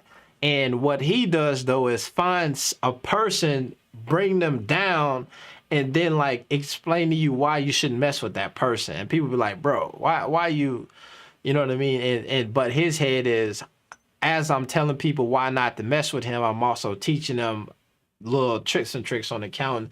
And so it's a kind of a two-way street with it. But he does a lot of it for the clicks and the entertainment and all of that stuff. So to me, it's kind of if you were not notable enough, then I don't think that he would even talk about you. You know what I mean? Despite how much whatever he's trying to help. Yeah, because I was just gonna say it's because he's not interesting. You see what I'm saying? He can't sell himself. You got to use other people. Like I think I know who you're talking about because I think he was talking about Mr. Organic too. Yes, that's him. Yeah, he tried to expose other people. And the thing is that when you find people like that, that means that they found a niche because they don't have one. Like his thing is accounting. I probably look back at his page. I don't know. Like he might have a page before that where he was teaching accounting. And he was like, that don't work. And then one video, he's like, when I did this right here, I got a whole lot of views. In fact, I'm going to quit this channel and probably go over here and do this. He just found his niche. But the thing is that, like, I see what Mr. Organic do. I see what Bandman Kevo doing. It's like, I don't necessarily have to know exactly how they living because it's so many people in the industry, they're not even who they say they are. Like when CJ So Cool, when he had this fallout with his girl, he said, her name ain't even royalty. Those are characters. Those are characters I made for this channel. He said, I'm nothing like this in real life. He said this on his channel. He was like, I do this for y'all. I ain't gotta have all this stuff. I make my own money. You see what I'm saying? Yeah. Like, it's a lot of people being characters at the end of the day anyway. So it's like he exposing something like they may be characters, but they getting money. Now, and a lot of people he talked about got way more views than he do, and way more money than he do. And the reason why he talking about it is because he trying to get to where they are. Facts. You know what I'm saying? Because he looking at the analytics off of TubeBuddy or some, you know what I'm saying? Like something like that. They getting this many watch minutes. They think you think they blah blah blah. They're like, no, a lot of these people on YouTube, they make more like me. I'm not on YouTube a whole lot. That's why my fan base my following is not that big. But I make money outside of YouTube. So when I am on YouTube, what I'm doing on YouTube help me make my money outside of YouTube. So if I got 4,000 subscribers right now, then 4,000 subscribers, I might have a situation where all 4,000 those subscribers give me $1 a month. So that's $4,000 a month. Now I don't have a big fan base, and I ain't got a big check coming on YouTube every month, but I'm getting $4,000 a month for being on YouTube because I got all my followers giving me $1 a month. You see what I'm saying? So that's why when I see people like that, it's like he know accounting, he don't know business, he don't know hustle, he don't know grind. He just looked up on something. He's seeing a niche that he can hurry up and get back on. And the thing is, in business, like a lot of people think that these business people, they think about money. No, these big corporations, I said in the meetings, they not talking about money. They talking about people. You work to get the people. Once you get the people, what the people got? The people got the money. So you ain't rushing for the money. You rush try to get the people. Whoever got the most people got the most money. Like Nike got the most people in shoes. So they get the most money in shoes. You know what I'm saying? Jay-Z get the most people in hip hop. So he got the most money in hip hop. And that's what thing is, like the corporations and the powers that be, there's not a culture. They don't teach us that. They teach us just to get the money. No, you get the people. The people will give you the money if you interested enough. And that's one thing we lack as a culture, because we look at what these person doing, what that person doing. Then when we look at Jeff Bezos, we look at the founder of Facebook and stuff like that, and they walk around in regular clothes and wear the same stuff all the time because they ain't gotta look rich, because they are rich. And when it's a fact, you know what I'm saying? When it's a fact, you ain't gotta prove a fact. You see what I'm saying? So old boy, he's just trying to get enough people to get on board with him about all these other people, because he ain't got them right now. Man got the people. Mr. Organic got the people. All these other people got the people. He trying to get those people to get on his side so he can get more streams, get more views, and make more money. And it ain't that's what I'm saying. Corporation and business is not about the money. It's about the people. Just like Flacco. The man just blew up. So guess what? His money gonna blow up because he getting the people. You know what I'm saying? At the end of the day, we hustling for the wrong thing. You know what I'm saying? Like I ain't ever gotta make another YouTube video because I got people. They might not show up on Instagram. They might not show up on YouTube. They might not show up here. But guess what? Guess what helped me get a lot of the people? Instagram, YouTube, Facebook. Now they may not show up all the time and watch the videos and watch the plays and all that kind of stuff. But when I do need them, they drop their dollar cash out. I got 10,000 people on Instagram. I got 4,000 people on here. I got 5,000 people on YouTube. I mean on Facebook. And the thing is, that's outside of doing what I do on a regular day basis. So now there's residual income. There's income coming from different spots at different times. That's how you make money in your sleep. You know what I'm saying? They don't teach us that. So I don't know if I kind of got off on the subject, but you know what I'm saying? But that's what I'm saying, man. Like us, we gotta stop chasing the money. And if you want the money, just get the people. And all you gotta do is be nice. You got the people. You know what I'm saying? Nah, fact, yo. Yeah. True. That's real. Super chat's gonna be lovely. You feel me? I'm telling you, man. Listen, bro. Like, especially like for me, right? Like, mine. So I got like monthly playlist. You feel me? Discord membership fees, right? And people are supporting because they rock for me, right? For guys like again, man. So like, here's my thing, right? For like guys like them, right? Is okay. So for my first like 3 months or like 5 months on YouTube, right? I was a part of what is called Black YouTube, right? Where like in the Black YouTube sector, right? Where like we discuss like guys like Young Pharaoh, Kevin Samuels, Jay Morrison, Boyce Watkins, Umar Johnson, Yeah, et Morris. cetera, Yeah. right? And those sectors, they're vicious, right? Like people dox you, attack you, feel me? Like, it's very vicious, man. And what like I started to see, man, is like all people got is hopping on a mic and attacking other content creators, right? That's why, for example, right, Monty Woodgrain, you know, right? He's a guy who attacked me for months. Again, when I had 100 subs, dude told his 20, like 5,000 plus subs, don't sub to my channel. F that guy, he's a crook. All because I was saying, y'all should probably like not be out here just attacking Umar Johnson for no reason, right? Like, bro, fam, like guys like Monty Woodgrain, Lennon Honor and them, right, had hundreds of videos on Umar Johnson, and I said, bruh, like, bro, why do you guys talk about this one guy every day? Like, shit is crazy, right? But yeah, man, but like those guys and just talking about just attacking other content creators might work out in the short term, but like long term, bro, like that shit ain't going, you feel me? You nowhere. Here, you know what's funny, and this is why I don't like it, right? Because even that guy who I was talking about, pocket watching, he was going at Jay Morrison for a while. And that's part of like one of the guys who he like, you know what I'm saying, helped kick off his channel and all of that stuff. And it threw me off because whatever Jay Morrison was trying to break something down, and I guess he didn't break it down in the correct way that like an accountant should have broke it down. You know what I mean? Or whatever. He was saying one thing and he was, but that's not what I'm talking about. So what threw me off is I heard some video a long time ago where Jay Morrison was talking about how to build your credit, secure credit cards. You need to get it. You got to do this thing and all of that stuff, right? Back when I had trash credit. And I had never even heard of the stuff that he was talking about. And then I went out, got me a secure credit card. You got to put the little bit of money down. Then you pay it off. You do it enough. And then they give you the money back. And then your boost, you know what I mean?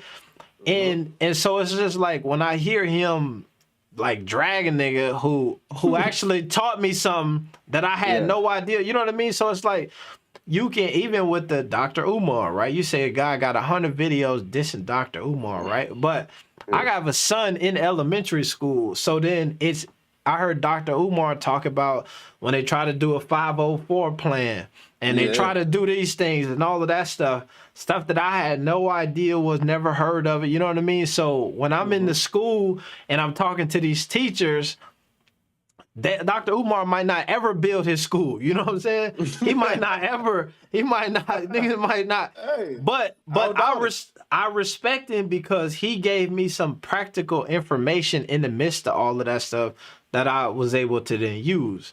Now, and then so my thing with most of these folks is they tear people down off maybe the wrong things that they say / do, but they don't also then give them credit for the right things that they say or / do, which then make it seem like you are uncredible to me as well. You know what I mean?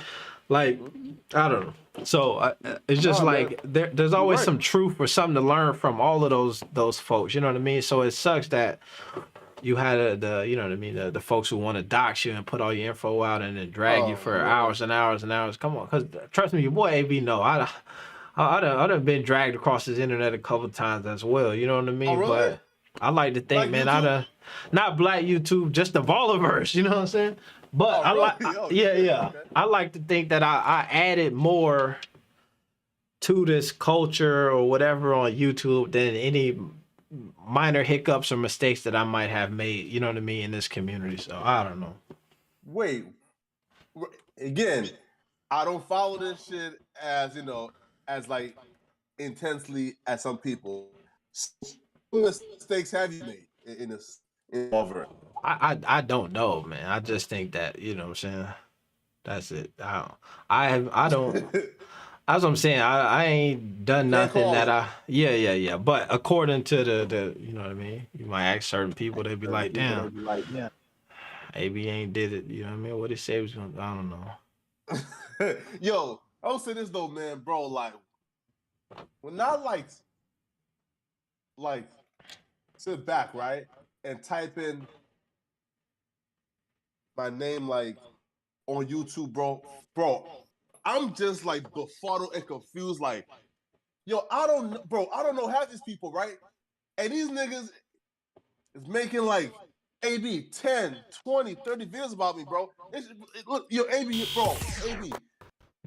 Type in like my name, right? And just type in like Poetic Flacco exposed, right? Yo, it's one nigga who makes like 30 videos. Bro, I swear to God, bro, he has dozens.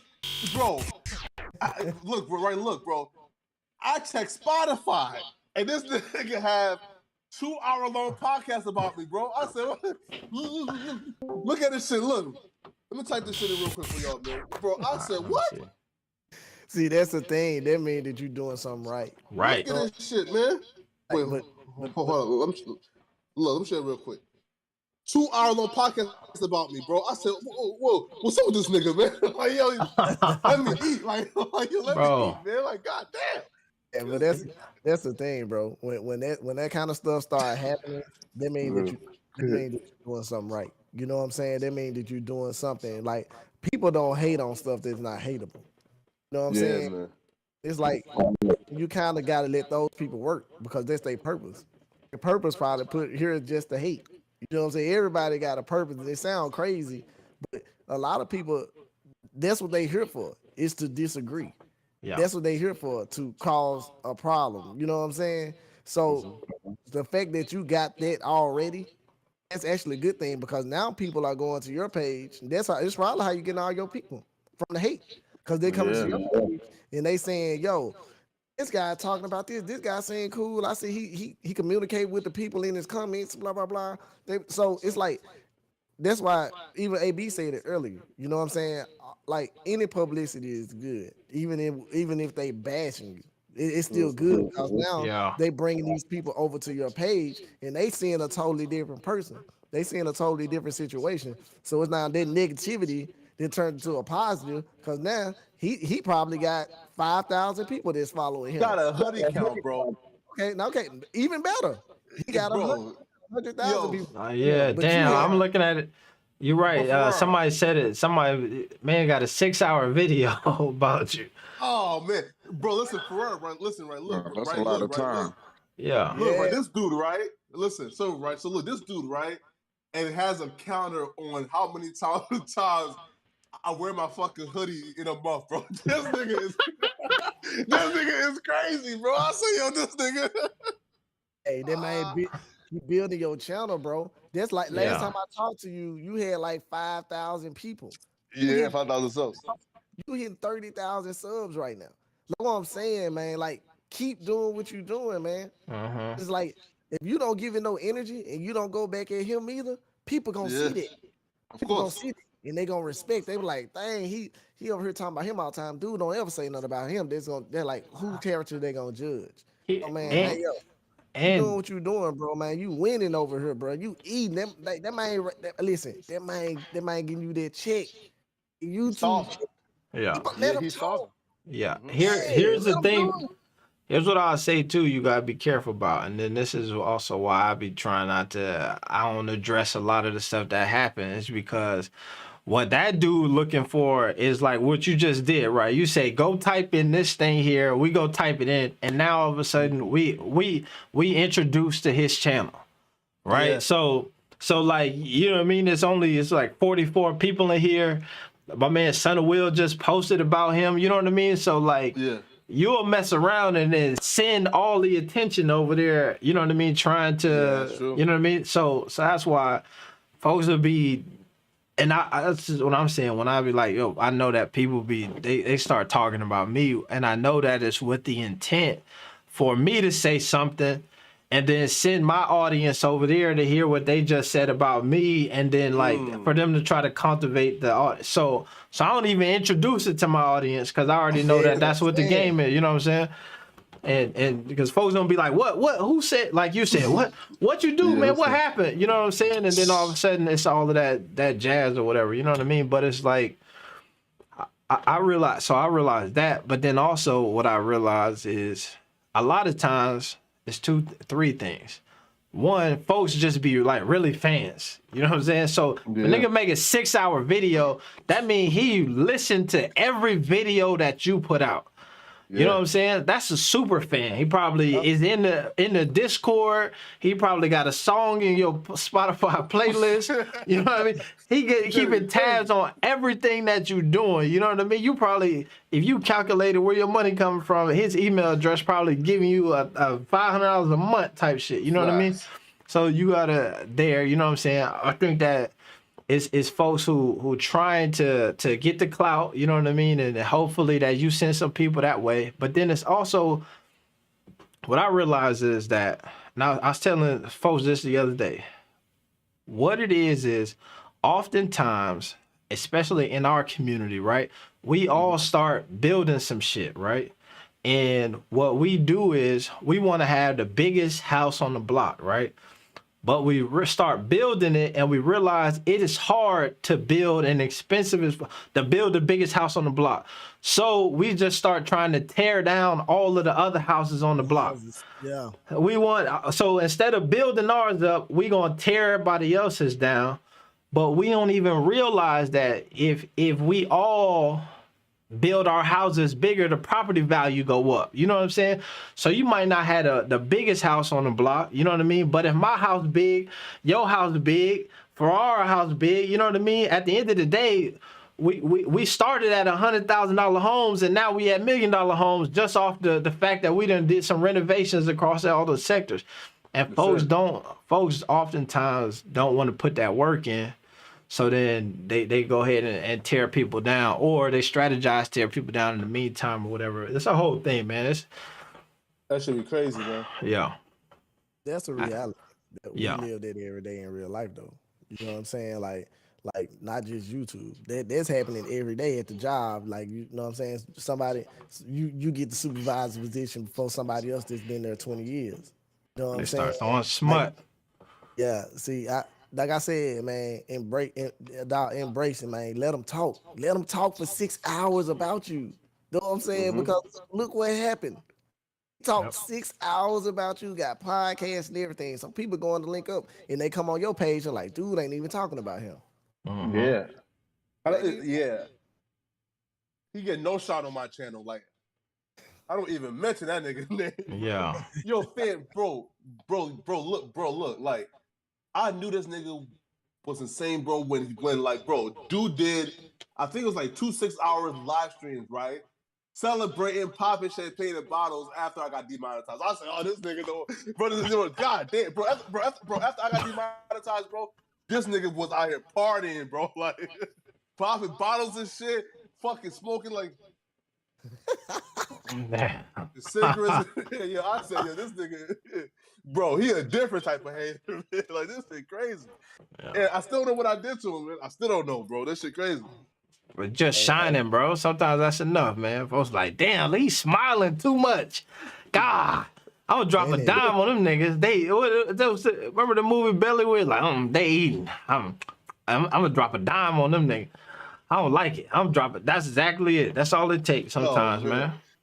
Nah, bro, like this shit crazy. Hey, yo, real quick. I don't mean to change the subject, but I see Flight. Flight, you back in here, Flight? We got Hoop Jargon in the chat. Hoop Jargon, you in the Discord, man? Jump on here real quick.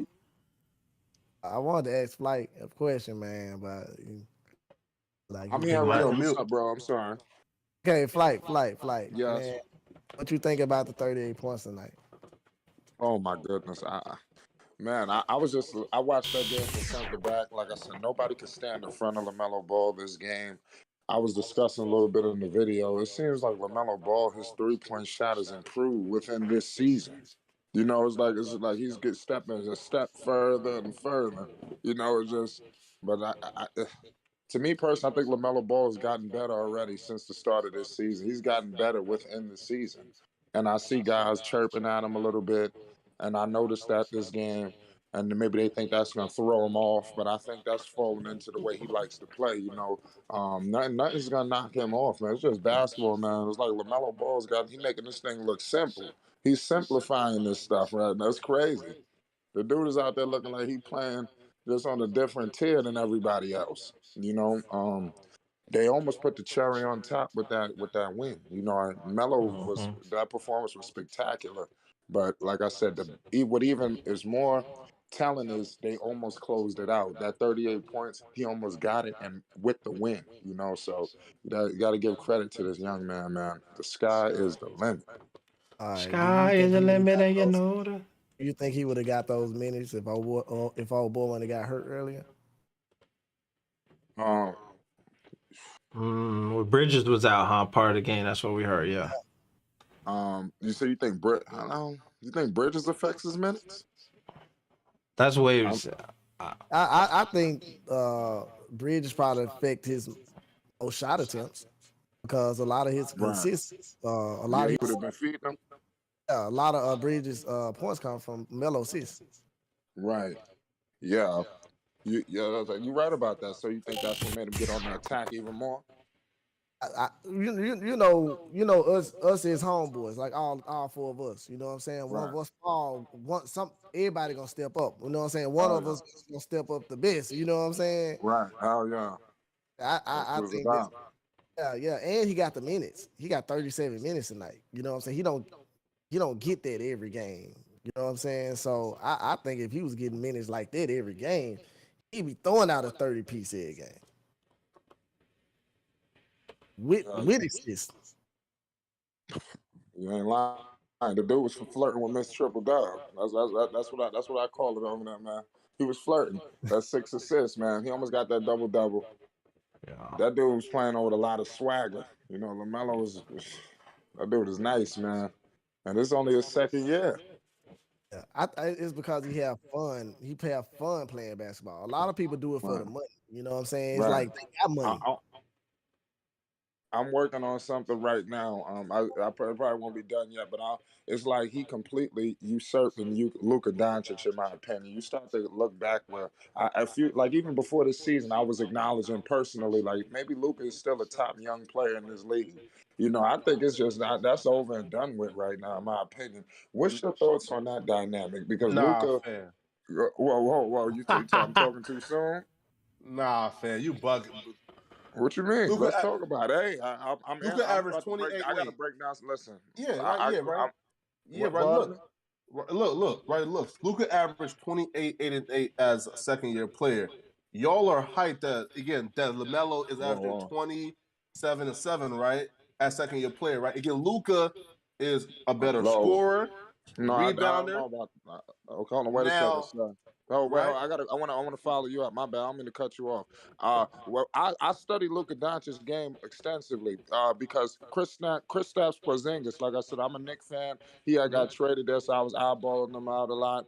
Luka Doncic is a stat pattern. You understand? I'm just no disrespect to Luka. You understand? He's out Yeah. there getting his numbers. LaMelo got his numbers in the flow of the offense. Obviously, like you said, the injury tonight, he had to uptick his points. Luka is out there going to get numbers. You understand? I don't know if anybody has evaluated that or saw that. I think it's a difference in style.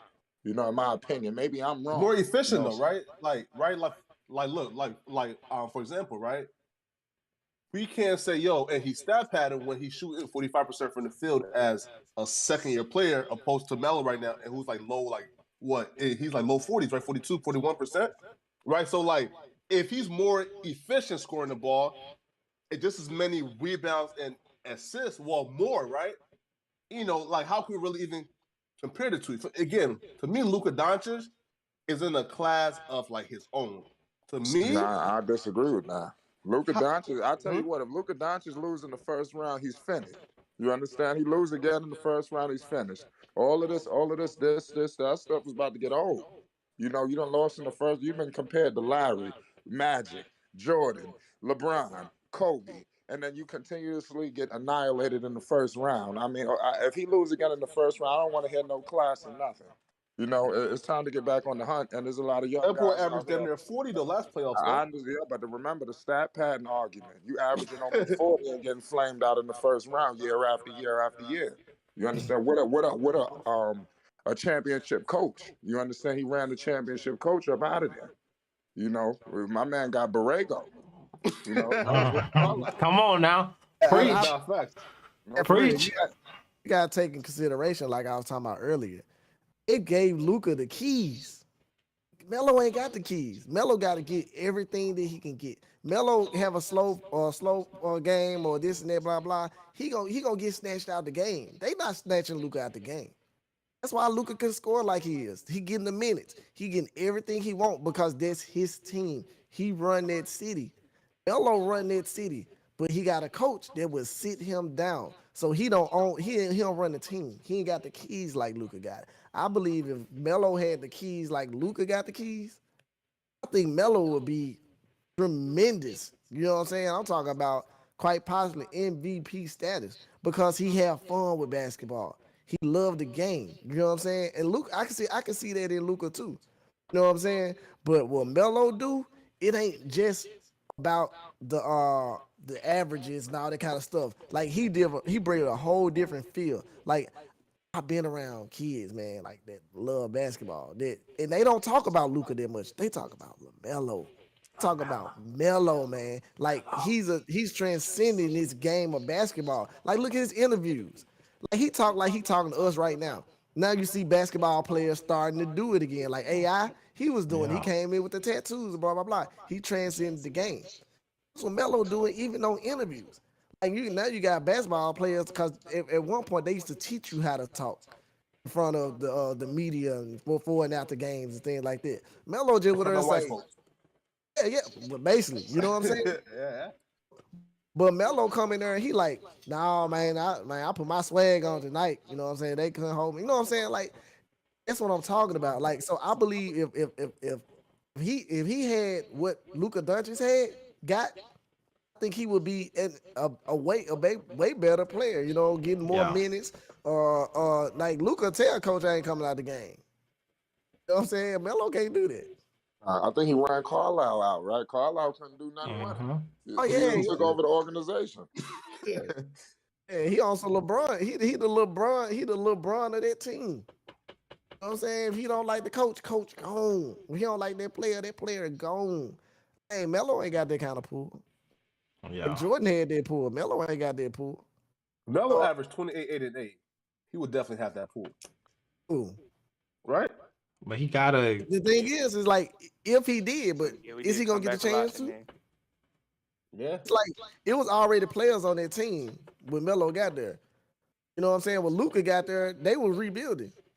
He just came there and did a great job. So they handed him the keys. That's not normal. Facts. They were setting that team up, hoping that they got Luka, right? Yeah, and then I'm saying rebuilding. And whereas this Hornets team has said on multiple occasions, we didn't even know what we had. We was expecting, you know what I mean, much less from Melo than what we got. You know what I mean? They was down there shocked and they set up their whole off season as if they was fitting to be a terrible team. But hold on a second. Let me pull this up right here. Let me see if I can get it. What's up, man? This is blowing my mind. I don't know how. This is just like for ADD guy. Oh man, this is killing me. Come on, man. Come into the future, who's jargon? Bro, I don't know how to access my microphone. You know what I'm saying? The video. I see Fahara got the video going. Man. I said that too. I said that about TJB. Yeah, I bro, said I guess I'm too old. I don't know nothing about this. I was trying to get on this job about 30 minutes. Bro, you know how you get a new job and then they hit you up with like you gotta like say, yeah, I'm proficient at Microsoft Outlook. And then they hit you with that you like, I don't know Outlook. No. Bro, I swear I watched probably about 5 tutorials on how to figure out how to use this thing. Yeah, so I feel you. I'm trying, dog. Hey, who? Yeah. Who? I gotta give you your flowers, man. Every time I see you, man. I gotta give you flowers, man. Appreciate you, yeah, man. I see you triple beat up. Man, you already know her head to feet, you know what I'm saying? Well, not Yeah. head to feet, but you know what I'm saying? Neck to toe, man. I'm good. My guy for horror, man. Hey, shouts out to Hoop Jogging, man. If y'all listen, if y'all ain't following, you know what I'm saying, these people on this panel, man, you know what I'm saying, man, make sure y'all go do that, man. Flacco doing his thing, Flight Sports, man. I gotta show you so much love for allowing me a platform. And Hoop Jargon, man, if you ain't seen our interview, man, go to ibnetwork.com and check out the season 2, episode 2, I think, with Hoop Jargon, man. Man, just awesome brothers, man. So y'all make sure y'all support, man. AB, I hope there wasn't no problem. Absolutely. No, that's good, bro. Okay, I should ask before I did that. My bad. No, bro, you thumbnails be on got point though, bro. anytime. Appreciate that. I be trying That to boy put thumbnails, yeah. That shit elite, my brother. Appreciate That it. nigga thumbnail crazy. I be gotta seeing get that. people step it up, man. I gotta meet expectation out here, man. Y'all push me. Yeah, man. Hey, Hoop, man. Man, I know you know Flacco, right? Yeah, you know Yeah. Flacco. Man, Flacco hitting 30,000 subscribers right now, dude. Ooh. Congratulations to Yeah, Flacco. that's heavy. Yeah, man. Yo, bro, and it happened all in the last like 45 days, man. So yeah, shit crazy. Ah, man. Respect, bro. Yeah. I'm about to go pay for some bots to catch up to you. Yo, Be going bro. on. Yo, Hey. bro, I be seeing that shit, yo. And I'll be like, What's yo, going on? bro. He I'll be like, yo, say, like, what's up? Tell me about it's it. like, are they dumb? Like, for example, right? And here's why bots, right, be killing these dudes' channels, right? Because again, if YouTube sends out notifications, right, to all of your subs, right? And like 1% clicks on that shit, bro, fam, You know it's bots. right? Right? And then I recommended that video to other YouTube, right? Like, if 1% of your subs say, bro, this video trash, I ain't clicking on it, bro, they're not pushing your video, man. So I'll be getting it, yo. Why, bro? I see a lot of YouTubers with it, bro. A lot. Yo. Yeah, it ain't. Yeah, man, It it's ain't good to be worth like, it. yeah, and the thing is that, man, the thing is, man, like what we doing, like I said earlier, I love these economics because we building each other as well. It's like I ain't on here to get followers, whatever. Like that's what AB said. AB said he follow, you know, and follow who, you know, and follow Flacco. Like just working together, man, because all of us got good content, man. All of us got something that you know what I'm saying, that people want to be invited to or want to sit down and listen to, man. So that's why I love when we have these panels, these platforms, man, because we building each other, man, and we learning from each other too. Because like every time I get on a platform like this, I learn from somebody. You know what I'm saying? I learn something new. You know what I'm saying? So I enjoy this type of stuff, man. So I advise everybody that's tuning in, man, go follow these brothers, man. These some good dudes with some great information. Me as well. I totally echo your statements. Like I said, it's just an honor to be here with you guys. Man, I'm just blessed to be here, man. I got a question for all of you guys because y'all are some creators. When did y'all take YouTube seriously? When the spark hit? When you say, you know what, man, I'm going full fledged with this. It's on. 1,000 subs, right? Like, once you get monetized, bro, like, you feel me? Like, if you post up one video, you get paid for it, right? But if you post up 10 videos, 1,000 subs, you're still getting, you feel me, some coins. You feel me? Yeah, man. So once you get monetized, man, you got to go full fledged. Bro, I'll tell y'all, I've been monetized for a while, and I really wasn't taking it too serious, but I was starting to take it serious, and then I had a channel, YouTube killed it. I had to start all over, and I got remonetized, but then I was like, man, I was slow playing it. And I'll tell you, last year, same thing, like y'all talking about, like how dope it is to have everybody here and be talking or whatever. We had the group on Instagram, like let's say it was just December here when that was 2021. So like 2020, we had an Instagram group. It was like DJ, Ball Facts, DKM, you know what I'm saying, 10K Wallace, and then eventually like Hoop Jargon, I think for hard, and everybody got in there. But man, I was listening. If you ain't never listened to Ball Facts story, and because I whenever he kicked his channel off, He like asked me to come on. He had maybe like 3,000 subs at the time, and then we did like an interview or whatever. And I honestly I had seen this stuff popping up on my feed, but I hadn't really watched too much of it. And then so like let's say fast forward like 6 months, and we were talking in that channel, and he was just like, man, same thing that Flacco said. He got monetized, made a little bit of money. I don't want to tell the story, I'll let him tell it, but quit whatever he was doing and then just went full-fledged. And then so that we was in there maybe 6 months later, and it was December. And normally December probably like best month on the platform. And I was looking at their view counts, and I was looking at my view count, and I was looking like, damn, I had a decent month. And I was like, God, if I had a decent month, man, look at what these dudes probably was doing. And so that shit just motivated me. Like it's different when you like meet somebody, or you in these type of communities where you see people who actually winning at it. You know what I'm saying? Like I feel like it's easy to think like, you know, it can't happen. You can't like actually make some bread off this. Like, you know what I mean? Most people, I heard somebody say only 25% of YouTube channels have over 10,000 subscribers.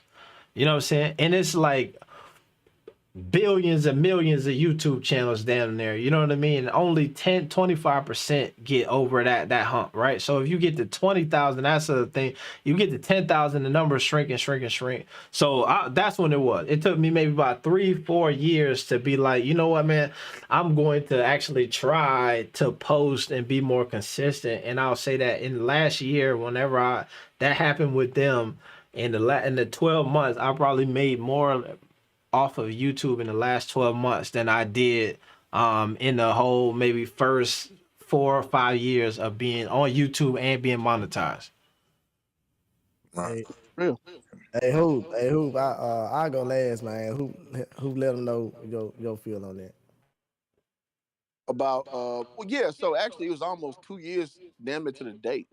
So when Kobe passed, is when I decided I'm gonna take YouTube serious now. Let me start, cause you mean, so for those who ain't done it out here on your own, it's scary, cause when you just put content out just on your own merit, you know, people can hate it or love it, or they just leave you on red. You know what I mean? And it's a very vulnerable feeling, as it were. And it just so happened, like right after I got serious, because I was doing on this, and I was trying to do a podcast. I forget the app I was using, but the app was popping off a little harder than YouTube at first. But then YouTube, I made a video about Dwayne Wade pulling his not Zion, Zaire. Well, not going to Zaire's championship game, and I was like, oh, so if that was the VAR, would y'all keep that same energy? And that video popped off like three some odd K. I had less than 100 subscribers. And I did this literally at work, like just sat at work, and I had people hating on the video, saying all kind of stuff. But I knew I had something, because I don't care about hate. I really don't, because that means somebody cared enough to comment on your stuff, which I saw that as opportunity. And so after that, literally, I just was, at my job, just on my free time, kept making them, built my relationships up, got to meet DJ. DJ introduced me to, the aforementioned clan that AB was talking about. I got to meet AB, DKM, Ball Facts, 10K Wallace. And then, I just kept kind of, putting my stuff out slowly but surely. And so, yeah, in that little iteration, I would say that's about a 4-month window is when I kind of started taking it more serious about, doing YouTube and seeing that people, will listen to you if you talking, some sense. And it's just been a cool transition. Then after that meeting for horror, you know what I mean? And getting to building relationships with other YouTubers. And I kind of got into the HBCU space, which is booming now. And I remember AB was telling me, bro, like, you got something, like, keep talking about HBCU. But, me and my busy work schedule, I kind of was, half in, half out on that. And a lot of players, content creators have kind of come up in that space. Well, I have to, to be honest. But I saw that boom too, with Coach Sanders out there doing his thing at Jackson State. But that's kind of been my story, doing YouTube and like having a full-time job that I do well, and just balancing all that. And then I met Flight, over time, and Flight coming to me like, I want to interview you. I'm like, damn, who am I to interview? You know what I'm saying? And so it's just cool how all this stuff come full circle. But yeah, to directly answer your question, about this time 2 years ago after Kobe passed is when I started kind of like, all right, I'm gonna just get on YouTube and like as consistently as I can, I'm gonna put content out. It's been a great run for 2 years, you know what I'm saying, based on what I've been doing. Man, that's awesome, man. Like me personally, I'm gonna be completely honest. I still think I haven't taken YouTube serious. It's just me being honest because it's something that I want to do. It's something that I love to do. I love everybody that follow me. I appreciate everybody that watch my videos and stuff like that.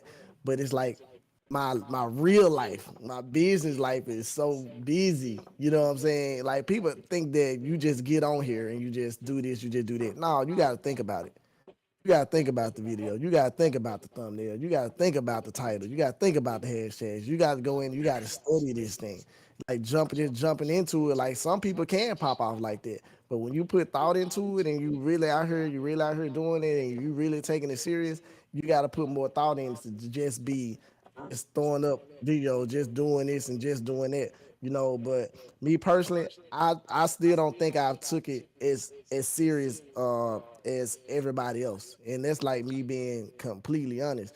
So for me to do what I've done, you know what I'm saying, and in this space, and actually be able to meet these different people, because that's why that's like I'm doing my interview with AB, because I wouldn't have met none of these people if it wasn't for AB be watching him for so long, and then I say, hey yo, he say, hey yo, I'm doing my stream yard, and then I'm like, dang, I'm on here with Ball Facts now. And Ball Facts like, oh man, it's like you're a cool dude, and AB hit me up like, hey Fahar, it's like, no, we follow each other on Instagram. He's like, hey, yo, when you free to do another live? I'm like, shoot, I'm free whenever you free. And then that's how I just started hopping on the lives. I had already my channel was a lifestyle channel. Uh it wasn't even a sports channel. I had the IVD press, but I was using it as I was getting all my views and stuff on Facebook. So I wasn't even utilizing the platform or YouTube. And then when I seen that, I was like, oh, okay, I can bring IVD press to YouTube. And then that's what hit for IVD press. And I'm like, oh, okay, now I'm gonna start working this. I'm gonna start working this.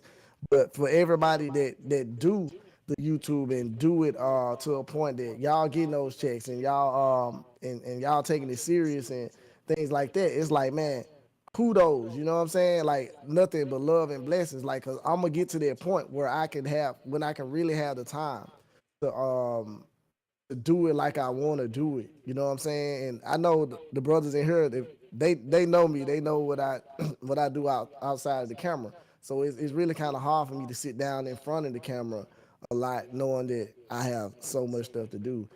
So I got big shouts out to AB. You know what I'm saying, for introducing me.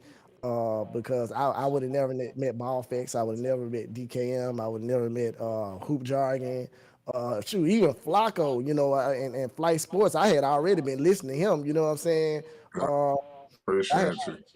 Yeah, I had already been listening to him. I was like, so when I seen him, he said he put out the link the other day, because I was just on his channel, literally, like a day or two ago. That's my first time even being on there. And, yeah, so like I said, I just show love to everybody, and I appreciate everybody. And I want to go last because I got a dip.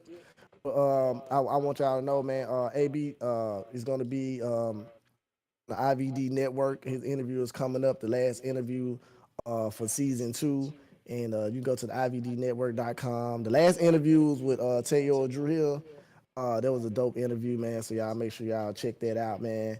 And AB, bro, I appreciate you allowing me on your platform again, man. I know you can invite a whole bunch of people on here, man. I mess up see LeVar Ball on here one time, you know what I'm saying? I know that can happen, so I appreciate you allowing me on my platform. Man, mess around, see Hoop Jargon on here. Hoop Jargon, man. Ice Sports and Flacco, man, come on, dog. All them kids might mess up see any of them, man. So y'all make sure y'all like and subscribe to AB the Hero, man, and all these brothers on the platform, man. I appreciate the time, man. I thank y'all so much for allowing me here, man. Word, man. Sure. Well, appreciate Nah, it. bro, Well, appreciate where you I was coming going with through. Good, AB. I was gonna say, Farhad, man, appreciate you coming through. Whenever I started doing the stream yards, a man jumped on there.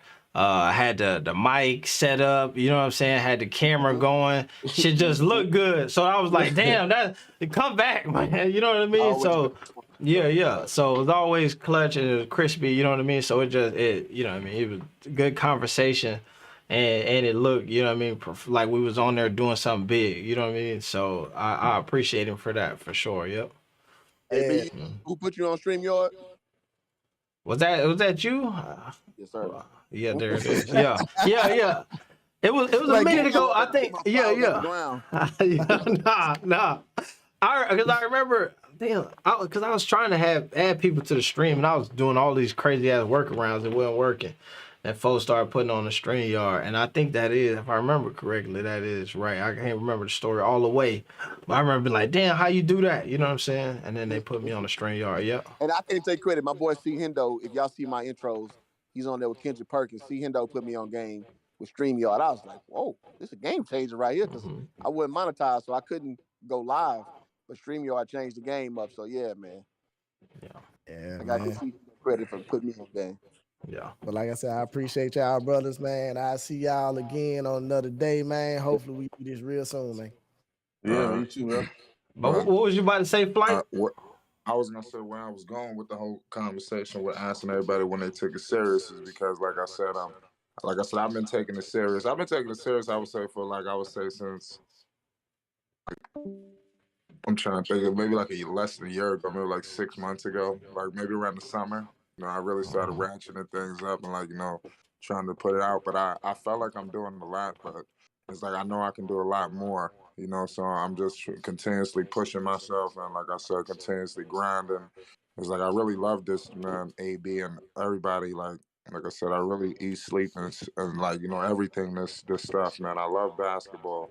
I'm learning how to make videos and things of that nature. To get into the editing, I'm not nowhere near you guys, but I'm able to put some things together. And I get cold chills. I might even shed a tear when I really put my heart into this, man. And I really love this. Like my whole life, I wanted to be a sports broadcaster. That was my whole life. Out of having my kids, this is one of the most proudest achievements I've ever had. Is accomplishing being a monetized YouTube channel. I'm very proud to have that because this is my baby. This is me. This is us. Like I really created this. I could be able to show my son he come in, it was Flight Sports TV. He be saying it. It's like it means something because it's his too. It's ours. It means a lot to me. I just want to let y'all know that. No, Nah, facts, facts. bro. You know what's Hey, dope too?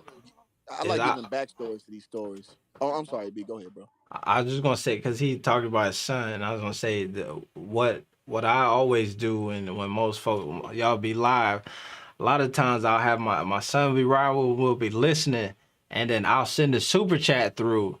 And then folks would be like, oh man, AB the hero in here. You know what I'm saying? And then my son be like, hey, how they know you? You know what I'm saying? You know Flight Sports TV? You know hoop jargon? You know what I'm saying? And then so that same thing make me feel proud in those moments. Yeah. You hear that intro? Oh, Flight Sports TV. Flight Sports TV. Happy as hell. That's dope. Yeah. Well, I want to say to give backstories on these because it's always good to hear. I give Flight credit. Doggone! I just lost my train of thought. Oh, I just had it. It's coming back. I'm gonna give Flight his flowers. I'm gonna rethink of it. I'm sorry. Y'all go ahead. It'll come back. It'll Yeah. hit me. No, yeah, man. It's like I said. You continue, AB. Oh, I got it. You got it. Flight, the reason why I met LeVar Ball in a roundabout fashion, because watching Flight cover the Drew League games, that's when I kind of just first started getting, acquainted with Flight. And he had Dex down there doing the exclusive videos, and the games were like in Bellflower, which are like 9 minutes from where I live. So I was just like, dog, the games are 9 minutes from you. Take your ass up there. So I went up there. I started just shooting the game from my own vantage point. And then I worked my way down to the floor level. And then Dex recognized me, dabbed me up, recognized some of, LeVar's people. they knew who I was already. I was like, oh shit, damn, all right, that's cool. And then I kicked it with LeVar outside of the game, and I've been on the stream. AB was like, tell LeVar I said what's up. And then I got invited to go to the mansion, and then the rest is history. But it was because of Flight's stream, and I saw him digging deep, getting decks to get that good old footage. I was like, dog, why are you not doing that? Take your ass up there. Like, what reason are you not up there? You live 9 minutes away from the Drew League, and that's what I did. And so yeah, I gotta give Flight credit because his channel wasn't as big at the time, but it was popping hard. You know what I'm saying? And so he put that fire into me to get my ass up and go get better content. So yeah, I gotta give Flight credit, all the credit for that, man. I appreciate it, man. Like I said, yeah, shout out to Dex. Like I said, Dex was like a boots on the ground. Was able to handle that for us. It's just like I said, it's just beautiful people, beautiful relationships. Like I said, I met some great people on here, man. This is, like I said, this thing could be used for some real good, man. That's all I'm just gonna say, man. I'm just blessed to just be in this situation that I'm in right now. I don't take this for granted for a second, and I'm not just saying it just to say it. I really do. I mean this. Yeah, bro. And here's I think what I like about these like kumbaya moments is, what I'm saying, like Hoop Jargon said, he one who put me on the damn on the StreamYard, you know what I'm saying? Like I feel like there's just so much synergy and information that you pick up from everybody, you know what I'm saying? And like let's say I think we almost at 20K, right? But last year when I was like, all right, I need to go off, I think I was at like 2,300, I was like 2,000, almost, 3,000 subs, somewhere around there, you know what I mean? So like in the last year or so, that's like 17,000 swing, right? Which to me is dope. But then like we was just saying, my man Flacco maybe a month ago was at like 5 and is at like 30, you know what I mean? That's crazy. So it's just so wild how this YouTube shit work, and like it's just a matter you put the work in and the shit, you know what I mean, could do what it do, man. So it's motivation for me when I hear him be like, yo, I got 20,000 subs in a month, and I'm like, bro, I'm not doing enough, you know what I mean? So I say all that to say I appreciate this conversation and having all y'all, you know what I mean, on here talking that talk, man. There you go. Yeah. Right, Flacco, where you at? You know what I'm saying? The other week it was like 3-4 o'clock, right? And, you was talking about some Darius Garland and Whoopty Wop and Yeah, man. Whoop, Yeah. LaMelo. You know what I'm saying? We looking at what happened, bro. What's going I on? mean, listen, right? Look though. I would say what? Wait. I think Garland. I know you watched might that get the game. third spot, right? Don't do that, Flacco. Don't be acting slow now. No, I know you just watched that game, my boy. What? What do you? Wait. You want that? What? Nah, don't do that. Hold Bro. up. You know what I'm talking about. Wait, hold up though. I'm Cleveland. What is like what the third seed, right? Or like the fourth? No, We're third not talking about seed. We're right? talking about Darius Garland and LaMelo Ball. We're not talking about no seeding. Now, listen, right? Now, wait, hold up, right? What I said though, right, was Darius Garland deserved to be an All-Star this year over LaMelo, but LaMelo is, a better player. Mm-hmm. And did tonight change your opinion, or you still on the same? Nah, bro. Listen, yo, this man's team is the third seed, and like he's putting up more points, right? Right. So again, Darius Garland to me still deserves a nod over LaMelo, but hey, Okay, can I ask you this question?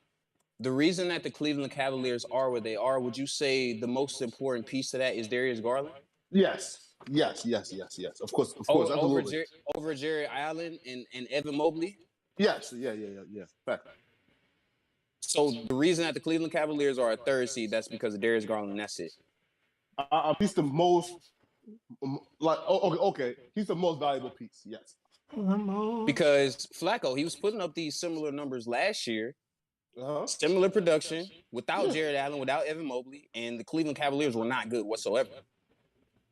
I mean, he got more help, but he's still the more valuable piece. Okay. And then would you say the same about LaMelo Ball, or are you going to say Miles Bridges? LaMelo is the facilitator, right? So he's the most important piece, but Miles Bridges is still the better player. Whoa. Wow. Whoa. Man, that's crazy. Oh, yeah, shout out to y'all. Wow. What's that? He came in hot. Shout out Oh, my to boy you. Flight in here. Thick Flight, man. That's a hot take.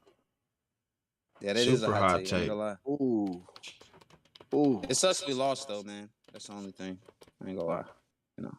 Any of y'all watch the post game? Nah, I didn't see that. Well, you got hold is this it pulled up on your screen? Yeah, I got it pulled up. I got that boy. Man, my man's LaMelo always swagged out. This is why he a superstar, man. It's just like you don't even gotta watch him to dribble. You don't even gotta watch him dribbling the basketball. You just watch a post game interview, bro, and he's just different, man. All right, I got it pulled up. Let me see. Yeah, I'm taken aback by that Miles Bridges statement. I know, bro. Yeah. You put me in a bad place, Flacco. Yeah. Where was he last night, Flacco? That's rough, where was he dog. tonight, Flacco? Yo, wait. He got hurt, right? No, he didn't get hurt. We needed him tonight. He ain't show up. Ain't no hurt. Nah. He needed stitches, right? I think. That's what. Yeah. Somebody said he got stitches in his lip. He missed about a quarter or so. Mm-hmm. Yeah, man. But yo.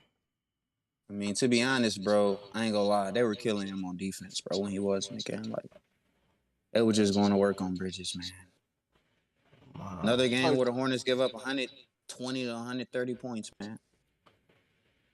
Yo, I'll be real with y'all, man. You feel me? Like, yo, Terry, listen, man. Like, it's like guards like Terry Rozier, man.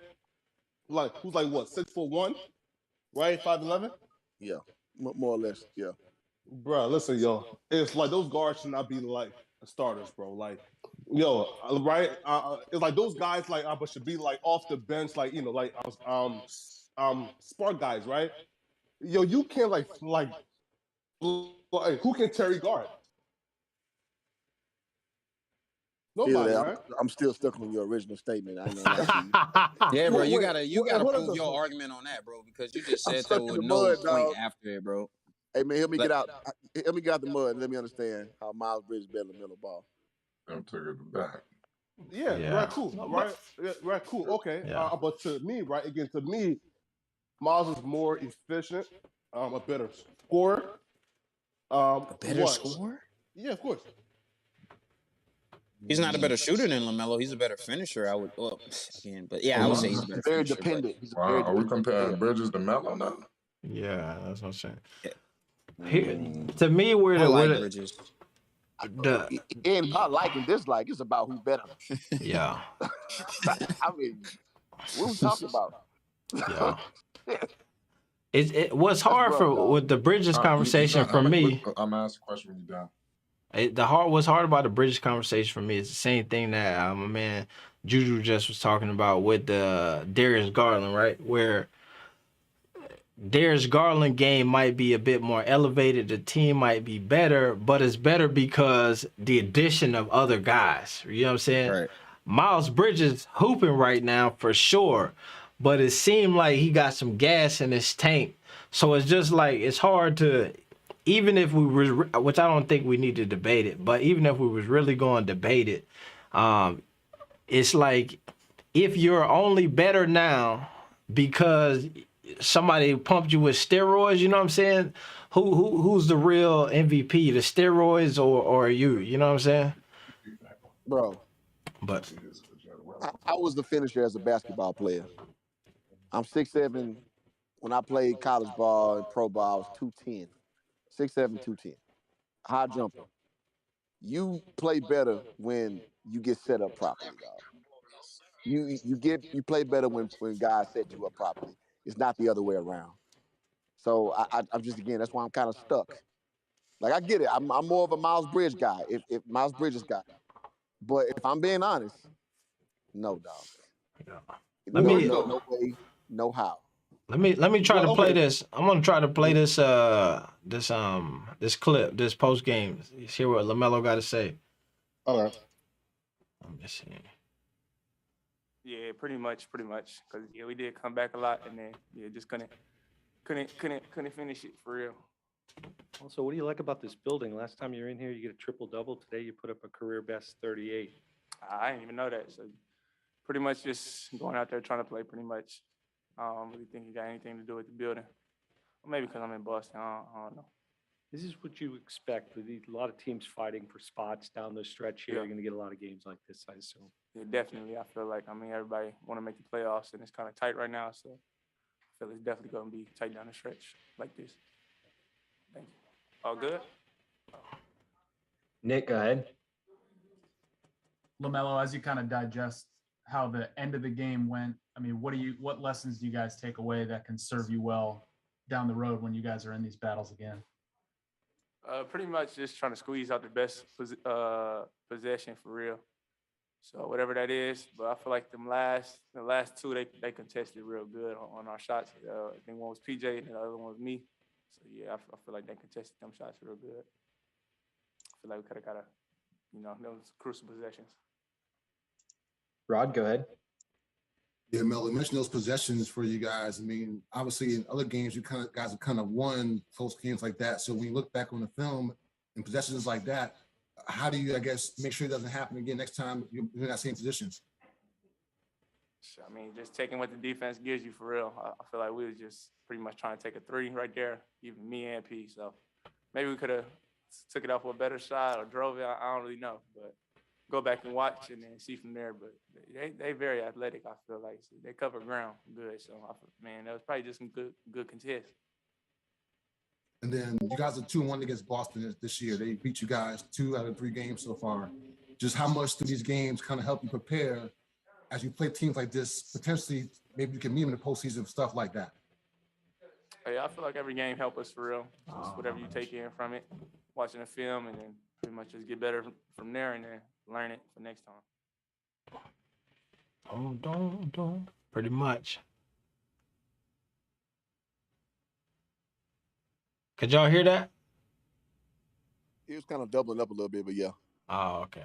Damn. He really sounded like he didn't even want to answer questions. I don't know what was up. You could tell he mad though. It's that Lonzo template, man. Like that boy answer questions just like Lonzo. Different, Nah, but that shit works though, man. Nah, right? The question for you guys, right? So who's more clutch? Miles Bridges or LaMelo? LaMelo. Did you watch LaMelo versus the Bucks? Yeah. Yeah. Right, but again, who's more clutch though? LaMelo. Miles or LaMelo? LaMelo, and it's not even really close. Yeah.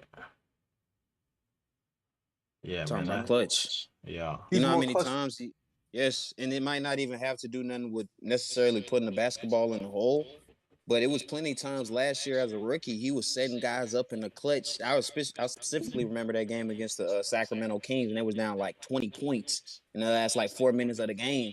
LaMelo did not score a basket, but he was facilitating the basketball perfectly, and they came back because of it. Like, I would consider that as being clutch. What it depends on like what you mean as clutch though. What would be my question? What does clutch mean? Because it can go everywhere. Right. Yeah, right. Fine, right. So cool. So when y'all done with this, right? I got a question for the Bridges fans. Yeah, right. Clutch is right. One, who do you want in the game with like 5 minutes left, right? LaMelo. And then 2. That's easy. But hold up now, though, right? Right.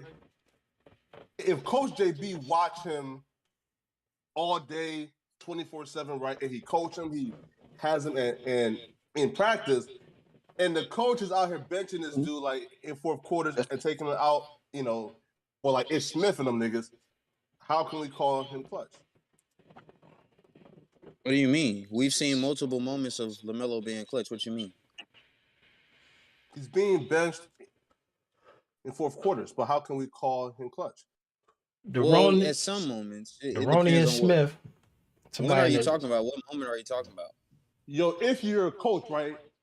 If your coach ever says, "I played the guys who I thought could win the game," while sitting LaMelo on the bench, come on, bro. Like, bro, like how can you be right like a super clutch guy if your coach don't even trust you to close out some games? Well, you didn't. The question was the question wasn't is LaMelo Ball super clutch or the most clutch player in NBA history? Is he more clutch than Miles Bridges? Yeah. Right though, right. I have a And question for you, right? I've seen James Borrego bench Miles Bridges in the fourth quarter. He benched all of the starters in the fourth quarter and played Oubre, Cody Martin, Ish Smith, and whoever else. Yeah. So I mean, this happened to everybody. I think that's just James Borrego, bro. That's not because Miles Bridges is necessarily more clutch than LaMelo. It's just James Borrego is a big head about everything. If it come to clutch, the real question is who's more clutch, Rozier or LaMelo? To me that's a tougher question to ask. Answer. Miles Bridges not a dude who I don't think they not like really drawing up plays for him that much when it's clutch situations. Bro, that boy again, man. I love Melo, right? But if you were shooting what is he ranked right now? Like the 100th, like the best, right? If he's like shooting like 42% from the field, how can we even assign like clutch to his name? It's the same. Tim Tebow was clutch, right? That was Mr. Clutch. Hell no. In the fourth quarter, in the fourth quarter, everybody will tell you this now. In the fourth quarter, it's Tebow time, and he get clutch when the game on the line. He show up and show out. So, and he can't throw for 3 quarters. At 3 quarters and 7 minutes, it's trash. And all of a sudden, the last 5, he turned into clutch. So I'm just saying that to say that it can happen where you could not be shooting at a high clip for the majority of the game, and then when stuff get down the stretch, it start to fall in your favor. Also, I've heard Borrego say this recently. I wish I knew. I'm sure I got it on the channel, but he recently talked about this. And in the interview, I believe it was when he was talking, he went in on LaMelo and he was saying he was driving him crazy. But he said lately, in the fourth, it's like he said for 3 quarters, he drive me crazy. And then the fourth quarter come around and then he turn up. The Borrego just said that. Yo, maybe that boy shooting. What's my bad? Let me see. I'm gonna see if I can find that. Bro, this man averaging 27, 8, and 6 on the last 5 games, and he's averaging 36 minutes. So it's like when he get the amount of time on the court that he need, this dude is a bro. Like that Miles Bridges question, bro, just gets blown out of the water, bro. I'm sorry. No, bro. Right, somebody lying, bro. Oh no, man. I hope that's a lie, bro. What? Somebody just said some weird shit in the chat. I hope it's weird and not real. I ain't gonna say it out loud. I ain't gonna say it out loud till it's crazy. I verify it. Let me look this up right quick. Nah, bro, these niggas just be lying, man. Hey, man, I ain't gonna lie to you. Oh, we got a capper in the chat, man. Come on, bro. Can't be doing that. Yeah, all right. Man, he just announced. Bro. Yeah, nah, that's cap. All right. Yeah, bro. These niggas wild. These niggas wild, bro. Yeah. Where you come out with that at? You know what I'm saying? Yo, question. We would have got a notification for that. Come on. Yeah. I would have got. I'd have had some text messages and everything already. Nah, yo. I think in the last live, somebody said that Ja Rule passed away. So. Yeah. I don't know what niggas going on, man. Shit crazy. Did you just say Ja Rule? No, somebody said it. Somebody. Yeah, bro. Like in the last live stream. I don't know if he had anything going on. Yo, look. The trolls just be capping, man. Yeah. Who? You ever heard of Ja Rule? Yeah, the old dude. Yeah, the old dude. I ain't never listened to his music like that though, but I know who he is. Nah, man. Ja Rule got some. That's crazy. Right? No, 50 killed him. Oh, see, now he talking about some got him. Ha. All right. Yeah, bro. Nah, that's not cool. That's not a good got him. Yeah, that ain't a good one.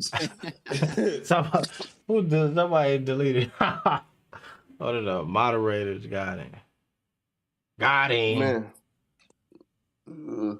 Yo, somebody like tried to tell me that like Ja Rule like crawl so like Drake could walk. I said, bro, you niggas is crazy. like man. Hey. Yeah, bro. That Like, cut it sound out, fair. man. That sound fair. What? How is Ja Rule? Listen, yo, like Drake right now, right? Again, in terms of hits and Here like we what go. he's right.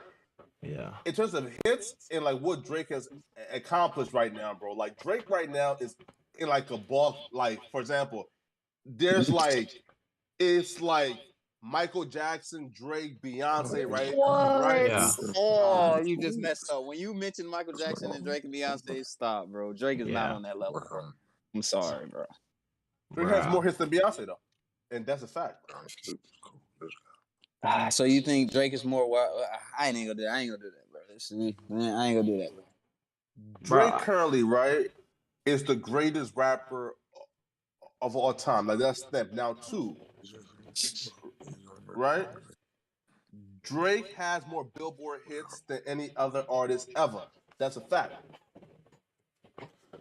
Yeah. It's a machine But that behind makes sense though. But that if you saying if your question is did if the statement was Ja Rule walked so Drake could run, that makes sense though, cause Ja Rule opened up the lane where you could be the type of rapper that Drake is. You know what I'm saying? Where people respect you for your bars, but you can still make melodic and melody music and do all of that stuff. You know what I'm saying? And sing. You couldn't really do that before Ja Rule did it and be hard and be respected in the game and all of that stuff. And Ja had hits. The only reason why Ja probably didn't even get to where Drake is 50 Cent stepped on his neck. Right. Wait. So you agreed already? Yo, Ja was trash. You said Ja Rule was supposed to be like Drake. I said that. I said you know who no. Drake is from? Listen. Now, time out. So you see, I'm from New York. You know who he stole his flow from? Max B. You ever heard of Max B, the Wave guy? Wave, yeah. Yeah, he paid That's heavy my turn. homage. Yeah, that's one of my favorite rappers, Max B. You understand? Dude is underrated, man. Max B was singing, doing all of that stuff on the hooks and rapping, all that good stuff. And then once Max got into his situation, Drake came out. You know, I'm telling you, once Max left, Drake came out. We got to go back and do the timelines. Well, but you might have not knew about Max. Yeah. Because he didn't really blow up just yet, but he was on the cusp. He was on the cusp of just blowing up. AB, you ever heard of Max B? I've heard of him, but like by the time please do your homework on by the Max time B. I had heard of him, he was already out the way. That's how I started my channel, AB. It wasn't at first to start talking about Ball family content. I started my channel bringing awareness to Max B, like his importance to hip hop, like how I just felt like he birthed the style, you know. And you talking about Ja Rule, you know. I'm just saying, you know. I'm saying Ja. Go look into him. He basically put out French Montana. Yeah. Basically, French was basically his hype man. You know, he was in Dipset. Max B was in Dipset when he was signed with Jim Jones. He was with Cam, or the whole situation. You ever heard of Stack Bundles? I heard the name. He passed, right? Yes. Yeah, Stack. Yeah, they all was in the same thing. Bird Gang, Max B, Stack Bundles, Jim Jones. Yeah. So that was like my era right there. Yeah. Nah, I'm hip. I heard of. Yeah. Right, cool. Right. Question for you, Dan. I met Ja Rule before, like at a damn, but it was like some event. I took a picture with him. Now, word, right? So would you say, right, that Drake is the greatest hip hop artist of all time? Hell no. That dude got a ghostwriter. Dude, listen. Once you got word that you got a ghostwriter, you're disqualified. You understand? See? Let me tell you my top five. And like I said, it is what it is. I got Hove, Jadakiss, Styles P, 50, and Max B. That's my top five. Dang, you got Wayne in your top five? Nah, Wayne is nice though, but he ain't in my top five. I like Styles spitters. P. Wayne is a I'd say lyricist too. I ain't gonna say I like bars. Like that's what I'm Styles that's P, saying. what I bro, like. as a top five of all time, though.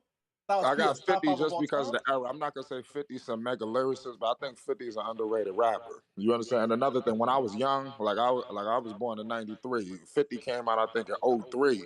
I don't know, you was even around, Juju, but 50 when he came out, it was something like crazy. Like you see how you got NBA YoungBoy, it was like Yeah. steroids. I don't, people Hey, got to go back to when 50 shout first out. came out. I don't know if people Yeah, I remember. ain't never That was a listened to him like wave. that. Yeah. Nah, bro, listen though, bro. Like we're talking about who's the greatest of all time, and you said Styles P is And top you, five of all time. did you Yo, say he his top said artist? he said his Styles P top is better. five. Yeah. Who's your favorite? Styles P better than your favorite rapper? No, bro. Listen again, right? Styles P is And, better than Drake. Jadakiss is better than Drake. So stop bro, this. wait, No, wait, Drake wait, ain't wait, even better than Lil But Wayne and Eminem first off. Stop this. Stop this. wait, right? And he said Drake had a ghostwriter. Now, again, to be fair though, Drake is a pop star and a rapper, right? And we've heard reference tracks, right, for melodies, hooks, and some singing shit. We ain't never heard I no. thought you said hip hop. Wait, Or wait, did you wait, say? wait, right?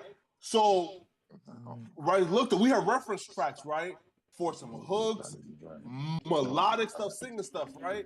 We ain't never heard a Drake reference track where it was just straight up bars, spitting that shit, right? Because Drake writes his bars, right? Now some melodies, some singing stuff, cool. Now listen, Drake is my top five, and here's why.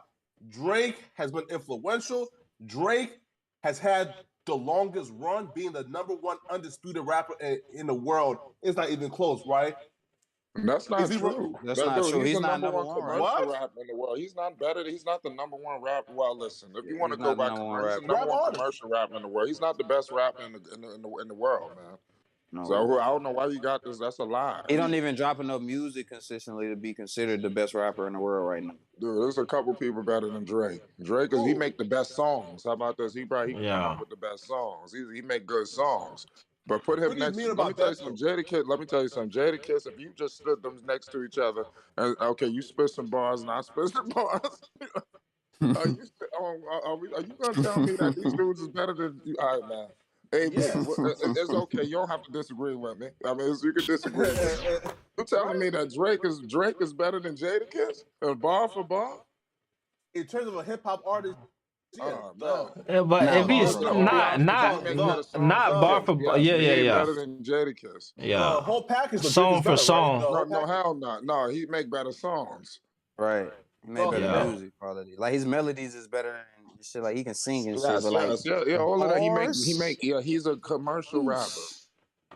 Man, I don't never know. liked commercial music. You must listen to the radio. I don't like commercial rap. Facts. I like Listen to that the music for radio. the trenches. I Yeah. listen to that guerrilla music, man. I gotta get my. I don't want to be. I want to be bumping, man. I ain't trying to be. You know. I don't even like the man. radio. They just play the same songs over and over and over. Facts. Bro. That's that brainwashing right there, Flag. Right. That's what they do that stuff purposely. Every time you cut the Yeah. radio on, you get that same song, or it come on right after. Yeah.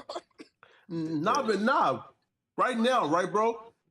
I listen to only like Bronx drill. You feel me? Like the K Flock, the UGs. Where you from? Me, Philly. Oh, okay, yeah. Shout out to Philly. Yeah, I know about K Fly.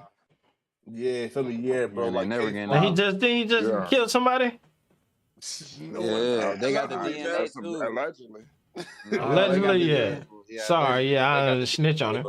This is the type of, I only know who that is from Flacco channel, and he be doing the videos about the dude. Oh, and- Flacco, you do the rap shit? Yeah. You do the rap stuff, bro? Yeah. That's fire. Yeah, man. Yeah. Yo, you know about the drill scene? Yeah, man. Yeah, Cover it heavy, my channel. yo, low key, I'm too commercial. So I told Juju, I'm into all of that. Like that'd be like some crazy stuff, but I ain't doing that. That's a whole nother dark situation. I swear, Mhm. man. Bro, They I have find to that create a whole shit nother crazy. channel. For sure. They be trying to take them type of channels down, bro, when you start talking about stuff like that. I ain't gonna lie. Yeah, I have to take Nah, it. bro. The Bronx, You listen, right? clowning. Now, listen, right? Cover like the Bronx drill right now it's like guaranteed views, right? 'Cause it like, It's popping. yeah, I right. don't even like New York drill music, and I'm from New York. I Nah, don't like New York. I want New Yorkers to get back to the bars. We Yeah. trying to always be like everybody else. We gotta get back to what we do. What is going on? That's Chicago rap. We not from Chicago. We New Yorkers. Y'all listen That's what I'm saying. We to gotta get back to the essence. y'all listen to UK drill though. That's what I listen to. Oh, whoa, that Nah, shit I kind of don't. fire. Come I Yeah, on. listen to Chicago drill.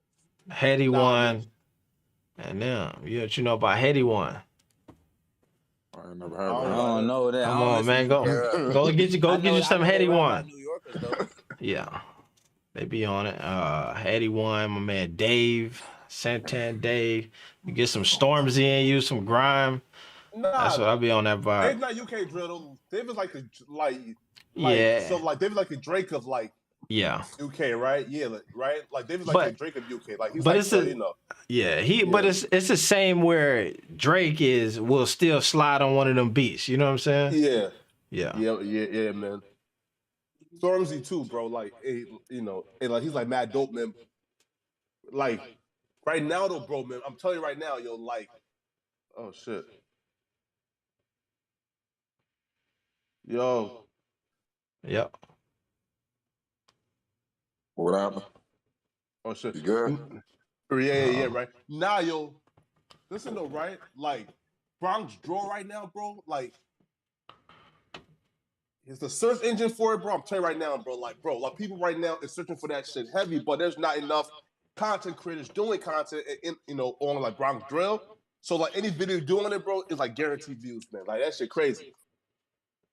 I'm The telling you, only that thing drill that shit is crazy. I'm telling you, I see so many dudes getting in that lane. yeah I swear. That's low key the wave I be noticing, bro. Yo, Like, I'm telling you, that's where it's at.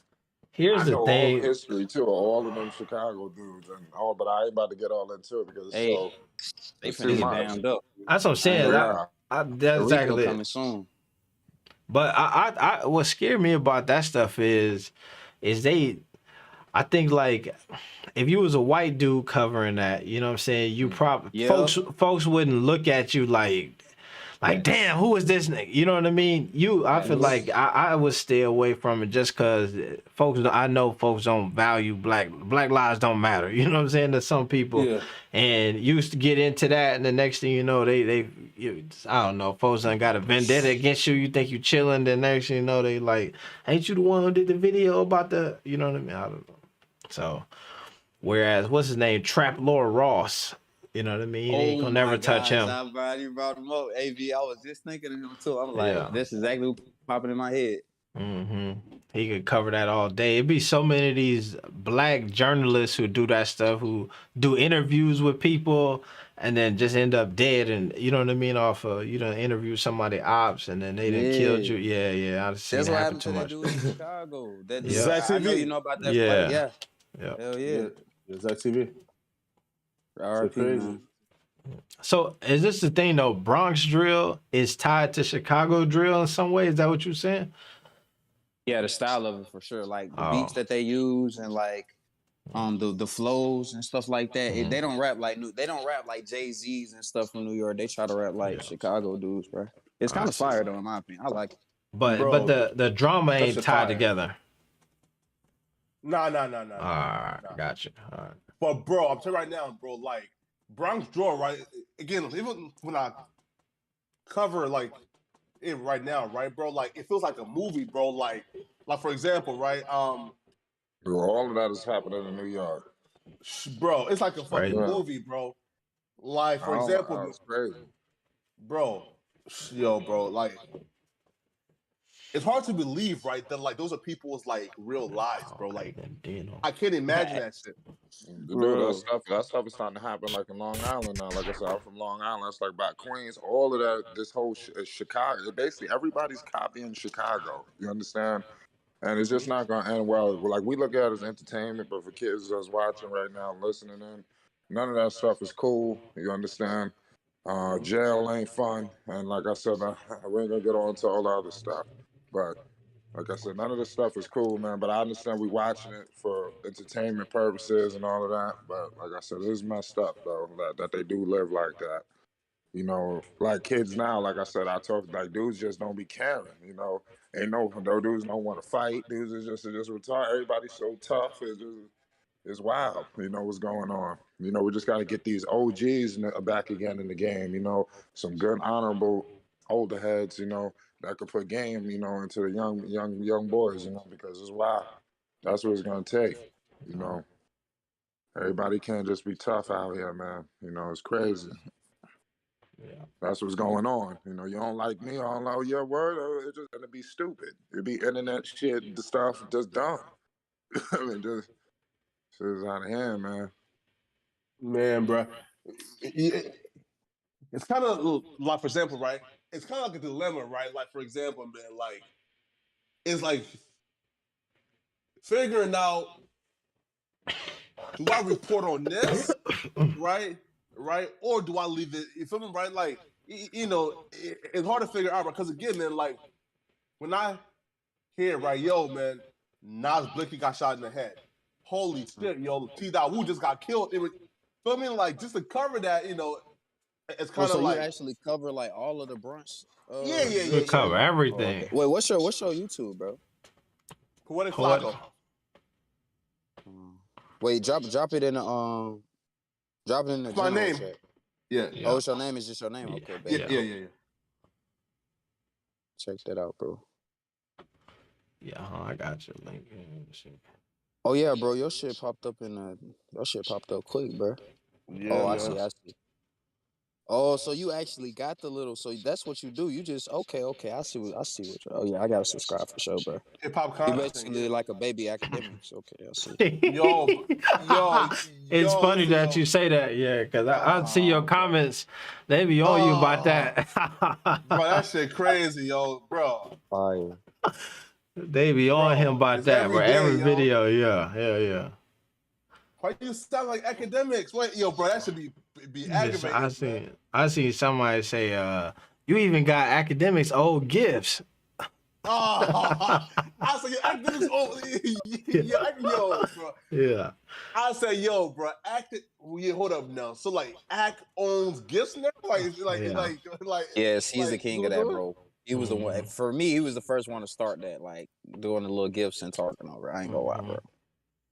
Yeah, man. But Where do you find them? I don't know. I see people with that had the gifts and shit all in their video. How do you get the gifts into your video?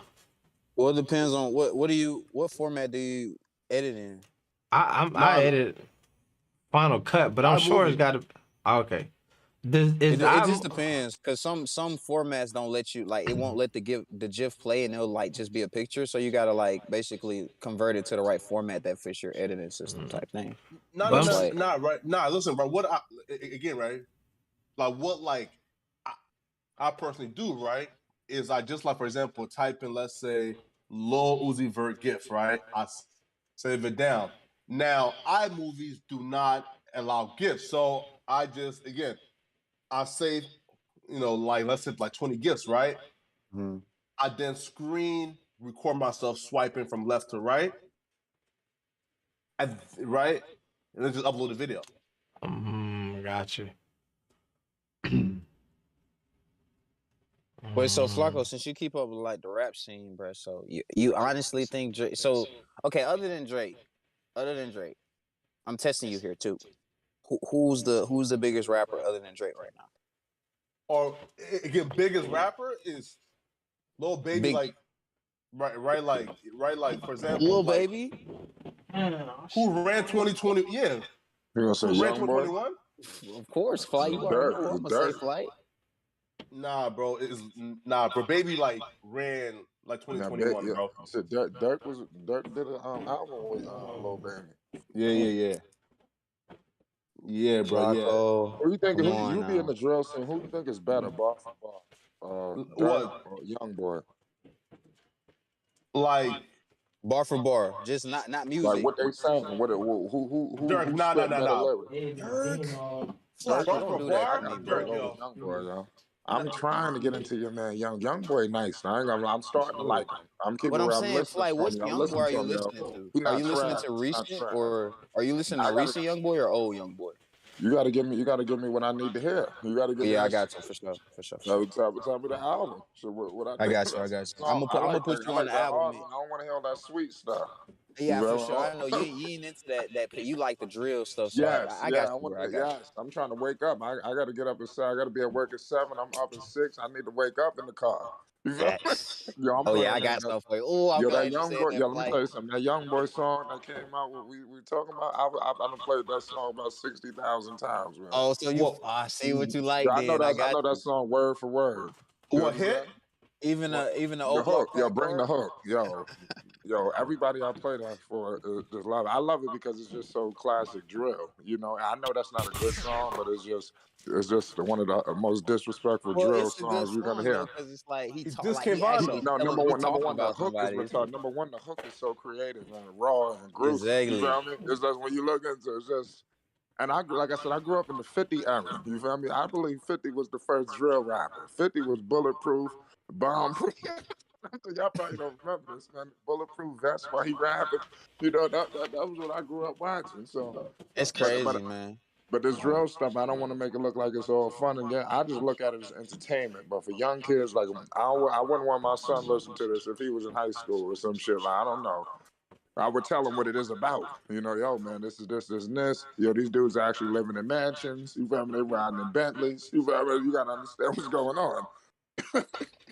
Yeah. Yeah. It's like the soundtrack to the hood, though. You know, it's music we relate to. Young boy to me, man. Like, and here's why I picked Dirk. Right, like Dirk, like yo, man. It's like, for example, right, like Dirk be talking that shit. Yo, you feel me, right? Young boy shit, They give you just that. sounds better.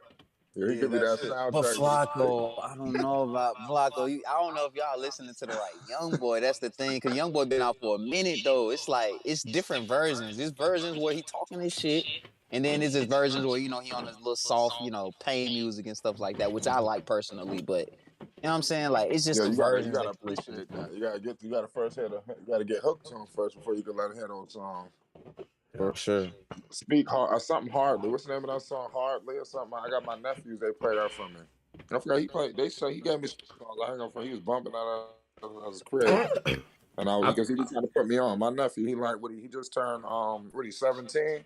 Every time I go over there, this dude playing me young boy stuff. That's what I'm telling you, bro. Flight people our He trying to age, he trying to bro. convince me that this dude is nice. I'm You know, telling like you, yo, you have to Flight, hear this. Like that's what he bro. telling me. I'm like, all right, come on, let's go. Everybody that's my age like that, like let's like 20 Yo, year who young old boy lower, fans is like, bro. it's Young crazy. boy, their favorite rapper, bro. Like he's the leader of the new school, bro. To us, bro. It's like That's What's crazy. what's And the the sad part song? is, even like I said, I got a niece. She loved this dude, but she don't know about all of this stuff that. Because I told her, like, yo, this dude has. Let me not say all that, but I'm just saying, I just say what's going on. They don't know about everything, with him. So they right. just think they just see this other side. I was like, hold on, man, my favorite rappers are over here. You know that, right? It's like I ain't gonna front. I was to a point where I don't want this played in my crib, for a second, right? Especially when the Ooh, record like I it got get like like that, Flight, for sure. yo, I don't want them playing that in my house. Like they come spend the night, I don't know. I turn that off. You feel me? Yeah, you don't need Like no that's how babies I was listening on. to I was that. like, They nah, gonna go man, I'm crazy. hurt. You feel me? This is my favorite rappers, man. It's crazy, man. What's some? Can you suggest some Young Boy songs? Yeah, I was trying to I would find some suggest of his listening stuff the other to. day. I couldn't find. First you can play that Bring the Hook. I want to suggest a full album now. I really want y'all to listen to because Oh man. you don't got to listen to the full album, but you can listen to specific songs off the album, like a couple songs. It's called basically AI Youngboy 2. Whenever y'all get the chance, look that up, listen to a couple songs. In my opinion, that's his best album.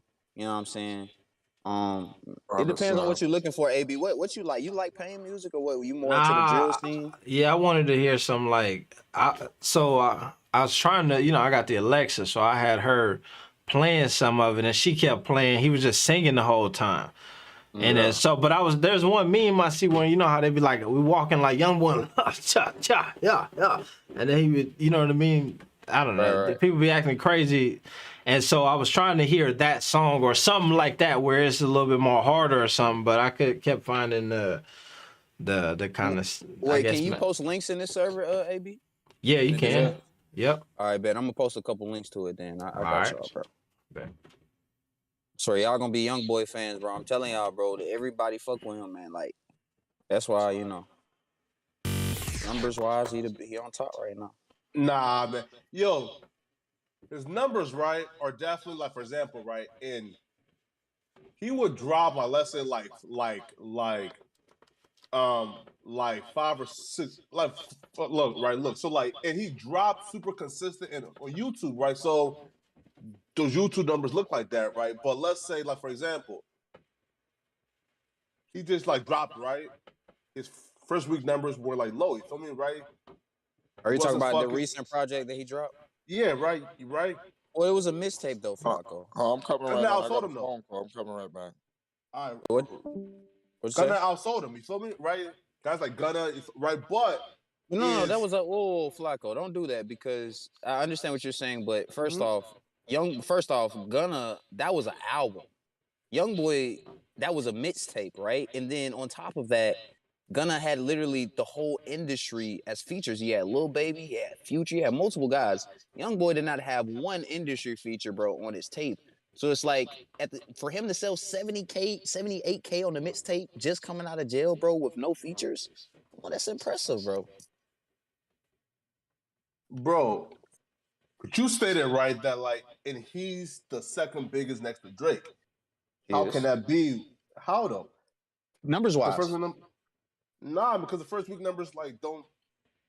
Well, if you look at his YouTube numbers, bro, he gets like a million views on his video in like 12 hours, bro. No other rapper is doing that on YouTube other than like the Drakes or the Nickies or things of that nature. But even not Nicki, but Drake can do it. But the numbers that he's putting up on YouTube, streaming wise, bro, I'm pretty sure he was like the top 3 streamed artist last year over Lil Baby. So it's like he dropped more videos though to those top guys, and that's why, right? Like for example, he was in jail last year, Flacco. He was in jail the whole time last year. He didn't shoot a lot of videos. He was in jail for like at least more than half of the year. The only thing he had last year was his album. And he most recently came out last year in like October. So it's like really him being locked up and not being able to really shoot videos or be in the studio, I feel like that kind of handicapped him, Like, well, before, like, look, let me pull it up, like, look, right, look. For example, right, this month, right?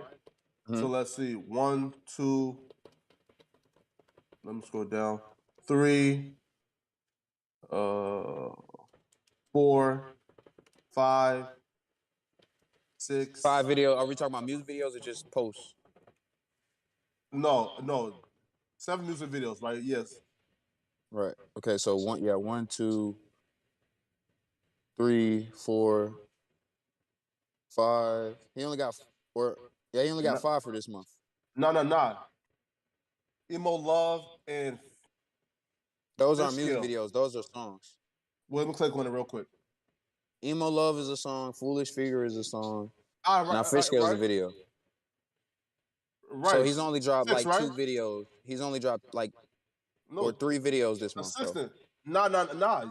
Fish Scale is 1, right? Right. Yeah. Fish Scale, Emo Love, and Bringing On No Switch. So that's 4 videos. No, wait. Foolish Figure, yeah, bro. It's like thumbnails are like mad confusing because. Right, so they're like videos. Yeah, right. But still, bro, 4 music videos this month for a top artist, that's a lot. Like, those guys are not doing that, right? And that's why his numbers are that inflated. Okay. Let me look at Dirk. Yeah. Or Dirk hasn't dropped, or not Dirk, I'm sorry, Lil Baby. Lil Baby hasn't dropped in a minute. Jeez. Exactly. Let me look at somebody like Dirk, because Dirk is one of the biggest artists. He definitely drops a lot of videos. He just had one with Gucci. Let me see what else. Go back to this. 1, 2, 3. Yeah, he got 3 videos. Or 1, 2. I would say 3 with the Dirk one. To me, you can't. If he just put out a lot, you can't really knock him for that though. Like that's what I remember. Wayne was dropping mixtape after mixtape after mixtape, and that's what added to his mystique, is just because he was so consistent. Wait, Dirk ain't dropped this month though. That's Gucci, right? You see, right? So like Dirk would drop, let's say, you feel me, right, but NBA YoungBoy, and he's dropping like 3-4 a month, I mean, like consistently, right? Right. But Flacco, Right. wouldn't you consider to be more of them that takes years to drop? Because like a lot of artists, really, like most artists, if they're dropping consistently, they're probably going to start falling off. Like if you can consistently drop on a yearly basis, that just proves how good you is or how good you are as an artist versus a guy like Playboy Cardi or somebody or like Uzi, where they take a year or two to drop an album. Like it's different. Like when was Gunna's last album? Like in a year? Yeah. YoungBoy just had a project not even 6 months ago, and he had 100K on it. So for him to have 78K on the mixtape, I mean, after he just dropped a project, not a lot of artists are doing that, bro. No, listen, right? And he's definitely a big artist, right? But like NBA YoungBoy fans, right, will say, "Yo, look, he's the biggest artist in the world because of his YouTube." And like when you take it into like perspective, is like he's running the like YouTube charts for like rap artists because like the top guys like Lil Baby and Drake, they not dropping no 3-4 like music videos like per like month. You feel me, right? So that's why NBA YoungBoy holds that top spot as the most streamed rapper on YouTube, right? Opposed to if let's say Lil Baby dropped as many as like YoungBoy, he wouldn't hold that spot, right? Right, and we can tell, right? Like that's evident because his streaming numbers aren't competing with niggas like Lil Baby, Drake, and them niggas, right? Like, right. But Flacco, if you also have to you also have to take into context like the label situation as well. Like, if you compare him to everybody else that signed to his label, they're not spending any money on him, bro. Like Roddy, I can literally give you the stats, bro, of how much they're spending on him, bro, and everybody else on his label. He's not even getting, bro. His label isn't even spending $1 million on him. They're spending $500,000 on him. Roddy Rich is getting spent 200 or not 200,000, 2 million. Like, bro, it's a travesty, bro. Like these labels, and that's the thing about these labels and signing these contracts and stuff, bro. Because it's like when you sign your life away like that, bro, and they got full control over like your income and stuff like that, man. They end up finessing you, bro. And it's like this dude could be way bigger, bro. Simply if his label just put more money into him, being bigger, but they don't push him as much as everybody else, bro. And he's still putting up the numbers that he's putting up without no label. Lil Baby has a label. Dirk has a label. Can't say the same with YoungBoy. Hey, do something. How are y'all accessing this the Discord right now? If you on your phone, if you go to I just try to make a music tab. If you go to it, can you do it? Does it say it's blocked or can you see it? Music tab. Yeah, I see it. You talking about hashtag music and community? Yeah. For sure. Is it open though? Like, or is it? Sometimes I can drop shit in it. All right, bet. All right. Sometimes I'll be creating these tabs and then they'll be up there for months, and then folks will be like, "Bro, you had the tab. I couldn't even see nothing. It was private." So I was trying to make sure I did it right. All right. Oh yeah, for sure. Shit. Bet. Yo, maybe you could also write again. A meme bot, right? So like if you like create like a new like let's say voice channel, right? You can do a 24/7 radio, you feel me? That's fire. I heard I guess I heard that was a possibility with this thing, but I just didn't understand why you would do that. Well, again, back to monetizing, right? Right? You tell, hey, yo, my Discord got 5,000 people.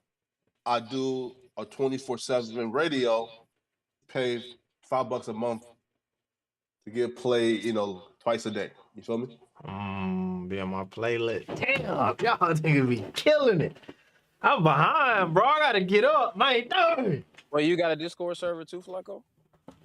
Yeah, man. We at here. I start right now. Yeah, man. We are at about. Oh yeah, you into the rap scene, bro. I gotta fuck with you, bro. I didn't know you was in the rap scene. I just Oh thought yeah, you were a man. dude that hated on LaMelo, every so often, bro. Nah, man. Lonzo, he not only LaMelo, Lonzo too. He be hating on both of them. Slide. What's up, LeVar though, But man? You feel me? Yeah, I'm sure he already know, bro. nah, man. Listen, man, LeVar, It's please. coming I soon, beg you, bro. man. LaVar, please. It's coming I'll watch the soon. Be on the breakdown, man. lookout. He gonna be like, yo, that Flacco on Nah, forward. man. Get him out of it. LeVar, my guy, man. You Hey. feel me? Nah, yo. LeVar, I rock with you, man, Brian. Yo, listen, man. If he ever diss me, bro, man, bro, I'll be heartbroken like a motherfucker, man. I'll say, damn, bro, now my nigga LeVar, man, nah, yo. So, hopefully LeVar, don't diss the kid, Nah, man. LaVar, shout out to LaVar though, bro.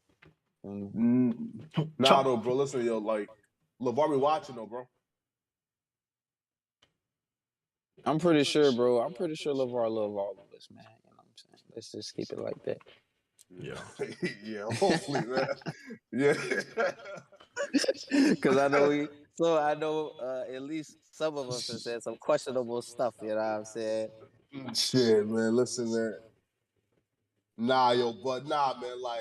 I've always said, yo, LaMelo is really good, but where I hop off a bandwagon is when y'all start saying, yo, oh my God, he's a once in a generational talent, bro. We've never Flacco. LaMelo is not a once in a generational talent. No, man. Nah, bro. Oh my God. Bro, fam, that was crazy, right, bro? Luka Doncic is also a 6'7" point guard who puts up 28 and 8. Josh Giddey, again. Oh, again, a 6'8", 6'9" point guard who also has the points, rebound, assists, and also just broke Melo's record for it. Right? Right, for sure. Those are that last one was a fact, but I mean, come on, we know Giddey, Josh, and I like Josh Giddey. He proved me wrong too, because earlier I said he was not LaMelo-esque, but he is kind of a little bit like LaMelo. But let's keep it 100, bro. Flacco, he does not score like a LaMelo Ball. If you just saw LaMelo Ball tonight, that just put up damn near 40 points on the Celtics. Giddey does not have that scoring capability or that explosiveness. Now, Luka Doncic, I will give you but Luka Doncic is a once in a generational talent. Would you agree? But how can both LaMelo and Luka Doncic be once? Bro, right? what's it? That's like LeBron. That makes no sense. That's like a phrase, man. You know what I'm saying? It's once in a generation. It's like they say sometimes like 100-year flood. You know what I'm saying? It's a flood that only happen every 100 years, but I mean sometimes they happen every right. You know what I mean? You understand what a generation is? A generation isn't like eternity. A generation is like a set number of years. They could be 100 years, right? So yeah. That's what I'm saying. It could be less than that though. Exactly, yeah. Years, it's just it depends on and however you define it. I also 3 years. So how is that like once in a generation? So basically, if you saying that though, then you saying Luka not once in a generation either. Exactly. Neither one of them. Luka, right? Again, right? And he's somebody who I believe he's leaps and bounds better than Melo, right? So, oh man, right? I don't know about leaps and bounds, damn. Bro, I don't see it. Fam, 28, 8 and 8 as a second-year player, bro. Tell me another person who's done that, bro. Bro. So in that Trey, what Trey Young do? Didn't Trey Young do something like that? Nah, bro. 28, 8 and 8. Nah. What was Trey Young at? I'm pretty sure he put up like 26 and 7 or something like that. 25 and 7. No, it wasn't Luka, but it was Trey close. Young was putting up crazy. They both was all-stars. Right. And now Trey's still a starter, and Luka coming off the bench, maybe. What? Well, yeah. So when somebody said earlier that Luka probably had fumbled the bag and was surpassed, they might have been on to something. Bro, fam, I'll be 1,000% with you, right, bro? Again, right? We seen a LaMelo Ball type player like 10 years ago, Michael Carter Williams, right, bro? Again, Oh, stop, man. Come on. I'm All right. telling y'all, bro. Come on. Bro, fam. A 6'6", 6'7" point guard, right? Who could do it all? That was Michael Carter. Again, who was fast as Michael hell, Carter too. Williams could not do it all, sir. He shot like 28% from the 3-point line. LaMelo Ball is shooting from half court damn near, bro. Serious levels to it. Fam. 16, Tomorrow. 6-6 as a rookie.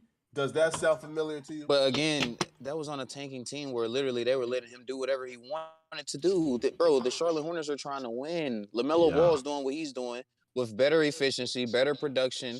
And by the way, he's younger because Michael Carter Williams was older at that point. He wasn't 20 years older his second year. He was a year or two older. And LaMelo Ball is doing it on a playoff team. And I mean, come on, man. He's been held back by his organization, bro. Like, the coach ain't just saying LaMelo go out there and really just do whatever, bro. You know, what you're doing, Michael Carter Williams was doing whatever. Right, but also, I get it, right? Like, we've seen that prototype, though, right? Like, that 6'6", 6'7" guard who can pass, rebound, and score, right? Like, we've seen this prototype before, right? Like, what does Melo bring that we haven't seen before ever? I don't see it. Luka Doncic, to me. But that's every player in it. You can say that about any prototype in the NBA except for like the Steph Curry. Nobody was shooting the three like Steph shot the three. You know what I mean? Like LeBron James was a huge. LeBron is comparable, man. But Magic. Oh, LeBron and Magic. Yeah, LeBron, Magic. LeBron just got. I'm not saying LeBron is Magic or whatever. Yeah. I got LeBron over Magic in my top 3, but I'm just saying, like, we've seen like similar qualities. They have similar qualities, the passing ability, the size. We've seen some prototypes before. It's just like AB said, Steph Curry's, maybe even like KD. You know what I'm saying? It's only a couple, but you know what I'm saying? Just because you have similarities. Yeah, that's what I'm saying. But that's what he's saying. I never see a KD. But that doesn't mean. But that's what I'm a saying. LeBron. That's what he's saying. We've seen we'll LeBron. never see. Heck, LeBron, you've seen. I would say, but so this is the difference, right? Is once again, I would not be surprised if there were guys with LeBron's talent level, skill set, not talent level, but skill set who as big as him could dribble and do all of that, but they don't get the opportunity to do it. You know what I'm saying? We've seen Karl Malone, right? But he couldn't pass like LeBron. You feel me, right? But they was the same size. I'm saying guys like Sean Kemp was the same build as a LeBron, athletic, could do some of that stuff, but I don't know. It's hard to call it, man, with these NBA dudes because some of them really is. Look, for example, Zion. We would never see another Zion Williamson ever. That right there. Charles Barkley, yeah. Bro, Barkley not jumping out the gym. Bro, come on, bro. Barkley not jumping out the gym like Zion, yo. Like, you feel me? That's what's a generation. Right? But that's like Taco Fall, right? That nigga huge. Nah, bro. Huge. Sometimes it's like even with your Michael Carter Williams thing, right? What I believe separate a LaMelo, separate maybe a Luka is the longevity that they gonna do it. I'm saying that some dudes come into the league and they have a skill set to do certain things, but they can't like maintain it or they can't like actually get on the court and do it. But these dudes are actually doing it. So the way that Michael Carter Williams fizzed out, I don't think Luka and LaMelo gonna fizz out in the same way. No, right. Which make them. So like, my question is though, right? It's like we can't say once in a generation, right? If we have a better example of that player in the same generation,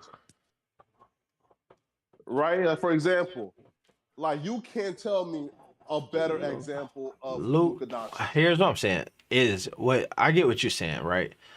The difference between LaMelo and Luka Doncic is pace. So they don't play the same game. They might accrue stats, points, and rebounds, right, at a high clip. But what they do that's different, and what makes LaMelo a once-in-a-generation player, is that if you look at the pace in which his teams are going to play with and the amount of points that they're going to score, it's always going to be faster and more than Luka Doncic. Luka Doncic can rebound, score, and assist, but he gonna do it at a much slower pace. He gonna do it at a you know what I mean, a usage rate that's super high. You know what I mean? It's gonna look different, and that's where it's different. That's Right. the once in a generation. Right, and then like compare Luka and LaMelo. Like I know you can say Luka is better, but to me, LaMelo impacts like making his teammates and his coaches better, bro. Like he makes Miles Bridges look like an all-star. He gets Terry Rozier at extension. He actually gets James Borrego an extension. Luka Doncic gets his coach fired. He makes Kristaps Porzingis look like trade bait. Like I mean, come on, like it's levels to this. And Luka Doncic individually, he is a talent, but it's like, you know, give LaMelo Kristaps Porzingis. Man, bro. Trouble. Oh my gosh, we're talking about top 3 seed in the East now. Yeah. Hold up though. Wait. You guys says who can push a pace? I mean, like who's a better push a pace big point guard than Ben Simmons? But he can't shoot. Yeah. Ben Simmons, but once again, the difference is Ben Simmons, if you ask what Ben Simmons play defense, he pushed the pace, he can get to the rim, he can pass, but he can't shoot. LaMelo push the pace, he get to the rim, he can shoot the 3 ball, and he can pass, and he is going to do it in a much more electrifying way than Ben Simmons is going to do. So they different archetypes of players. I'll tell you give LaMelo Joel Embiid. Oh my! And it's up. Stop, AB, What? don't do that, bro. Give LaMelo Joel Embiid, and it's crazy. Wait. Hey, we talking championship. We talking championship. Nah, bro, nah. Yes. Yes. Wait.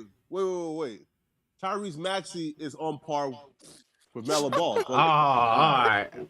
It's getting late, bro. You getting tired. I can hear your voice, bro. What? Let me let y'all off here, man. Flocko, you Bro, Tyrese Maxey, nah, bro. sleep talking. Wait. He not, Hold bro. on, bro. He not. Yo, bro, Tyrese Maxey right now, bro, have been receiving praise from everybody, bro. Like he's really like, bro. LaMelo's an all-star, Flacco. Yeah. Like, what are we talking about? Yes. Huh? LaMelo's an all-star. Oh, come on, bro. Here's this. Who has the better record right now, the Hornets or the 76ers? 76ers. All right. So we just talked about how the Cavaliers with a better record probably got like 3 guys in contention to be in the All-Star game, right? And so if Maxey was that much better than LaMelo with the better record, he would be in All-Star talks. And ain't nobody talking about him being an All-Star. Oh, no. You said he's relative, though. You said he's relative. That means he should be an all-star contention. That means he should be an all-star, though. He's not an all-star. Nowhere near. Nowhere near? Or like he has to at least be an all-star level, bro, for you to say Yeah. he's relatable or relative to LaMelo, bro. Come on. Yeah, before he could come up in the conversation, bro. You said he gotta nowhere at least be near an all-star, though. He's near. It's but not. He not. Let me look up the stats, Flacco. Can't average- You just talking because you from Philly, bro. Right? I understand. Right?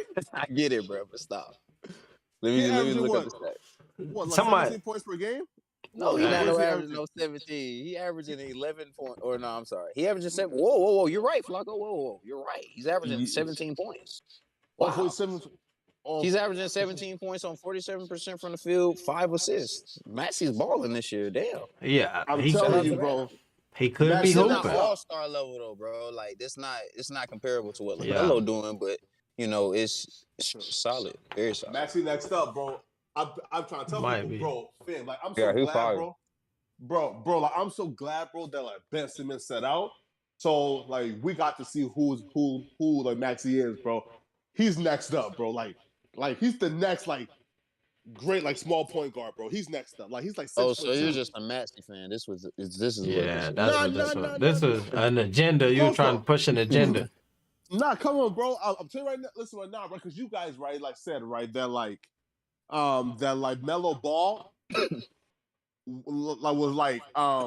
was propelled, you know, the Sixers to like a championship. Yes, 100%. Right now. If we don't have a championship with Tyrese Maxey and our current roster, I don't think that we get that much closer Melo, right? Here's this, and you might be able to enlighten me, right? Because I confessed earlier, most of these other teams I don't really watch too much. So I've seen Tyrese Maxey hoop, but I probably have not watched the last. I have not watched the last 10 Tyrese Maxey games. I don't even need to say probably. I haven't done it. Yeah. But what I'm gonna say is that what I think that gives LaMelo an edge over a lot of these young talents is the way that he shifts the game, right? And so what that means is you begin to get easier points, right? So it's easier for Miles Bridges to score 20 points a night when if he run the floor, he gets 6 easy dunks. You know what I'm saying? It's easier for Terry Rozier to knock down wide open threes when LaMelo is driving and kicking and you know what I mean, finding the stuff and spreading the ball around and creating a pace in which folks it's hard to play defense and all of this stuff. I don't know if Tyrese Maxey changes the game the same way that LaMelo does. So what makes it great of a passer. So what makes it different, the big difference is you add a LaMelo to this team, and now the problem that I think I remember this, from what I remember when the big issue with Ben Simmons and Joel Embiid on the court is they both need to do their work in the paint. In order for them to be at their best, they need to be down by the rim, attacking the rim, and doing all of that stuff. With LaMelo, you get somebody who can go to the rim, but he also can shoot the three. You get somebody who, if Joel want to get out there and run a little bit, and he big and body been all over the place, so he might not be able to do it, but he gonna get an extra 6 to 8 points a game. You got somebody who gonna throw the lob to him, who gonna find the ball, who gonna find the shooters on that squad in a way that other folks might not be able to do. Seth Curry is going to go. If LaMelo joined that squad that season, folks would be talking about it. Is Seth Curry an all-star? That's the type of shit that would happen. Tobias Harris would be like, damn, Tobias Harris has really emerged this year as an all-star candidate. Joel Embiid is in the MVP talks along with LaMelo Ball. That's what I'm saying. Like that's the type of stuff that would happen. If you look at what's happening with a Rozier or Miles Bridges, you know what I'm saying? These dudes is on another level. Last year, Terry Rozier was second in catch and shoot threes in the league. We ain't never known Terry Rozier to be no spot up knockdown shooter like that. You know what I mean? But you play against Melo, you get in the right spot and things happen for you. Nah, bro. Yo. Yo. Let me He break just down. cooked it right there, Flacco. God. No, right. Again, right now as is, Melo is a better player than Tyrese Maxey. I'm not arguing that. I'm just saying, right, look at this. Tyrese Maxey as is right now, he's the most creative point guard in the league. In terms of, listen, bro, watch that boy's highlight, bro. That boy, bro, it's the way he gives buckets, bro. He's the most creative point guard. I'm talking about, bro. I done seen some like Houdini tricks, bro. Bro, he been doing and like all season. The kid is the most creative point guard as is. Now, 2, he shoots 40% from 3 and almost 50 from the field, right? So again, by next year, he's going to be a 50-40 guy. I don't think that LaMelo will ever be a 50-40-90 player. Unless he Michael Carter Williams. Huh? I said unless he Michael Carter Williams it, and then next year he go downhill. Nah, bro, he's super efficient, right? Bro, listen, right, look. Imagine if he took as many shots as Melo. I mean, imagine he's playing within. I mean, you got to also take into consideration Tyrese Maxey is playing with Joel Embiid. You know how many open shots he's going to get? I mean, you know how many double teams Joel Embiid commands a game, bro? And comparing that to LaMelo Ball. This man has Mason Bumley, Gordon Hayward, an undersized PJ Washington. I mean, come on, like Nah, come on now. LaMelo was Mhm. on the He court got with Terry Embiid. Bridges and We Gordon get a Hayward. lot more Preaching, open preaching. shots. No, I'm just saying. Whoa. So are you saying Gordon Hayward, Terry, where's the blow Rozier, and Miles, I want my money now, Bridges, all are going to command double teams over somebody like Joel Embiid? Like, that's not even comparable, bro. I mean, Tyrese Maxey is just feasting off of the fact that Joel Embiid is playing at an MVP level. And if LaMelo Ball was in a similar situation, I mean, he would be, oh my God, efficiency-wise. I mean, stats, production. Facts. Question though, right? If you put, let's say, look, Tyrese Maxey or Anthony Edwards on the Hornets squad, right? Where again, there's no Karl Anthony Towns, there's no Joel Embiid taking away from their shots. How many points per game do you think that Anthony Edwards will average on that Hornets squad? Like damn near 30, right? Yeah, but they would be 11 seed. Right. They wouldn't be as good as they are now with Anthony Edwards on their team averaging 30. And the Timberwolves wouldn't be good with Anthony Edwards averaging 30. He's not even averaging 30 on the Timberwolves. He's averaging like 23. Bro, as second and Anthony Edwards would be coming off the bench in Charlotte. Whoa, nah, for real, AB? Yeah. Bro, you crazy. Facts. Nah, bro, you wild. It would be. No, Think about this. When LaMelo started, well, I guess Anthony Edwards came off the bench last year in Houston around the same time LaMelo did. Right, he definitely was at the beginning. Yeah. But the Timberwolves ended up getting injured real early, so he was starting before LaMelo too. Exactly. So they started getting injuries. So they said, "Yo, we gotta put him in." It was injuries in Charlotte. They had to put him in, and so I'm saying that like if let me stop. I ain't gonna go there. I just said he probably would be coming off the bench still. Though in Charlotte, the way that they handle dudes, like how Malik Monk was damn near buried over there, and he ended up being as a super scorer. You know what I'm saying? They would have. So, hey, AB, do you think? Am I the only one that kind of thinks like on some bias shit? Like, if Anthony Edwards was on the Hornets, bro, like they would have treated him way like better and differently than like LaMelo. Like, I feel like they would have traded Terry. They might have fired their coach. They would have did everything to acquiesce to him. Like, that's just my opinion.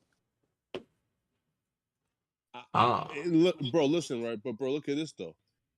If you are having multi 40-point games as a rookie, of course they're gonna acquiesce to you, right? Right? No, but they did that before he was doing that, right? Like, bro, he was playing trash at the beginning of last season. Like, trash. He wasn't even top 5 rookie at the beginning of last season. Look, trash. he still fired his coach. And then even when their players came back from being injured, he still was basically being featured as the number 1 option. So it's like, damn. Bro, I wish LaMelo had that. The difference between LaMelo missed damn near half the season last year, and they still gave him Rookie of the Year over Anthony Edwards. Exactly. And Anthony Edwards was scoring 40 balls, like you said, but that's how bad he started out. That's what I'm saying. Right. The beginning of the season, they wasn't even considering him in the Rookie of the Year conversation at all. It was Tyrese Halliburton. It was some other, you know what I mean? He was way down the line. And then all of a sudden, he started coming on once LaMelo got hurt.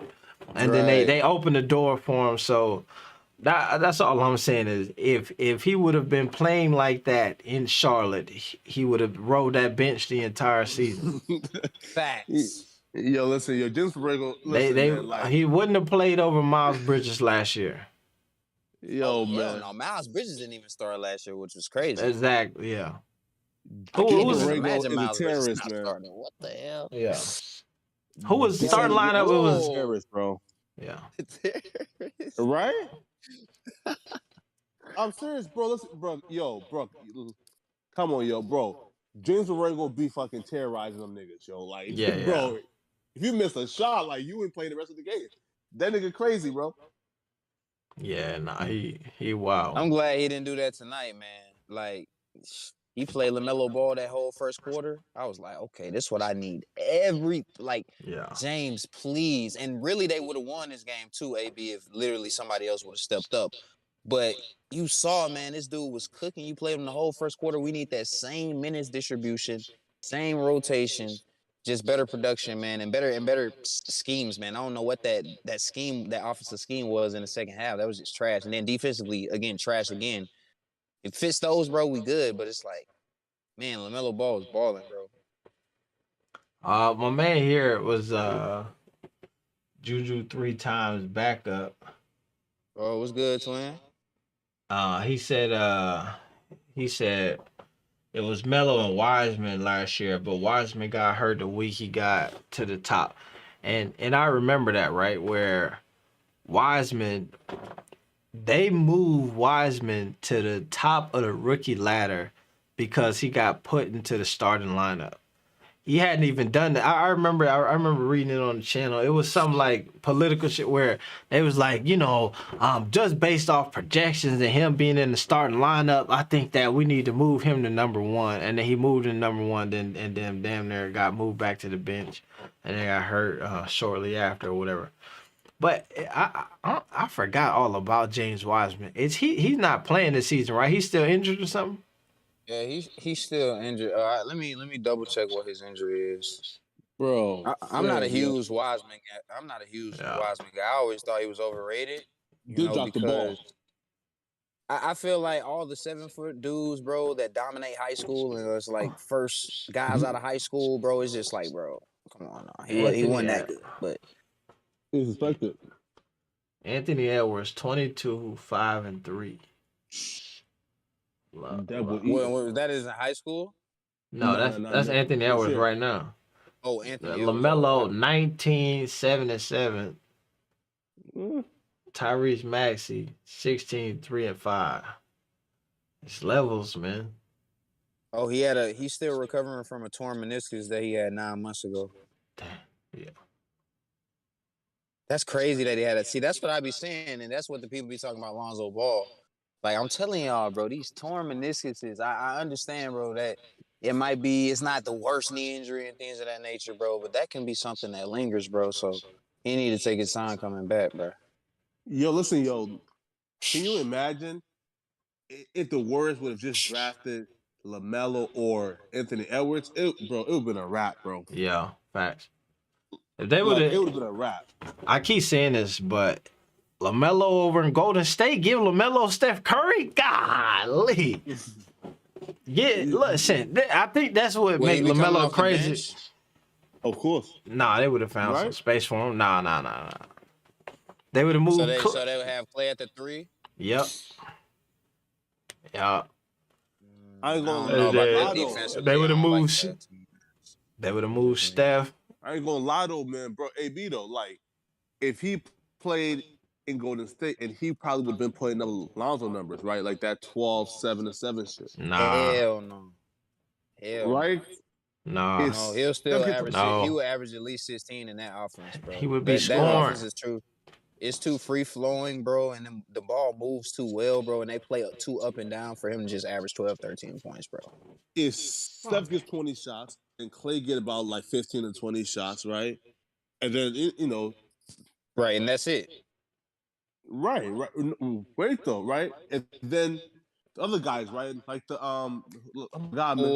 Jordan Poole. Yeah, him. He's balling right now. You feel me?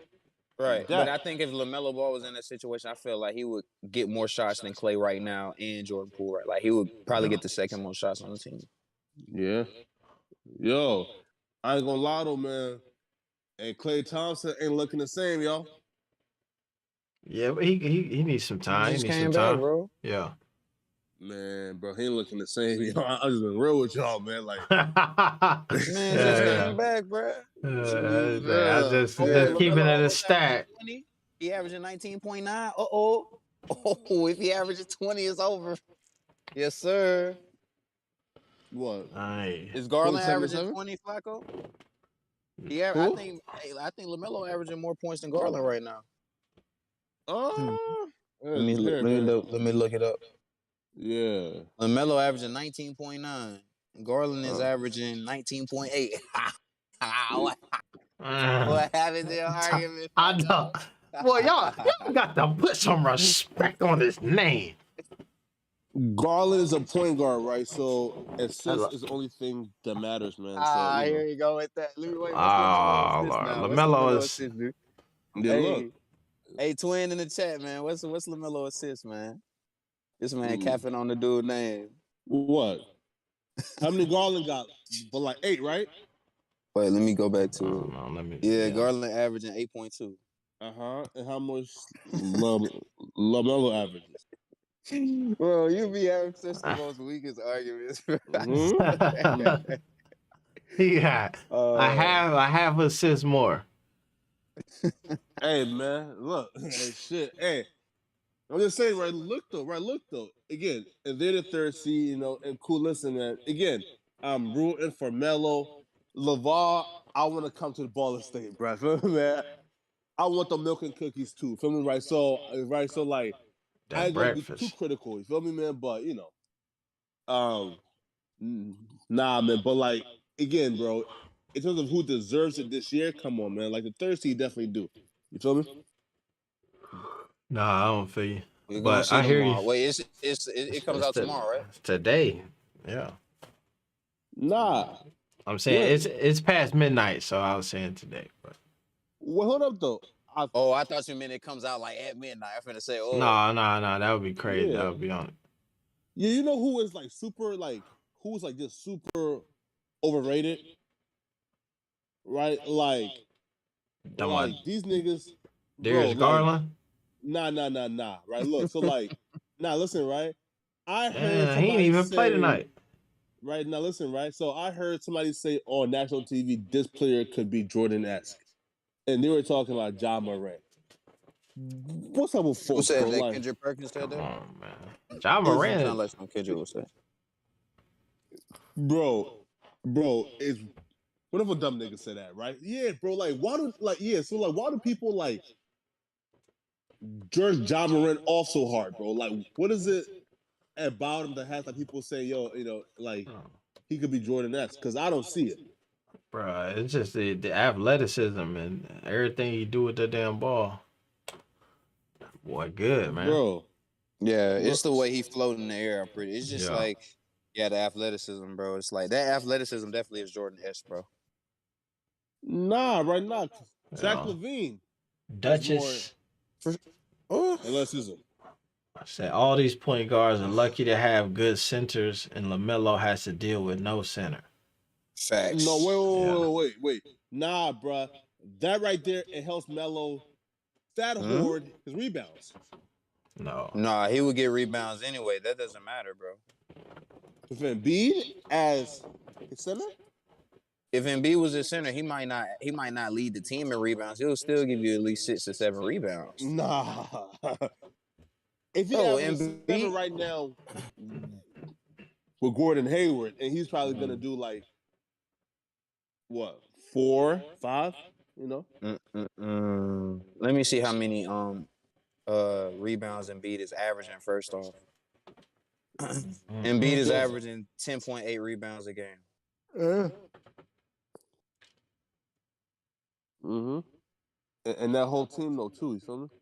And then you got a guy like Nikola Vucevic. He averaging more rebounds than Embiid. He averaging 11.4. And then even Lonzo, he's still averaging damn near 6 rebounds with Nikola Vucevic averaging 11. So with LaMelo being a little bit taller and being a better, in my opinion, I would say he's a better rebounder than Lonzo as well. So even with Embiid averaging 10.8, you don't think so?